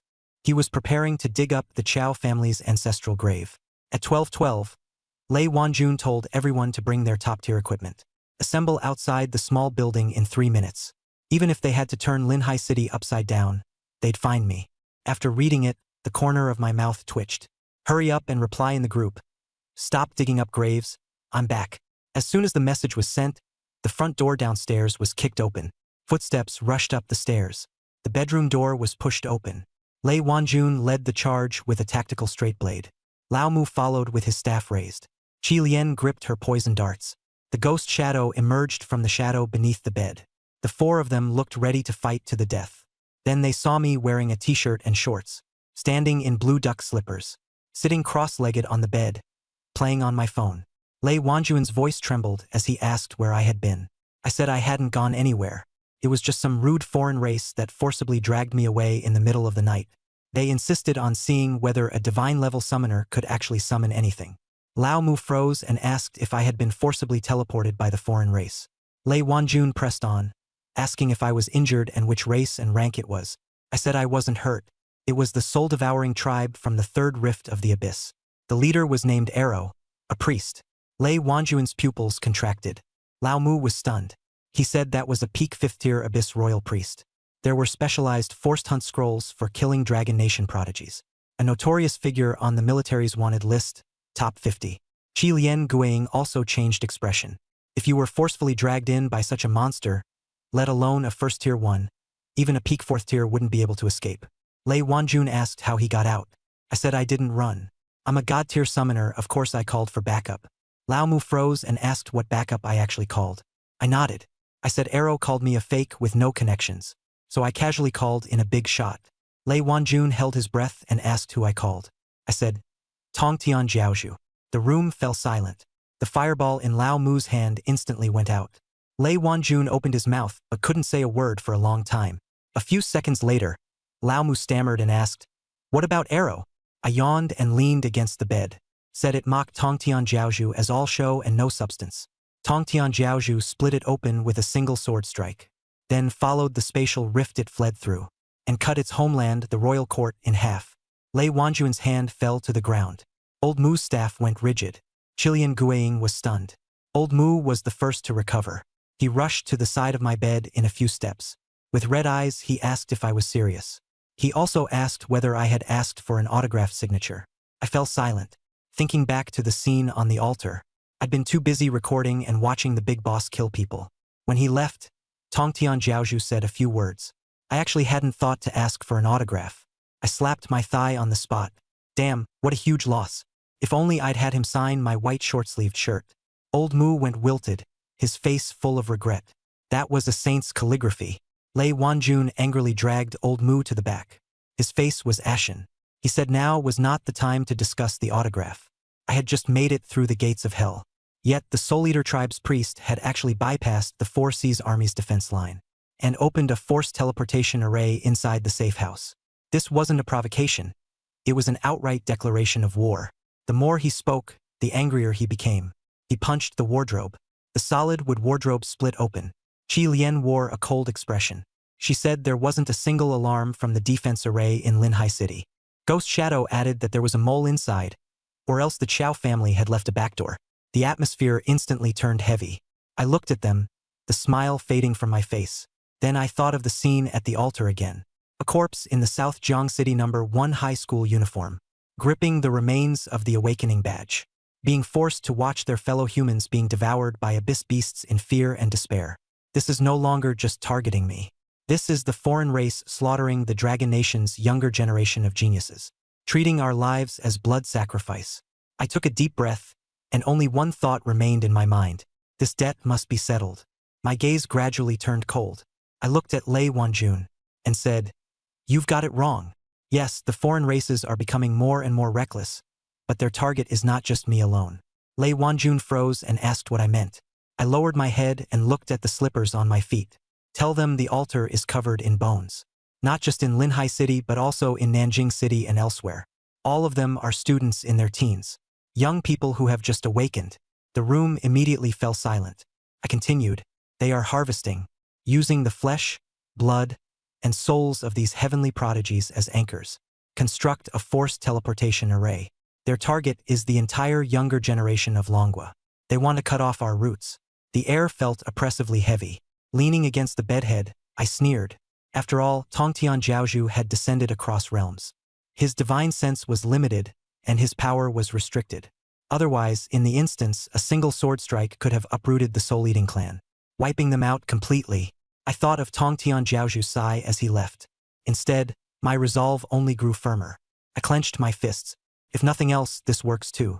A big shot helped me instantly kill their leader, and conveniently tore down their royal court. That was an enormous favor. The rest of the trash, leave to us. Killing them myself would feel much more satisfying. I looked at the four of them. I said, if there's a grudge, I'll avenge it with my own hands. Borrowing someone else's hands to kill just isn't satisfying. Lei Wanjun stared at me for a few seconds. Then he walked up and patted my shoulder. He said he was right. The blood debt of the dragon country had to be settled by us ourselves. Lao Mu also came over and patted my other shoulder. He said count him in. He was in support class, but burning down the old nest was no problem.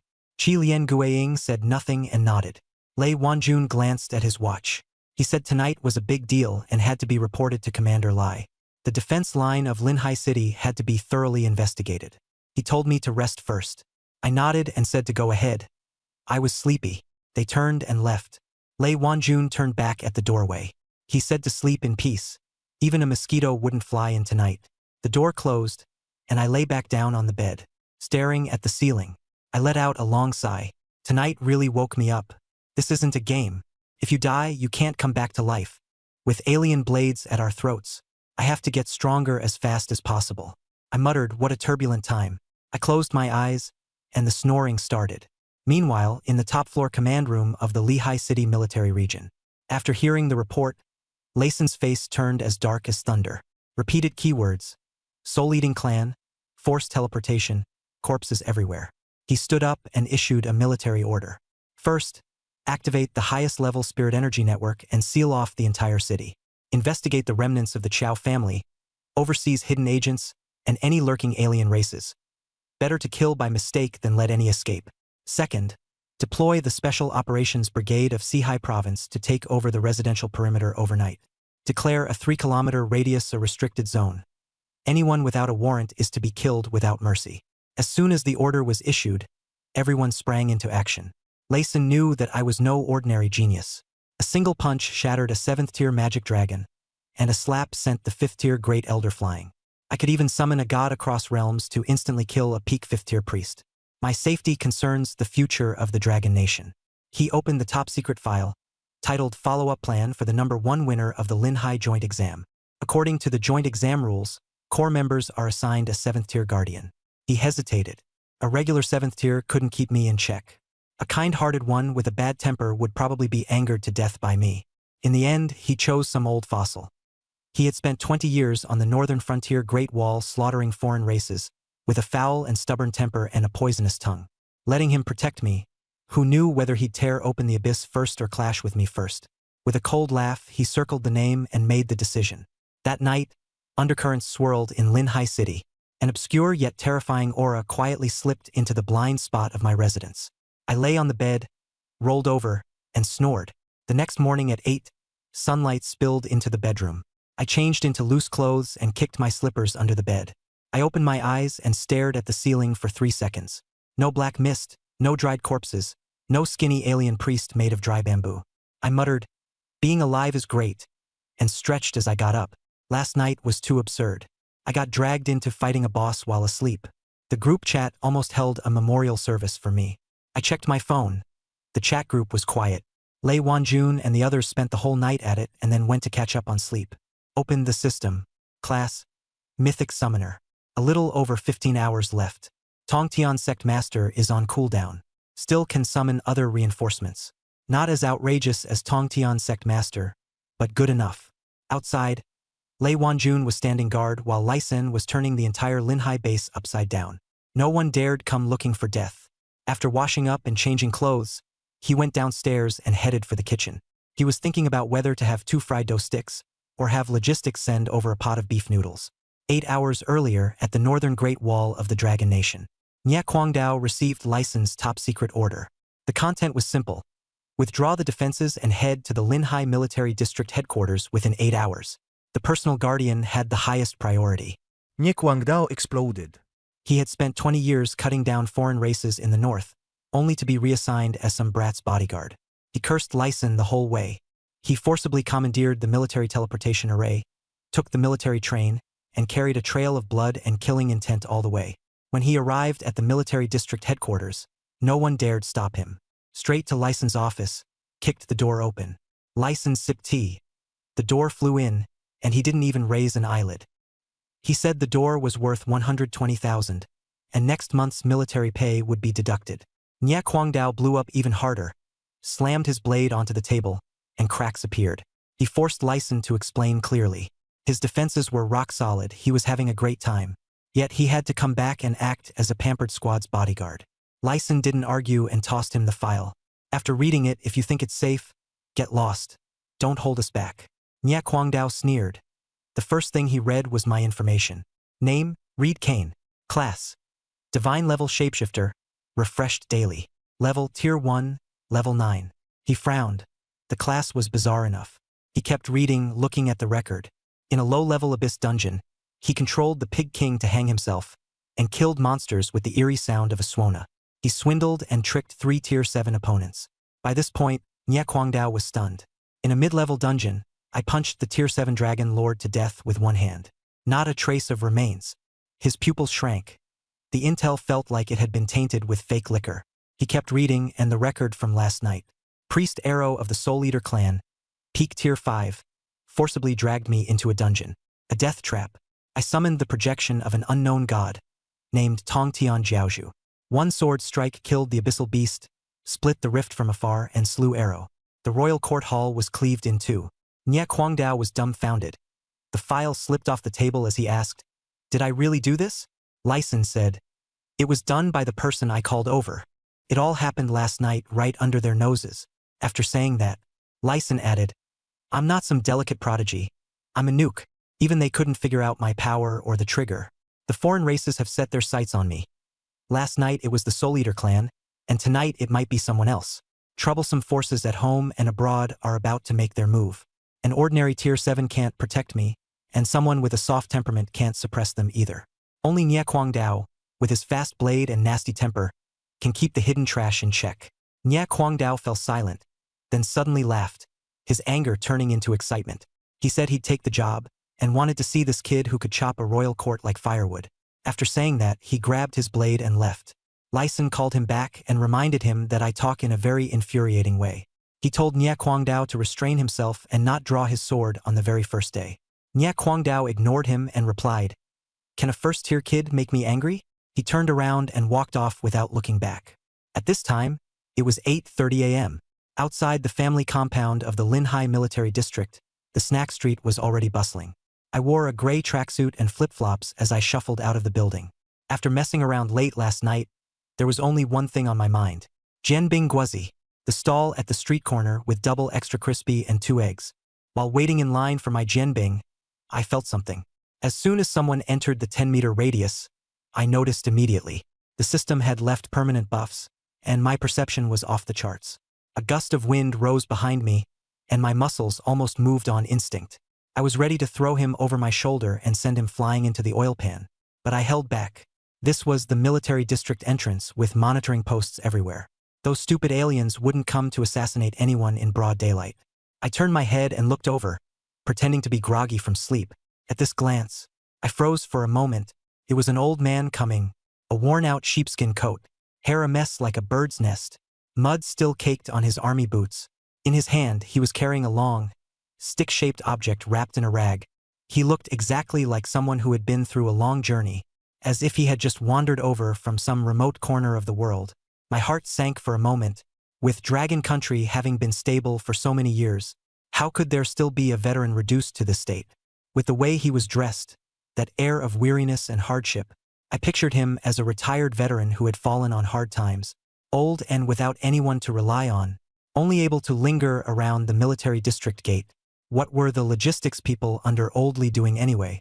Couldn't they even handle the welfare payments properly? I sighed and asked in a gentle tone, "Sir, do you need any help?" The way I addressed him as sir made him freeze for a moment. He must have been bracing himself for something fierce, but my one question left him at a loss. He lowered his voice and coughed. "Young man, do you live nearby? Do you know someone called Reed Kane?" My eyelid twitched. "Looking for me?" I took another look at him, my mind racing. A vendetta? Didn't seem like it. A remnant of the Chow family? Even less likely. Even if it were revenge, they couldn't possibly send a beggar old man as an assassin. I suddenly remembered that Lei Wanjun had said last night that Commander Lai was going to assign me top-tier security. I felt amused. Was Lai Sin skimming the budget and pocketing the kickbacks?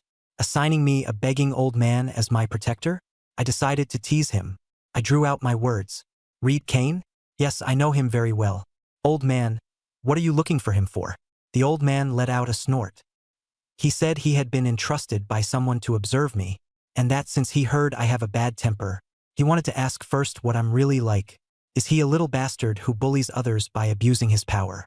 I almost laughed out loud. So he really is here to protect me. I immediately changed my expression and lowered my voice. "Sir, you hit the nail on the head. Reed Kane is simply not a human being." The old man's eyes lit up, and he told me to keep going. I started making things up. I rely on my talent to run wild in the neighborhood, and I even slap my teammates around, beating them until they cry out in misery. He listened intently, so I added, "I'm addicted to insurance scams and lie in the middle of the road, randomly picking lucky victims. Morally bankrupt, hated by gods and men alike."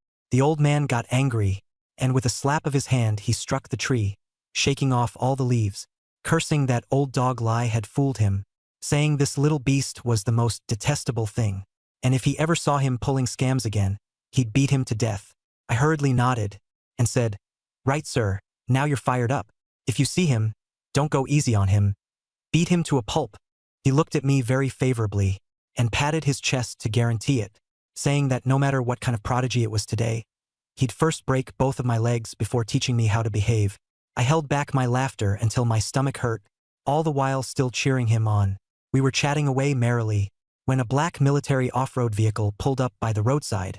Lei Wanjun got out and ran over, first saluting the old man and calling out, "Elder Nye," then asking how he had gotten here so quickly, since Commander Lai had originally wanted him to pick people up at the teleportation array. As soon as I heard that, I finally understood. The old man, "No Nye Kwang Dao," said with an impatient look, "Pick up my ass. Hurry up and take me to find Reed Kane. I'm going to beat that little bastard." Lei Wanjun froze. Then turned and said to me respectfully, "Mr. Reed, how did you end up here?" "Commander Lai asked me to bring Elder Nye the documents.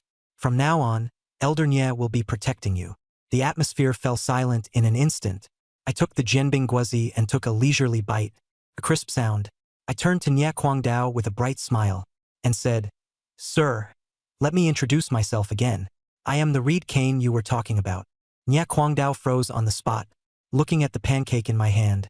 His face flushed red all the way to his neck, his lips trembling as he cursed me a little bastard. I nodded sincerely. "Yes, sir. The little bastard who bullies people with power, slaps teammates around, and lies down in the road to stage a scam is me." He couldn't get any angrier, because he couldn't say I was lying.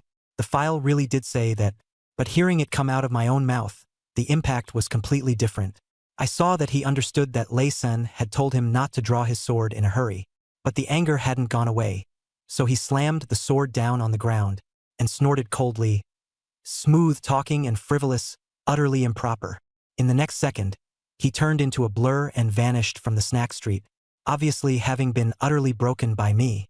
Lei Wanjun stood there in a cold sweat, then turned to me and asked, "Why did you manage to offend him right off the bat?" I looked utterly innocent. "I didn't offend him, I'm just helping him understand the protected target." Every word I said was true. Lei Wanjun rolled his eyes and started tutoring me, saying that Nye Kwang Dao was the guardian commander of the 7th Defense Zone in the northern border, an old-school peak Tier 7 powerhouse who had been hacking at foreign tribes for 20 years, and that the foreign tribe leaders who had died under his blade could circle 2 laps around Linhai City, that Commander Lai had issued an urgent order overnight, hauling him back to protect me. I raised an eyebrow. Peak Tier 7, the god of killing, no wonder he reeks of blood. But with that temper, I'm afraid I'll get high blood pressure just by following him. Lei Wanjuan's mouth twitched, and he solemnly advised me, Old Nye has a hot temper, but he's protective of his own. With him around, Linhai City is as solid as a bucket. Just rein it in a little when you're usually around him. Don't keep provoking the old man. I nodded perfunctorily. Fine, I respect the old and cherish the young, and I'll absolutely never take the initiative to anger him. Then I asked him, You were in such a hurry this morning. Wasn't it just to introduce the bodyguard? His expression turned serious, and he pulled out several top-secret files, saying that last night I had angered Commander Lai, and Linhai was now under lockdown and being purged, with quite a few little mice already caught. Hearing little mice, I swallowed the last bite of pancake in my mouth and tossed the plastic bag into the trash can. The grin on his face was gone. He looked at him and said calmly, Bring me the list. I'll take a careful look. At that moment, even Nye Kwangdao, who had been hiding there and fuming, tensed up. He had rolled through the mountains of corpses and seas of blood in the northern border for 20 years, and he was especially sensitive to killing intent. As soon as I was joking around like a street loafer and got down to business, the chill around me changed in an instant. Lei Wanjun said with a livid face that Commander Lai had conducted an overnight interrogation. Digging deeper than expected, I pulled out the statements and the list and lowered my head to read. After reading a few pages, I suddenly understood. The problem with the Lingning Defense Network in Linhai was not that the network itself was bad. It was that someone inside had been dismantling the gates. Several mid-level military officers were in charge of the formation. Their family members had been kidnapped by the foreign race, and last night at midnight they could only shut down the critical monitoring nodes as demanded, working with the foreign race to expose the movements of military families. Several long-established noble families in Linhai and the surrounding areas were also involved. On the surface they were doing charity, but in secret they had long been bought off by the foreign race with longevity resources and breakthrough pills. Lei Wanjun said that after the Chow family fell, not only did these families not restrain themselves, they instead felt they had an opportunity and wanted to take me down, to use my head to claim credit with the foreign race. I turned to the third page and stopped. The latter half recorded the victims from last night. The soul-devouring tribe priest came to me. The Bone Tribe, Blood Tribe, and Shadow Demon Tribe were lying low in Sihai Province, and launched 13 assassination attempts, all targeting young B-rank awakeners who had only just awakened this year. 7 were severely injured, 6 were killed on the spot.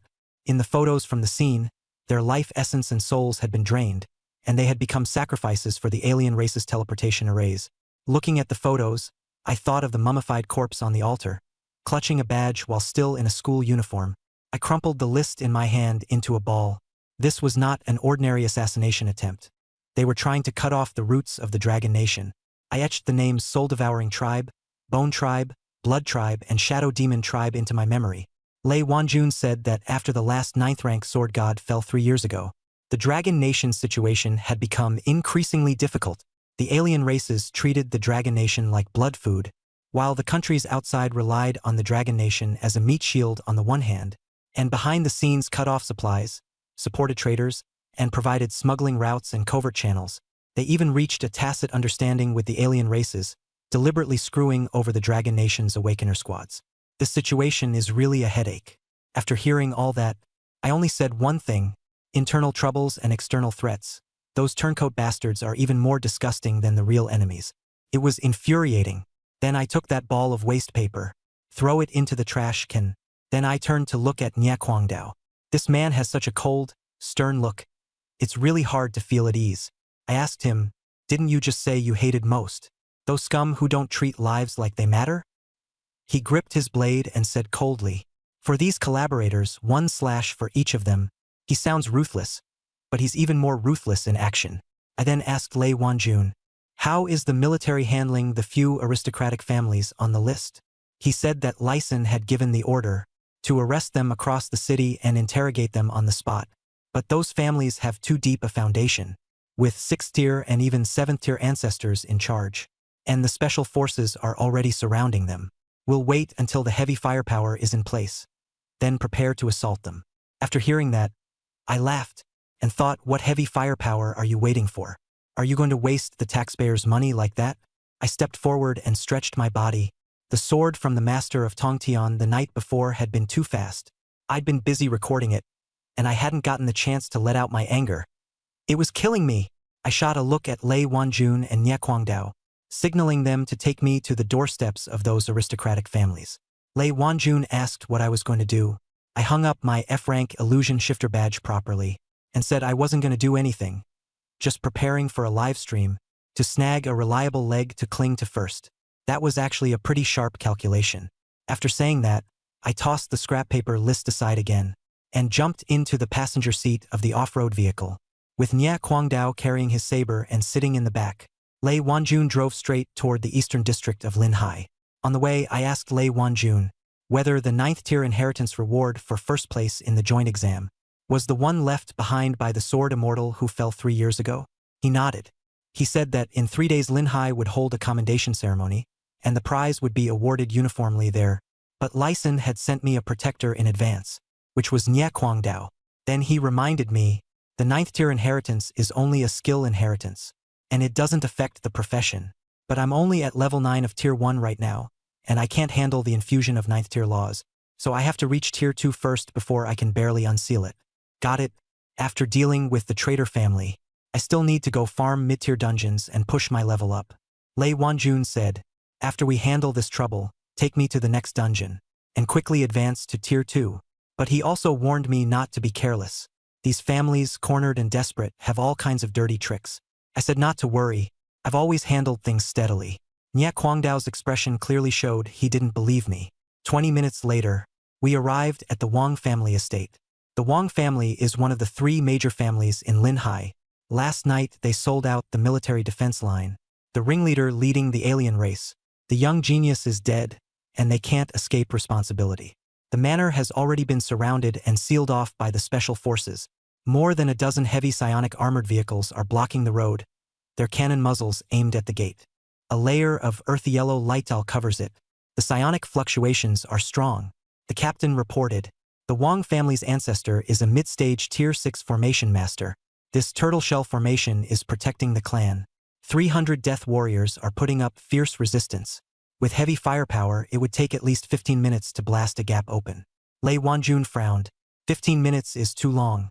I don't know if there's a teleportation array leading straight out of the city. Just as he was about to order a full assault, I reached out and pressed a hand on his shoulder and said not to waste the shells. Let me do it. As soon as those words were spoken, the surroundings instantly fell silent. Lei Wanjun lowered his voice and asked, don't you only summon gods once a day? You only just invited Master Tongtian last night. It's still on cooldown. Nie Kwangdao didn't say anything, but his eyes kept fixed on me. Clearly, they knew I was planning something big again. I curled my lip and glared at the 2 of them, saying they had misunderstood. My profession had a divine tier prefix, so it wasn't limited to just 1 god a day. I couldn't summon the same god twice in 1 day, but I could call on others. Master Tongtian was on cooldown, but I could still invite someone else. Looking at the tortoiseshell formation, I said with a smile, although my profession isn't overpowered, it's more than enough to deal with traitors. Lei Wanjun's face darkened. Nie Kwangdao's mouth twitched. I couldn't be bothered with them and turned to stare at the manor. The earthen yellow light shield was still covering it, and the upper ranks of the death warriors inside were acting arrogantly, relying on the formation. I walked out of the defensive line myself. I stood before the light barrier. I thought to myself, the Wang family sold out the defense line and killed so many awakeners. Blood debt must be repaid in blood. Master Tongtian's sword was too straightforward. This time, I had to invite someone with an explosive temper, someone who would put down the unruly. I had chosen the right person. I closed my eyes and adjusted my breathing, opened them and changed my aura. The laziness was gone, leaving only a heavy, murderous chill. Lei Wanjun and Nie Kwangdao both took half a step back. The sky darkened, as if the heavens were pressing down. I clasped my hands before my chest and stared at the main gate, chanting the invocation. When chaos first opened, sun and moon shone. Immortal stone nurtured spirit. Its roar echoed across the 4 seas. The clouds were torn apart, and golden light fell to the ground. Within Mount Sumeru, I bowed at the Tao platform. Once I entered Bodhi, I came to recruit disciples. The air warped, and floating gravel turned to dust. Faces in the manor changed. By the Shenfar, one attains true enlightenment, the body harboring the myriad transformations of the earthly fiends. A phantom appeared, short yet defiant. Within the belly lies the spiritual terrace of 10,000 kulpas talent, golden eyes piercing through 10,000 evils and falsehoods. The phantom opened its eyes, and golden flames swept across the estate.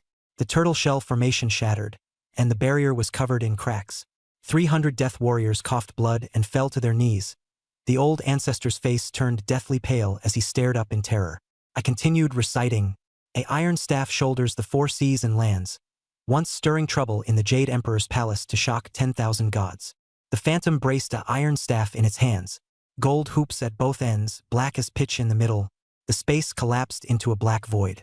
For the final line, now, witnessing the dust calamity engulfing heaven and earth, the abyss's vile beasts invade China. I finished chanting the invocation in a cold voice, and pointed toward the estate, inviting the divine ancestor's disciple's disciple, Sun Wukong. The earth trembled, and golden light exploded. Sun Wukong gripped the iron staff and stepped forward. The shield shattered.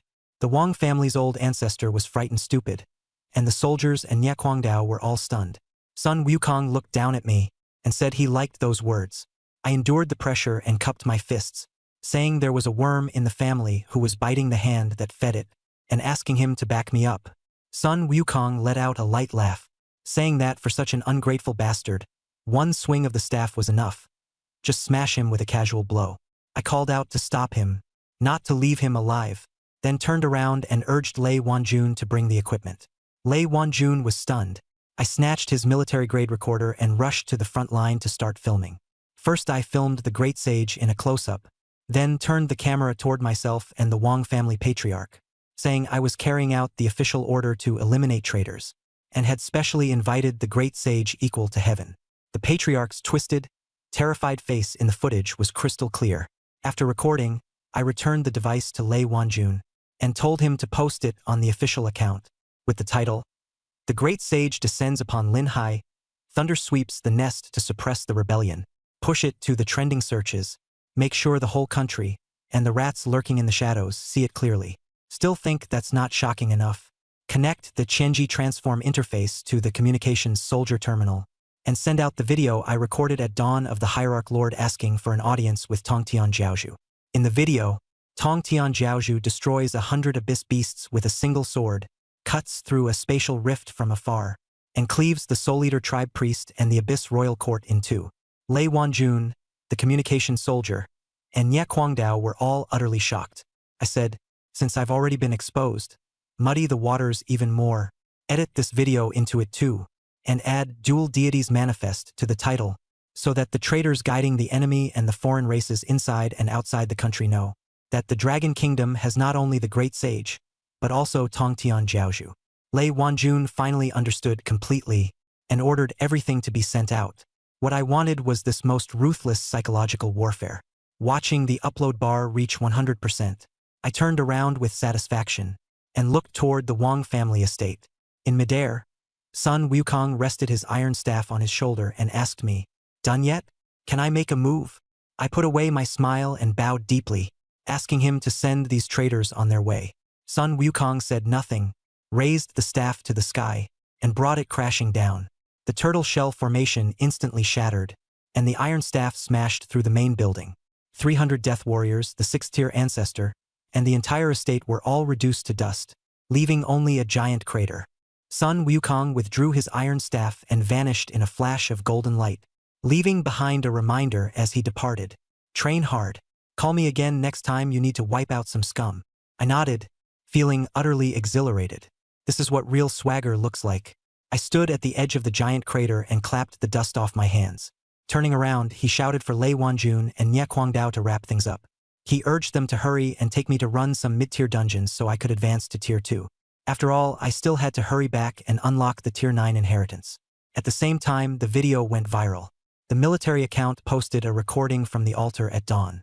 At first, everyone was still joking that the title didn't match the content.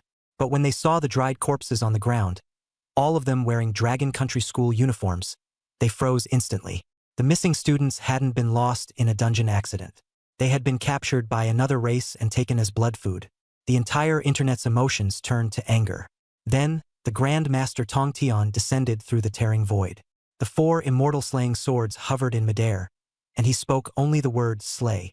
Over 100 abyss beasts were instantly reduced to ashes. Luo, the soul-eating tribe priest, and the abyssal royal court were also cleaved apart. Seeing this, the entire internet completely blew up. Who could have imagined that I had truly summoned the Grand Master Tongtian? The second video showed the entire process of me summoning Sun Wukong. Once the invocation words were finished, the great sage equal to heaven stepped out of the void. The comment section immediately exploded. There was only one voice, "Great Sage!" The great sage smashed the turtle shell formation with one blow. He leveled the Wang family estate. The entire internet was stunned. In less than an hour, the views surpassed 300 million. The trending searches were almost completely dominated by me. Some people tried to figure out who I really was. Some were shocked that I had summoned 2 divine beings in a single day. Others dug into the details of the footage showing me in slippers. And some even guessed who I would summon next. The whole country was practically going crazy. But in the office buildings in the east of the city, some people remained calm. They were sleeper agents buried by the Free Federation in Four Seas province. Qian Mushing, along with his team, watched the video several times. Their conclusion was unanimous. They didn't believe it. They were convinced that the Heavenly Lord of Tongtian and Sun Wukong were military illusions. I was nothing more than a fear-mongering tool carefully packaged. Ly Sin was using me as bait, trying to force them to reveal themselves. So instead of backing off, they prepared to escalate. Qian Mushing made the decision on the spot. Contact Sakura Island and have them send people to test me. If it's just a showpiece, let Sakurajima expose me. If you really have the skills, then stay alive and send it to the Federation as a gift.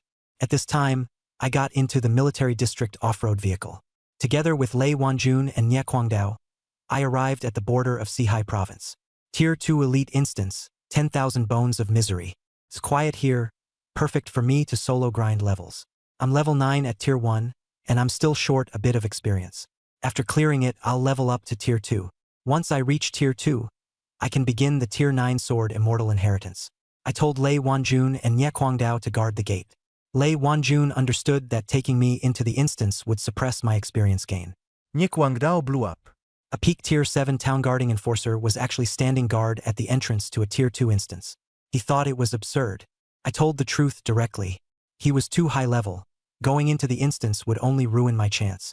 His job was to scare off the bad guys. Nye Kwangdao kept a dark face and took guarding the gate as his duty. I confirmed that I was still a God-tier summoner.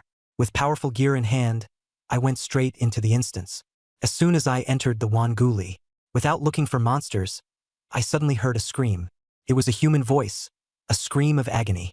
I immediately became alert. The dungeon briefing only mentioned bone puppets and decayed treants. It said nothing about NPCs, let alone other people. The screams stopped. Footsteps and the sound of snapping branches drew closer in my direction. With my guaranteed job, I didn't panic. I followed the sound. A figure rushed out, utterly disheveled. Her combat suit was torn to shreds. I recognized her at a glance. It was Li Yao, the class beauty of Class 3, Grade 3 at Linhai 3rd High School. Her profession was support shield mage with B-level talent. She stared at me, stunned. Strangely, as a support, she should have needed a 4-person party to enter the dungeon. With no one leading the team, why would she run to this remote, desolate place? There had to be something fishy going on. I didn't move on the surface, but my feet quietly took a step back, putting a safe distance between us. She leaned against a tree, trembling, crying as she told me to run quickly. She said something was chasing her from behind. I listened carefully. The area behind her was eerily quiet. I suspected either she'd been targeted or she herself had a problem. I asked where that thing was. She suddenly stared at me with a sinister look. She said that thing was right behind me, and then she smiled. I couldn't see anything at all. Just as I was about to summon a god. A cold, eerie laugh suddenly came from the bonewood thicket. It was provoking Li Yao, saying she still didn't believe it even after encountering a living person. Now it was certain. Something was hiding in the bonewood thicket. Li Yao broke down, shouting for me to run quickly. She told me the dungeon had been taken over by the alien race. It had become their new stronghold. I immediately understood. A low-popularity dungeon had been occupied by the alien race. A base that could be entered and exited at any time was buried on the border. The outside world remained completely unaware. When asked why Li Yao appeared alone, she said she came in with the team. A monster suddenly came under control, scattering the teammates. The rest were either dead or missing. I didn't ask any further. I told her to hide behind me. She hesitated, worried that I wouldn't be able to handle it alone. I replied, "Don't look down on me just because my level is low. I'm better connected than you think." At that moment, there was movement deep in the bonewood thicket. A black shadow took shape among the withered trees. I raised my hand, and Thousand Transformations gear reshaped itself. I pressed the wristband and notified Nye Kwangdao. I told him there were foreign races in the dungeon. I could handle it. He was responsible for guarding the surrounding area, to prevent reinforcements from higher-level foreign races. Nye Kwangdao got angry and asked if I needed help. I didn't let him come in. Soon after, 18 foreign races appeared. Unlike the Soul Devourer clan from last night. Short in stature, with thin, elongated limbs and backward-bending joints. A flat face, dark red light on both sides of its eyes. A ghostly white glow floated beneath its feet, eerie and sinister. I stood where I was and scanned them once, taking the measure of the situation. There weren't many of them, and their presence was mediocre. They couldn't intimidate me. The leader spoke in a Yinlang tone in dragon tongue. He asked if I knew who I was standing in front of. I didn't answer. The leader liked to posture. I played along too, taking half a step back and pretending to be threatened. Seeing me tense, Liao moved a little closer. The leader began to put on airs. He said they were the Raven Devourer clan, from the 7th Abyss Rift, directly under the Dark Abyss Royal Court's War Prep branch. I remained unmoved and only replied with an "oh." But in my mind, I was remembering this. Last night I had just killed the soul-devouring priest of the 3rd Rift. And now the Raven Devourer clan from the 7th Rift had come too. Clearly, this was by no means a coincidence. Kept spilling more. The Crow-Eater tribe has been active in Longwa for 3 years. In Sihai province, they have hunted down 27 young prodigies. 9 of them were A rank or above. Liao's face turned pale. I went along with the act and showed a little fear, but my mind stayed clear. 3 years ago, the 9-star sword god fell. The defense line was breached, and foreign races infiltrated. Now it's even worse. They're organized and systematically eliminating young prodigies. They opened a teleportation array in the city last night and set up an ambush on the border today. Someone behind the scenes is laying out a plan to cut off Longwa's future combat power. I plan to tell Layson after I cleared the dungeon. As for the group in front of me, I'd deal with them first. Their leader looked at my badge and saw I was an F-rank shapeshifter. He scornfully called me trash. He even threatened to kill me on the spot to show Liao. I ignored him. I played dumb and waited for him to finish. After he finished bragging and revealed his contempt, I slowly lifted my head. Ipusha Liao Asida. Ask it how the 27 prodigies of the past 3 years are still alive. That's truly impressive. The leader froze. It hadn't expected me not to be scared, but instead to praise it. But in my heart, I thought, their luck really is tough enough. Unfortunately, today they ran into me. Their good fortune ends here. I glanced over. 18 Crow Devourer clan members. Only one thought flashed through my mind. This thing looks way too much like a ghost. Like a ghost? Then it needs someone specifically hired to catch ghosts. The Heavenly Master is frozen in place, and the Great Sage equal to heaven is still on cooldown. And I don't just summon one god a day. In Chinese mythology, when it comes to catching underworld things, Zhong Kuei is the first name that comes to mind. I stepped forward, dropped the act, and stopped pretending. The Crow Devourer clan leader stared at me and asked if I had any last words. Too lazy to bother with it, I directly called upon a god. In a booming voice, I cried, "Endowed with extraordinary talent by the graceful Zhongnan Mountains, upright righteousness surging to the heavens to shatter the 9 miasmas." The air changed instantly. Then I recited, "Wielding the law over the 3 realms of the underworld, holding the blade of judgment to cut down calamities from all directions." The Crow Devourer clan began to tremble. 1 or 2 in the back shook like dried reeds. I didn't stop, not coveting the immortal's ranks or vying for worldly fame. I stand alone by my courage and integrity to suppress demonic bones. The ringleader finally lost his temper and roared for everyone to swarm me together. 18 black-clawed shadows lunged at me all at once. Without even turning my head, I finished reciting the last line. "Now that demons from another realm run wild, I humbly request the true Lord to descend upon this world." I called out directly, Divine summoning, song kui descend. The next second, the sky split apart. It wasn't shaking. The entire gray, hazy sky seemed like rotten cloth being torn open. A golden-red pillar of light crashed down. The Raven Devourer clan froze completely, trembling in terror. Within the pillar of light, Zhong Kuei slowly took shape. A black gauze cap, blue robe, a fierce and terrifying face. A 7 stars demon-slaying sword in his right hand, a ghost-grasping hand in his left, and the 5 poisons beneath his feet. There was only one word for it: righteous. As soon as Zhong Kuei landed, the aura of countless bones and fierce spirits began to stir. White bones trembled, and dead trees cracked. The Raven Devourer clan smoked white, as if being roasted by righteous energy. Li Yao was dumbfounded, unable to understand how I had summoned him. I let out a long sigh of relief in my heart. Success. The performance mode is on. I twisted my wrist, and Qianji Bian transformed into a video recorder with image stabilization. I handed it over. Folks, here's the situation. The camera swept across the Raven-devouring clan. Li Yao was stunned, and finally locked onto Zhong Kuei. I said, I accidentally wandered into a ghost-type alien nest, surrounded by 18 of them, with danger lurking everywhere. I turned back to my serious face. So I had no choice but to invite Lord Zhong Kuei of Fengdu to join the fight. The camera shifted, and Zhong Kuei gave me a sidelong glance. His eyes said, 3 parts speechless, 3 parts helpless, 4 parts disgusted. I gave a thumbs up. The effect was absolutely incredible. The Raven-devouring clan leader panicked. It didn't know Zhong Kuei, and it didn't understand what I was chanting, but it could tell the aura was terrifying. Turned and ran. The rest followed in a rout. I casually shoved the recorder to Li Yao and told her to steady it and stop shaking. She looked like her brain had crashed. I solemnly cupped my fists toward Zhong Kuei, saying, these things have killed 27 prodigies of the Dragon Nation across the 3 years for Xi's province. Then I barked the final order. Don't let a single one escape. Zhong Kuei didn't waste words and drew his sword. The 7 stars sword light swept across the bonewood thicket. Silence in an instant. The Crow-Eater tribe didn't even have time to scream, and not even ashes were left. I silently praised him in my heart. Professionally matched indeed, as expected. Zhong Kuei didn't sheath his sword and stared at me. He said in a low voice, there's more here than just this. My heart tightened. Following his gaze, I looked deeper ahead.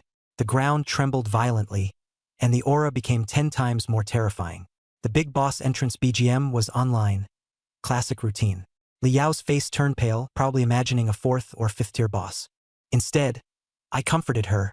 Don't be afraid. The louder the BGM, the more reckless the boss, and the faster it dies. She was dumbfounded. Deep within the land of 10,000 bones, a pale figure burst out of the earth. A humanoid white mist, with pitch-black eyes, cold and bone-chilling. Just as it uttered the first words, humble beings, witness your... Before he could finish, Zhong Kuei flashed and vanished. With a bang, the Wraith King was grabbed by the throat and slammed to the ground. The speed was absurd. Li Yao couldn't even make it out. The Wraith King struggled, its form twisting. Zhong Kuei's expression remained blank, not even bothering to draw his sword. Even the BGM stopped on the spot. Clapped right there. Professional. This was what a dimensionality reduction strike looked like. The usual big boss routine was something Zhong Kuei couldn't be bothered with at all. A system prompt came in. All 18 elite Crow-Eater clan members eliminated. 1,800 EXP. Then another. Zhong Kuei has captured the 10,000 bone Wraith King. I looked down at my EXP bar. Tier 1 level 9. 9880/10,000. I was just about to level up to Tier 2. My eyes were shining like I'd just seen braised pork. As long as I take down the Wraith King, I'll level up and unlock the Tier 9 sword Immortal Inheritance. Looking at the Wraith King, his gaze became much gentler. Li Yao was completely stunned. This F-rank shapeshifter had actually summoned Zhong Kuei to instantly kill 18 powerful enemies and single-handedly take down the boss. She was probably thinking, shapeshifter? You've got to be kidding me. I watched her frantically rummage through her memory to see whether she had ever helped me, and thought to myself, this thigh, I'm clinging to it for sure. The Wraith King struggled, self-destructed into a cloud of black mist, and tried to flee. Zhong Kuei let out a cold snort and yanked him back in one grab. You want to vanish? Not a chance. The entire space trembled. Golden light flashed in his palm. The Wraith King let out a miserable scream, and was instantly purified completely. The system granted another 500 EXP. Level up. Took the second tier 1 away. My whole body erupted with power, feeling even better than before. Zhong Kuei completed the task and dispersed into light. The sea of bones fell silent again. I rolled my shoulders, my strength doubled, and I felt amazing. Turning around to the dumbfounded Li Yao, I grinned at her. Done. Wrap it up. I patted her shoulder and took back the camera. I solemnly reminded her, make this part look cool. I need to show off the 3 deities online. Liao zmout uisha. She wanted to say that even gods need face but held back. She obediently returned the camera, with a touch more respect. Satisfied, I turned Tianjibian back into a wrist guard. We walked out of the dungeon at a leisurely pace, one after the other. Just as we reached the dungeon entrance, Lei Wanjun and Nie Guangdao were still standing guard. One was pacing back and forth, the other hugging his blade with his eyes closed. Their nervousness was painfully obvious. As the teleportation light membrane stirred, Liao and I came out. The two of them locked onto me immediately. Then they realized it. I'm tier 2 now. The two of them let out a breath of relief, almost audibly. But they still hadn't fully relaxed. When they saw Liao behind me, they froze. Lei Wanjun asked first, "Are there still living people inside?" Nie Guangdao had sharp eyes and immediately fixed them on Liao. The traces of death aura on Liao had been cleared away, and she looked full of energy.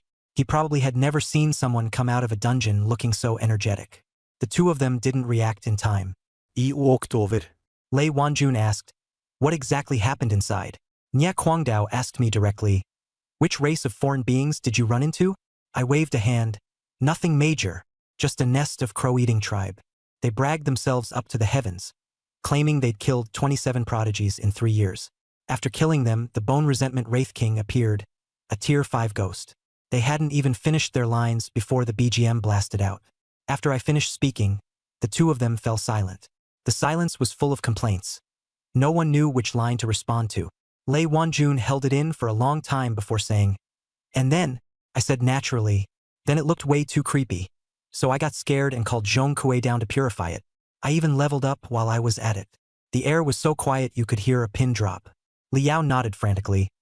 "That's exactly what happened. No exaggeration." Lei Wanjun finally said, "Professionally suited." Nie Guangdao was even more intense, smashing the giant tree beside him with one punch. Wood chips flew everywhere as his killing intent exploded. The Crow Devourer clan. Those rats hiding in the gutters again. He was really angry. 27 prodigies in 3 years. That was a slap in the face for Sihai province. So angry his eyes were red. He wanted to turn everything upside down right away. Lei Wanjun remained calm, his expression even more grave. He said that with these two clans appearing one after another, and becoming increasingly covert and ruthless, it showed that the foreign races had set their sights on me. He mentioned a troublesome matter. The awards ceremony 3 days later. The highest level awards ceremony for the joint exam, with military and government big shots all gathering. All eyes would be on me. It was also the most suitable occasion for stirring up trouble. Nie Guangdao reacted immediately and chimed in, "I've got to keep an eye on this." The two of them looked as though they were facing a formidable enemy. They practically wanted to send me straight to the underground safe house and not let me out until I came back 3 days later to claim the prize. I yawned and waved a hand. "Don't be nervous." Inside the award ceremony, there were top experts packed 3 layers deep, inside and out. Unless the foreign race had water in its brains, if they dared make a move there, they'd only be handing over their lives for free. I looked completely unconcerned. Then I thought of Zhang Tao's smug, villainous expression. And in the group chat, he was the first one to praise me. There was even someone who borrowed my eraser, saying they wanted to keep in touch. Some invited me to a private club with everything arranged by him. A flood of messages kept pouring in, each more eager to curry favor than the last. I didn't feel much about it and turned off my phone. I casually said that I had just been observing human nature. The car drove into the military district underground and stopped at the military's special career change hall. I got out and went in, thinking about 2 things. Advance to tier 2 and unlock the tier 9 sword Immortal Inheritance. The female soldier at reception, seeing Lei Wanjun and Nie Guangdao accompanying me, instantly changed her attitude. She took me to the tier 3 career change platform. I casually mentioned that I had blown up a few things the last time I came and asked whether they'd been repaired. She did not dare ask on the spot. In front of the job change platform, I placed my hand on the crystal. The system immediately generated a 2nd-tier quest. I had assumed it would be something like killing a strong boss, but the hall instantly fell dead silent. Task 1. Kill a foreign clan leader. Task 2. Establish a friendly relationship with a foreign clan leader. I stared at the light screen, confirming I hadn't misread it. I had no issue with killing a leader, but making friends with a foreign clan leader? I was utterly stunned. Wasn't that absurd? The foreign clans and the Dragon Country were sworn enemies. Even neutrality couldn't be trusted. The system's logic was so ridiculous it felt like it was messing with me. Nya Guangdao's expression changed as he gritted his teeth and said the task was rather unique. Lei Wanjun tried to smooth things over, saying system tasks always had unexpected twists. Nya Guangdao cursed. This isn't unexpected. It's practically treason.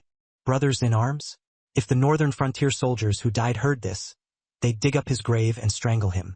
The female soldiers were so frightened they didn't dare make a sound. I stared at task 2, and the more I looked at it, the more reasonable it seemed. I stroked my chin and said, though this task doesn't make sense to me, it's not entirely unreasonable. The three of them stared at me at the same time, as if I were an alien. I analyzed it very seriously. I said the key was the contrast. Kill one person with the first move, then shake hands and make peace with the next. Use both pressure and incentives, force and favor. Showcase the Dragon Nation's complex diplomacy and broad-mindedness. The corners of Lei Wanjun's mouth twitched, and Nya Guangdao almost let his saber intent run wild. Seeing that Nya Guangdao was about to lose control, Lei Wanjun grew anxious. He suggested calling Lyson to ask. I immediately pulled out a military encrypted phone and dialed. As we talked, we walked outside. The female soldiers in the hall were dumbfounded. The call connected, and Lyson asked first what trouble I had gotten into again. I said nothing, it was good news. I also asked whether completing it could count as a major merit, and whether I could apply for more bonus money, like 1 billion yuan or whatever. He told me to say the mission details first. I repeated missions 1 and 2 exactly as they were. There was silence on the other end of the line for more than 10 seconds. Clearly, he was dumbfounded too. Soon he linked it to the award ceremony 3 days later. He said a hostile alien assassin might make a move. There was also an attempt to win over a neutral alien envoy. He planned it very bluntly. Let me personally kill the alien assassin with thunder and complete task 1. Then create an opportunity to save an important neutral alien.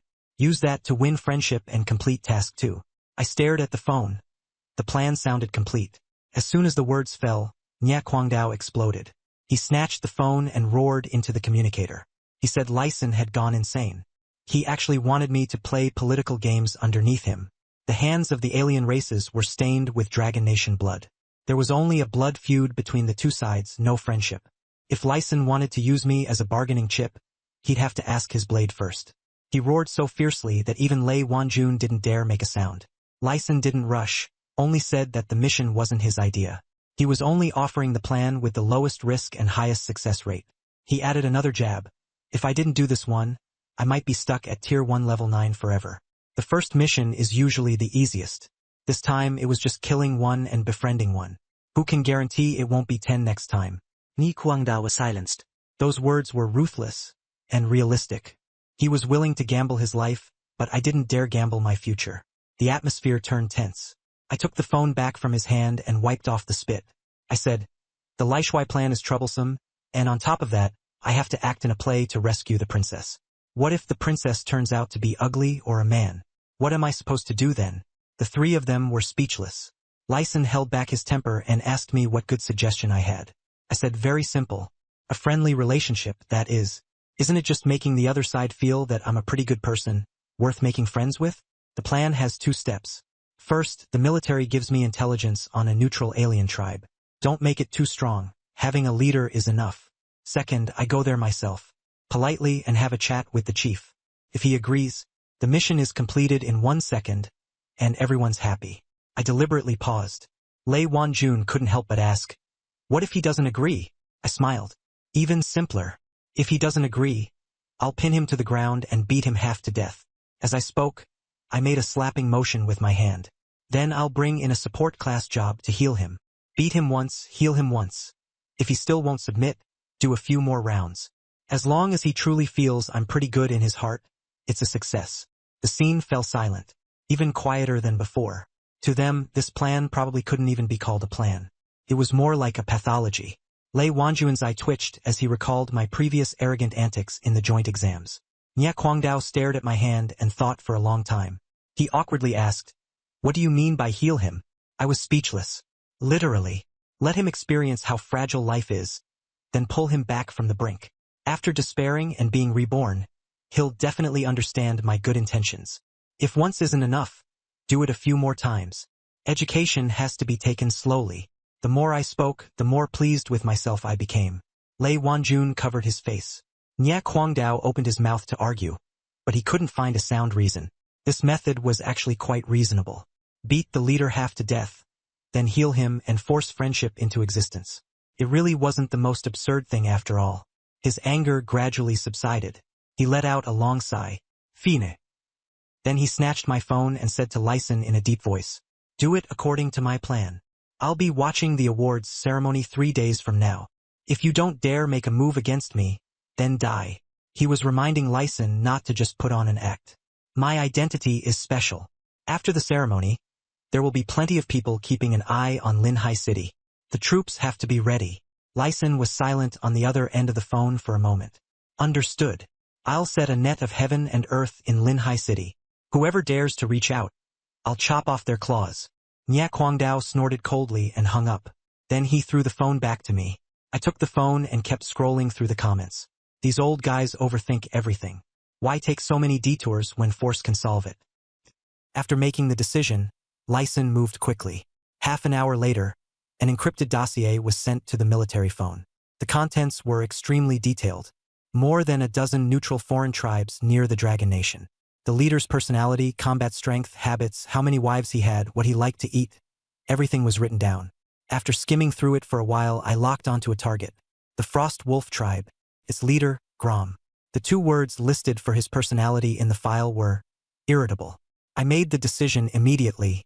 That's the one. Hot-tempered people are easy to deal with, and communication is efficient. For the next 3 days, to prevent anything from happening to me, the military wouldn't let me return to the family quarters. Send me straight into the core military camp and let me stay for 3 days.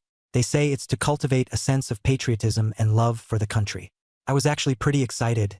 I've grown up this big, and I still haven't touched a real gun. Lei Wanjun and Nya Guangdao looked at me with complicated expressions.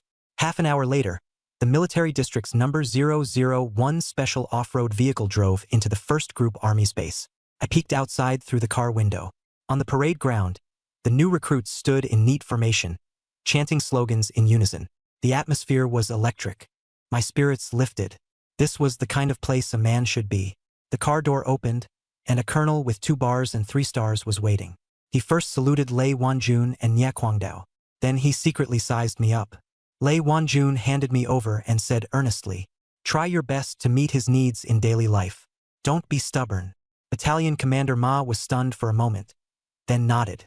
Seeing his attitude, I knew how much weight those words carried. After Lei Wanjun left, only Battalion Commander Ma and I remained. And there was also a hidden Nya Guangdao. That old man didn't want to see me. Commander Ma cleared his throat and put on a cordial face to welcome me. I immediately got into character and snapped off a military salute. "Reporting. Recruit Lidkane, here to report." My voice was loud and powerful. Commander Ma froze on the spot. His expression was complicated, as if he had just seen a treasure. This bearing was pretty good. He was a good prospect. Too bad it only lasted 3 days. He coughed dryly and waved me over. "Cut the nonsense. Come with me." He didn't dare send me to new recruit training. If I kept crashing into things left and right, who could take that? So he took me along and said solemnly, "For your first visit to the barracks, for safety and experience, we'll assign you to an important position." My eyes lit up. An important position. Now that was interesting. What position? A scout like those who sneak in and take the enemy general's head. Captain Ma's foot twisted, and he nearly fell. He held back his laughter and steadied his expression. More or less. Going to the front lines, ensuring the key links of the main force. I got even more excited. It sounded high level but also kind of weird. He took me to a remote little courtyard. On the signboard, Logistics Support and Battlefield Resource Recovery Squad. I muttered to myself, thinking, isn't this just a ragpicker's job?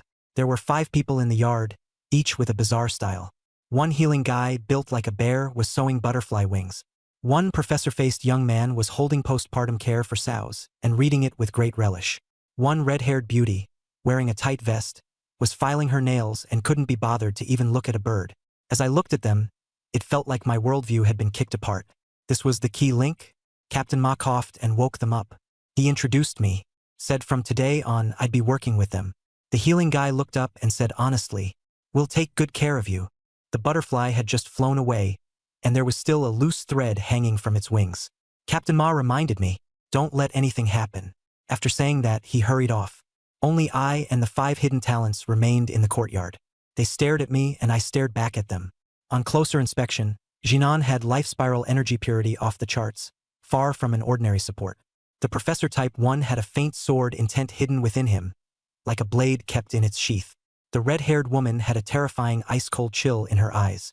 The remaining 2 kept a low profile, but their auras were just as strong.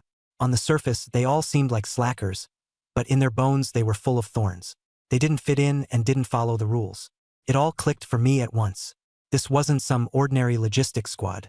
It was practically a military camp version of a hidden talents asylum. They probably sensed a kindred spirit in me too, this F-rank shapeshifter. That feeling was, I may look useless, but don't mess with me. We exchanged looks. I was sure of it. Our eyes met. Jinan stood up and wiped his hands on his clothes, then held out his hand to me, grinning. New guy. Welcome to the Battlefield Artists Squad. Battlefield Artists? Just hearing it sounds off. I didn't rush to shake his hand, but took out a pack of sunflower seeds and handed it over. Glad to be here. Please take care of me. Jinan was stunned for a moment, then burst out laughing, and poured half the pack of sunflower seeds into his mouth, cracking the shells with a crunch. I like you. He slapped my shoulder, with so much force it felt like he was throwing a hammer. From now on, you're the Chief Strategic Sunflower Seed-Clicking Consultant. I raised an eyebrow. That title sounded even more impressive than a military advisor. A few people began introducing themselves. Jinan was Wang Dali, the team leader. He said he was just a regular support type, fond of growing flowers and plants, and bandaging the wounded. Looking at his thick thighs and arms, I couldn't help thinking, I don't believe you. The one wearing gold-rimmed glasses was called Li Bei, and his friends called him Professor Li. He said he was in logistics coordination and didn't understand combat, but loved studying breeding techniques and improving the food. I stared at his hands. They were terrifyingly steady, hiding sword intent, able to slice hair into fine strands even when cutting bones. The red-haired beauty, Chi Yu, didn't even look up and said she was responsible for beautifying the camp and image management, because they were warzone artists and artistic sense was very important. I nodded. It really was artistic, especially that kind of icy, soul-freezing beauty. The remaining 2 weren't any better. One was a cook, specializing in new recipes. The other was a psychological counselor who loved hypnosis. One more outrageous than the last. I instantly understood in my heart. This team didn't have a single honest person. Everyone was a top-tier actor. Since they were all acting, I had to play along too. I cleared my throat and put on an innocent look.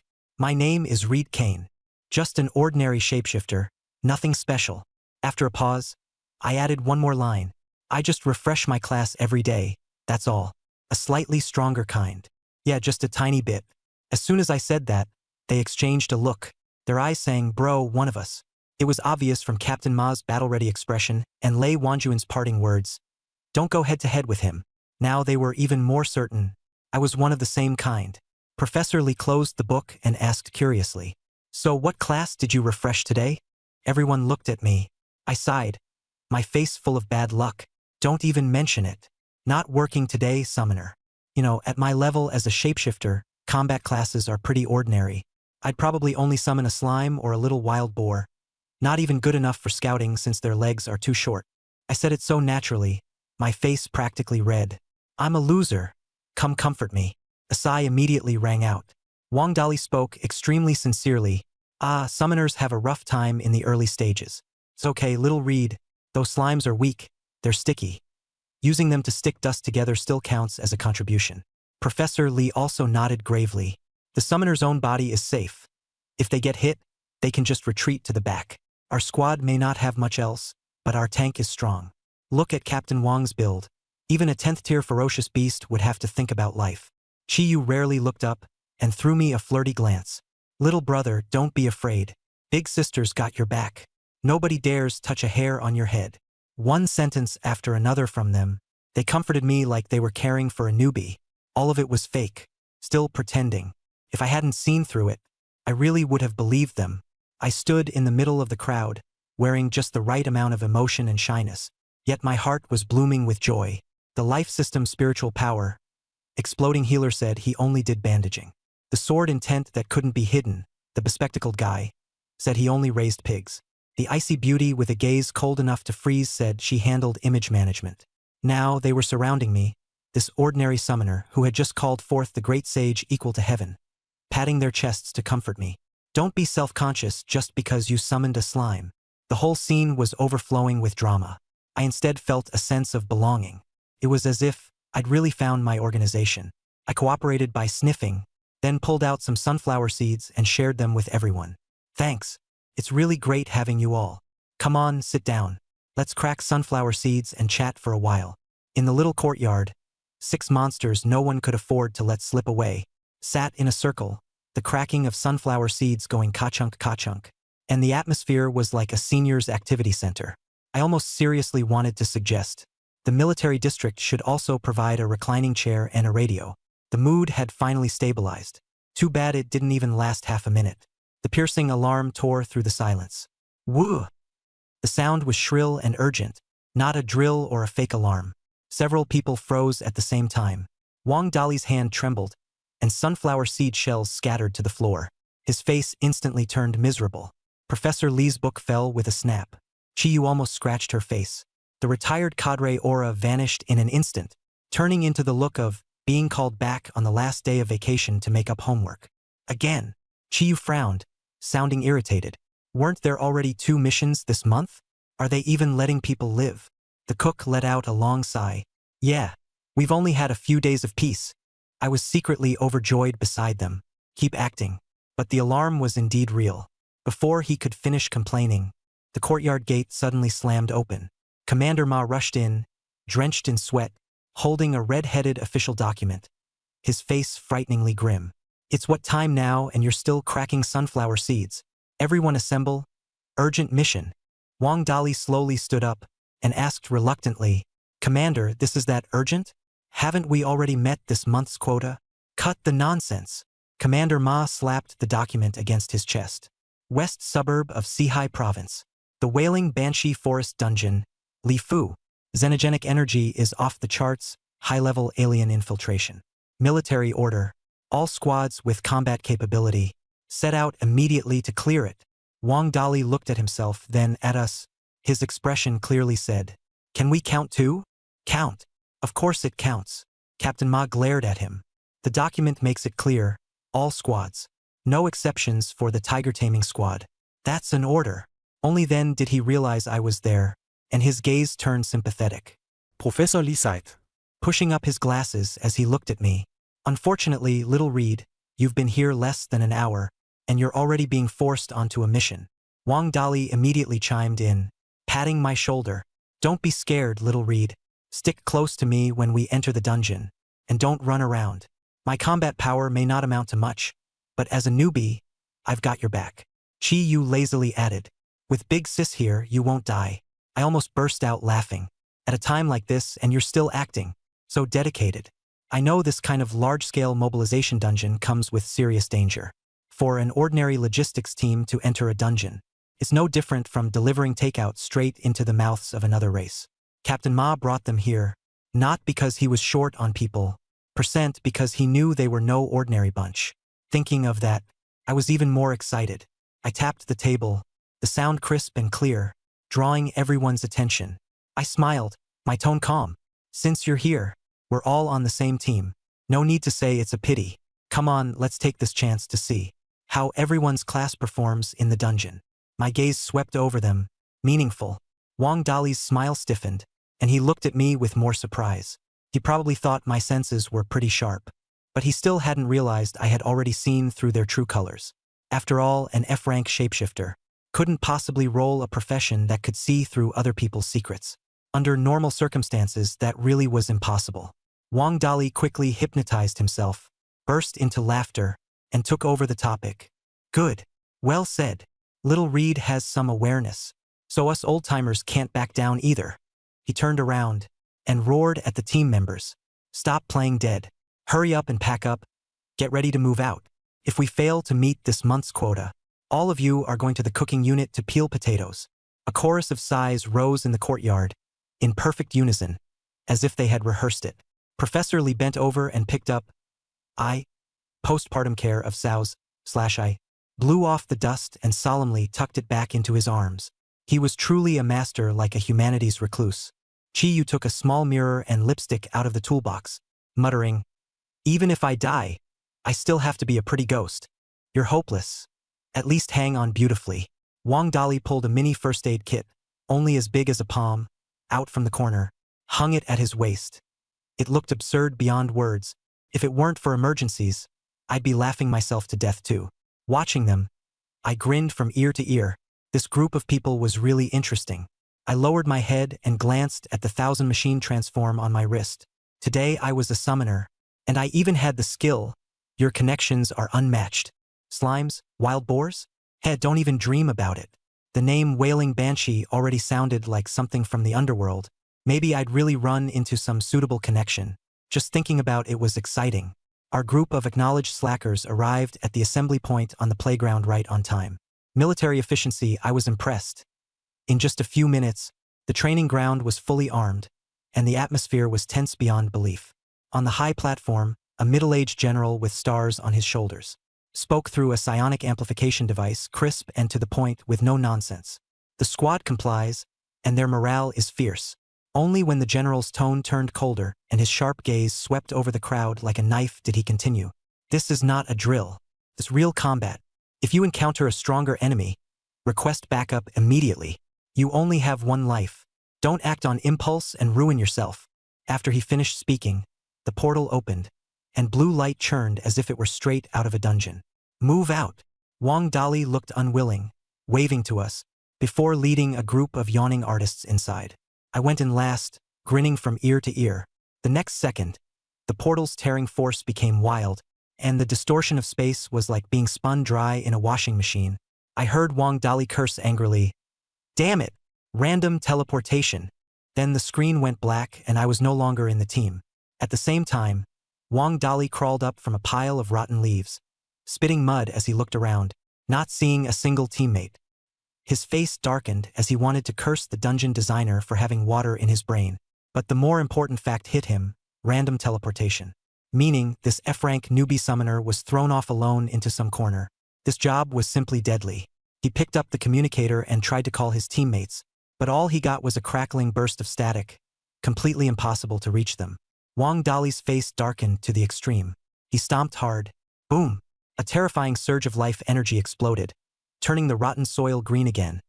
Vines shot up wildly, black trees sprouted branches and bloomed. In a second, it became a living primitive jungle.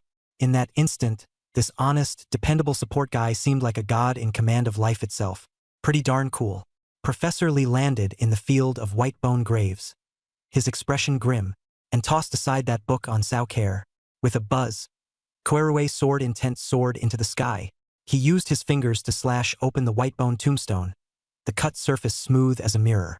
The normally soft-spoken professor instantly transformed into a peerless, ferocious sword. Everyone was anxious. Chi-Yu Marsh landed and first checked her makeup to make sure it hadn't smudged. Her face icy cold as she chanted out a stream of ice blue chill. Crack. The entire marsh, poisonous mist and mud alike, was instantly frozen into ice sculptures. The stylish big sister, who usually likes to file her nails, instantly turned into an ice queen. The other two were no less impressive. The cook put down the frying ladle, and a soldier's soul appeared behind him. The counselor took off her glasses, and strange runes twisted in her eyes, as if they could bend reality at any moment. After the whole team confirmed that this weak newbie, had gone solo and gone missing, the disguise was torn to pieces. Only one thought remained in their minds. Find me. I didn't care about them, heh. At this moment, I was sitting leisurely on a faintly glowing mushroom, a blade of grass hanging from my mouth, swinging my legs like I was out on a spring outing. Not far away, a wailing banshee was floating there, ugly in a very distinctive way, and creepy as hell. Stared at me and I stared at it. We were glaring at each other, neither of us moving first. Both of us seemed to think the other was kind of weird. The banshee was dull-witted, but instinctively afraid of me, as if I were at the top of the food chain, someone who specialized in eating ghosts. I looked at it and found it pretty interesting. This thing called a wailing banshee might actually be a good match for my network. I looked at the panel. The contacts like Lord Tongtian and the Great Sage equal to heaven were still cooling down. Really hard to choose. I couldn't hold on any longer and let out a shrill screech. The sound waves were ear-piercing, a first-tier mental assault. A normal person touching it would be clutching their head and rolling on the ground, but all I did was pick at my ears. Oh, you want to play high notes with me? Now this is getting fun. I spat out the grass, stood up, clasped my hands behind my back, and cleared my throat. Since you like screaming so much, I'll find a professional to chat with you. Just as I said, there is a road to the Yellow Springs. The female demon exploded in fury.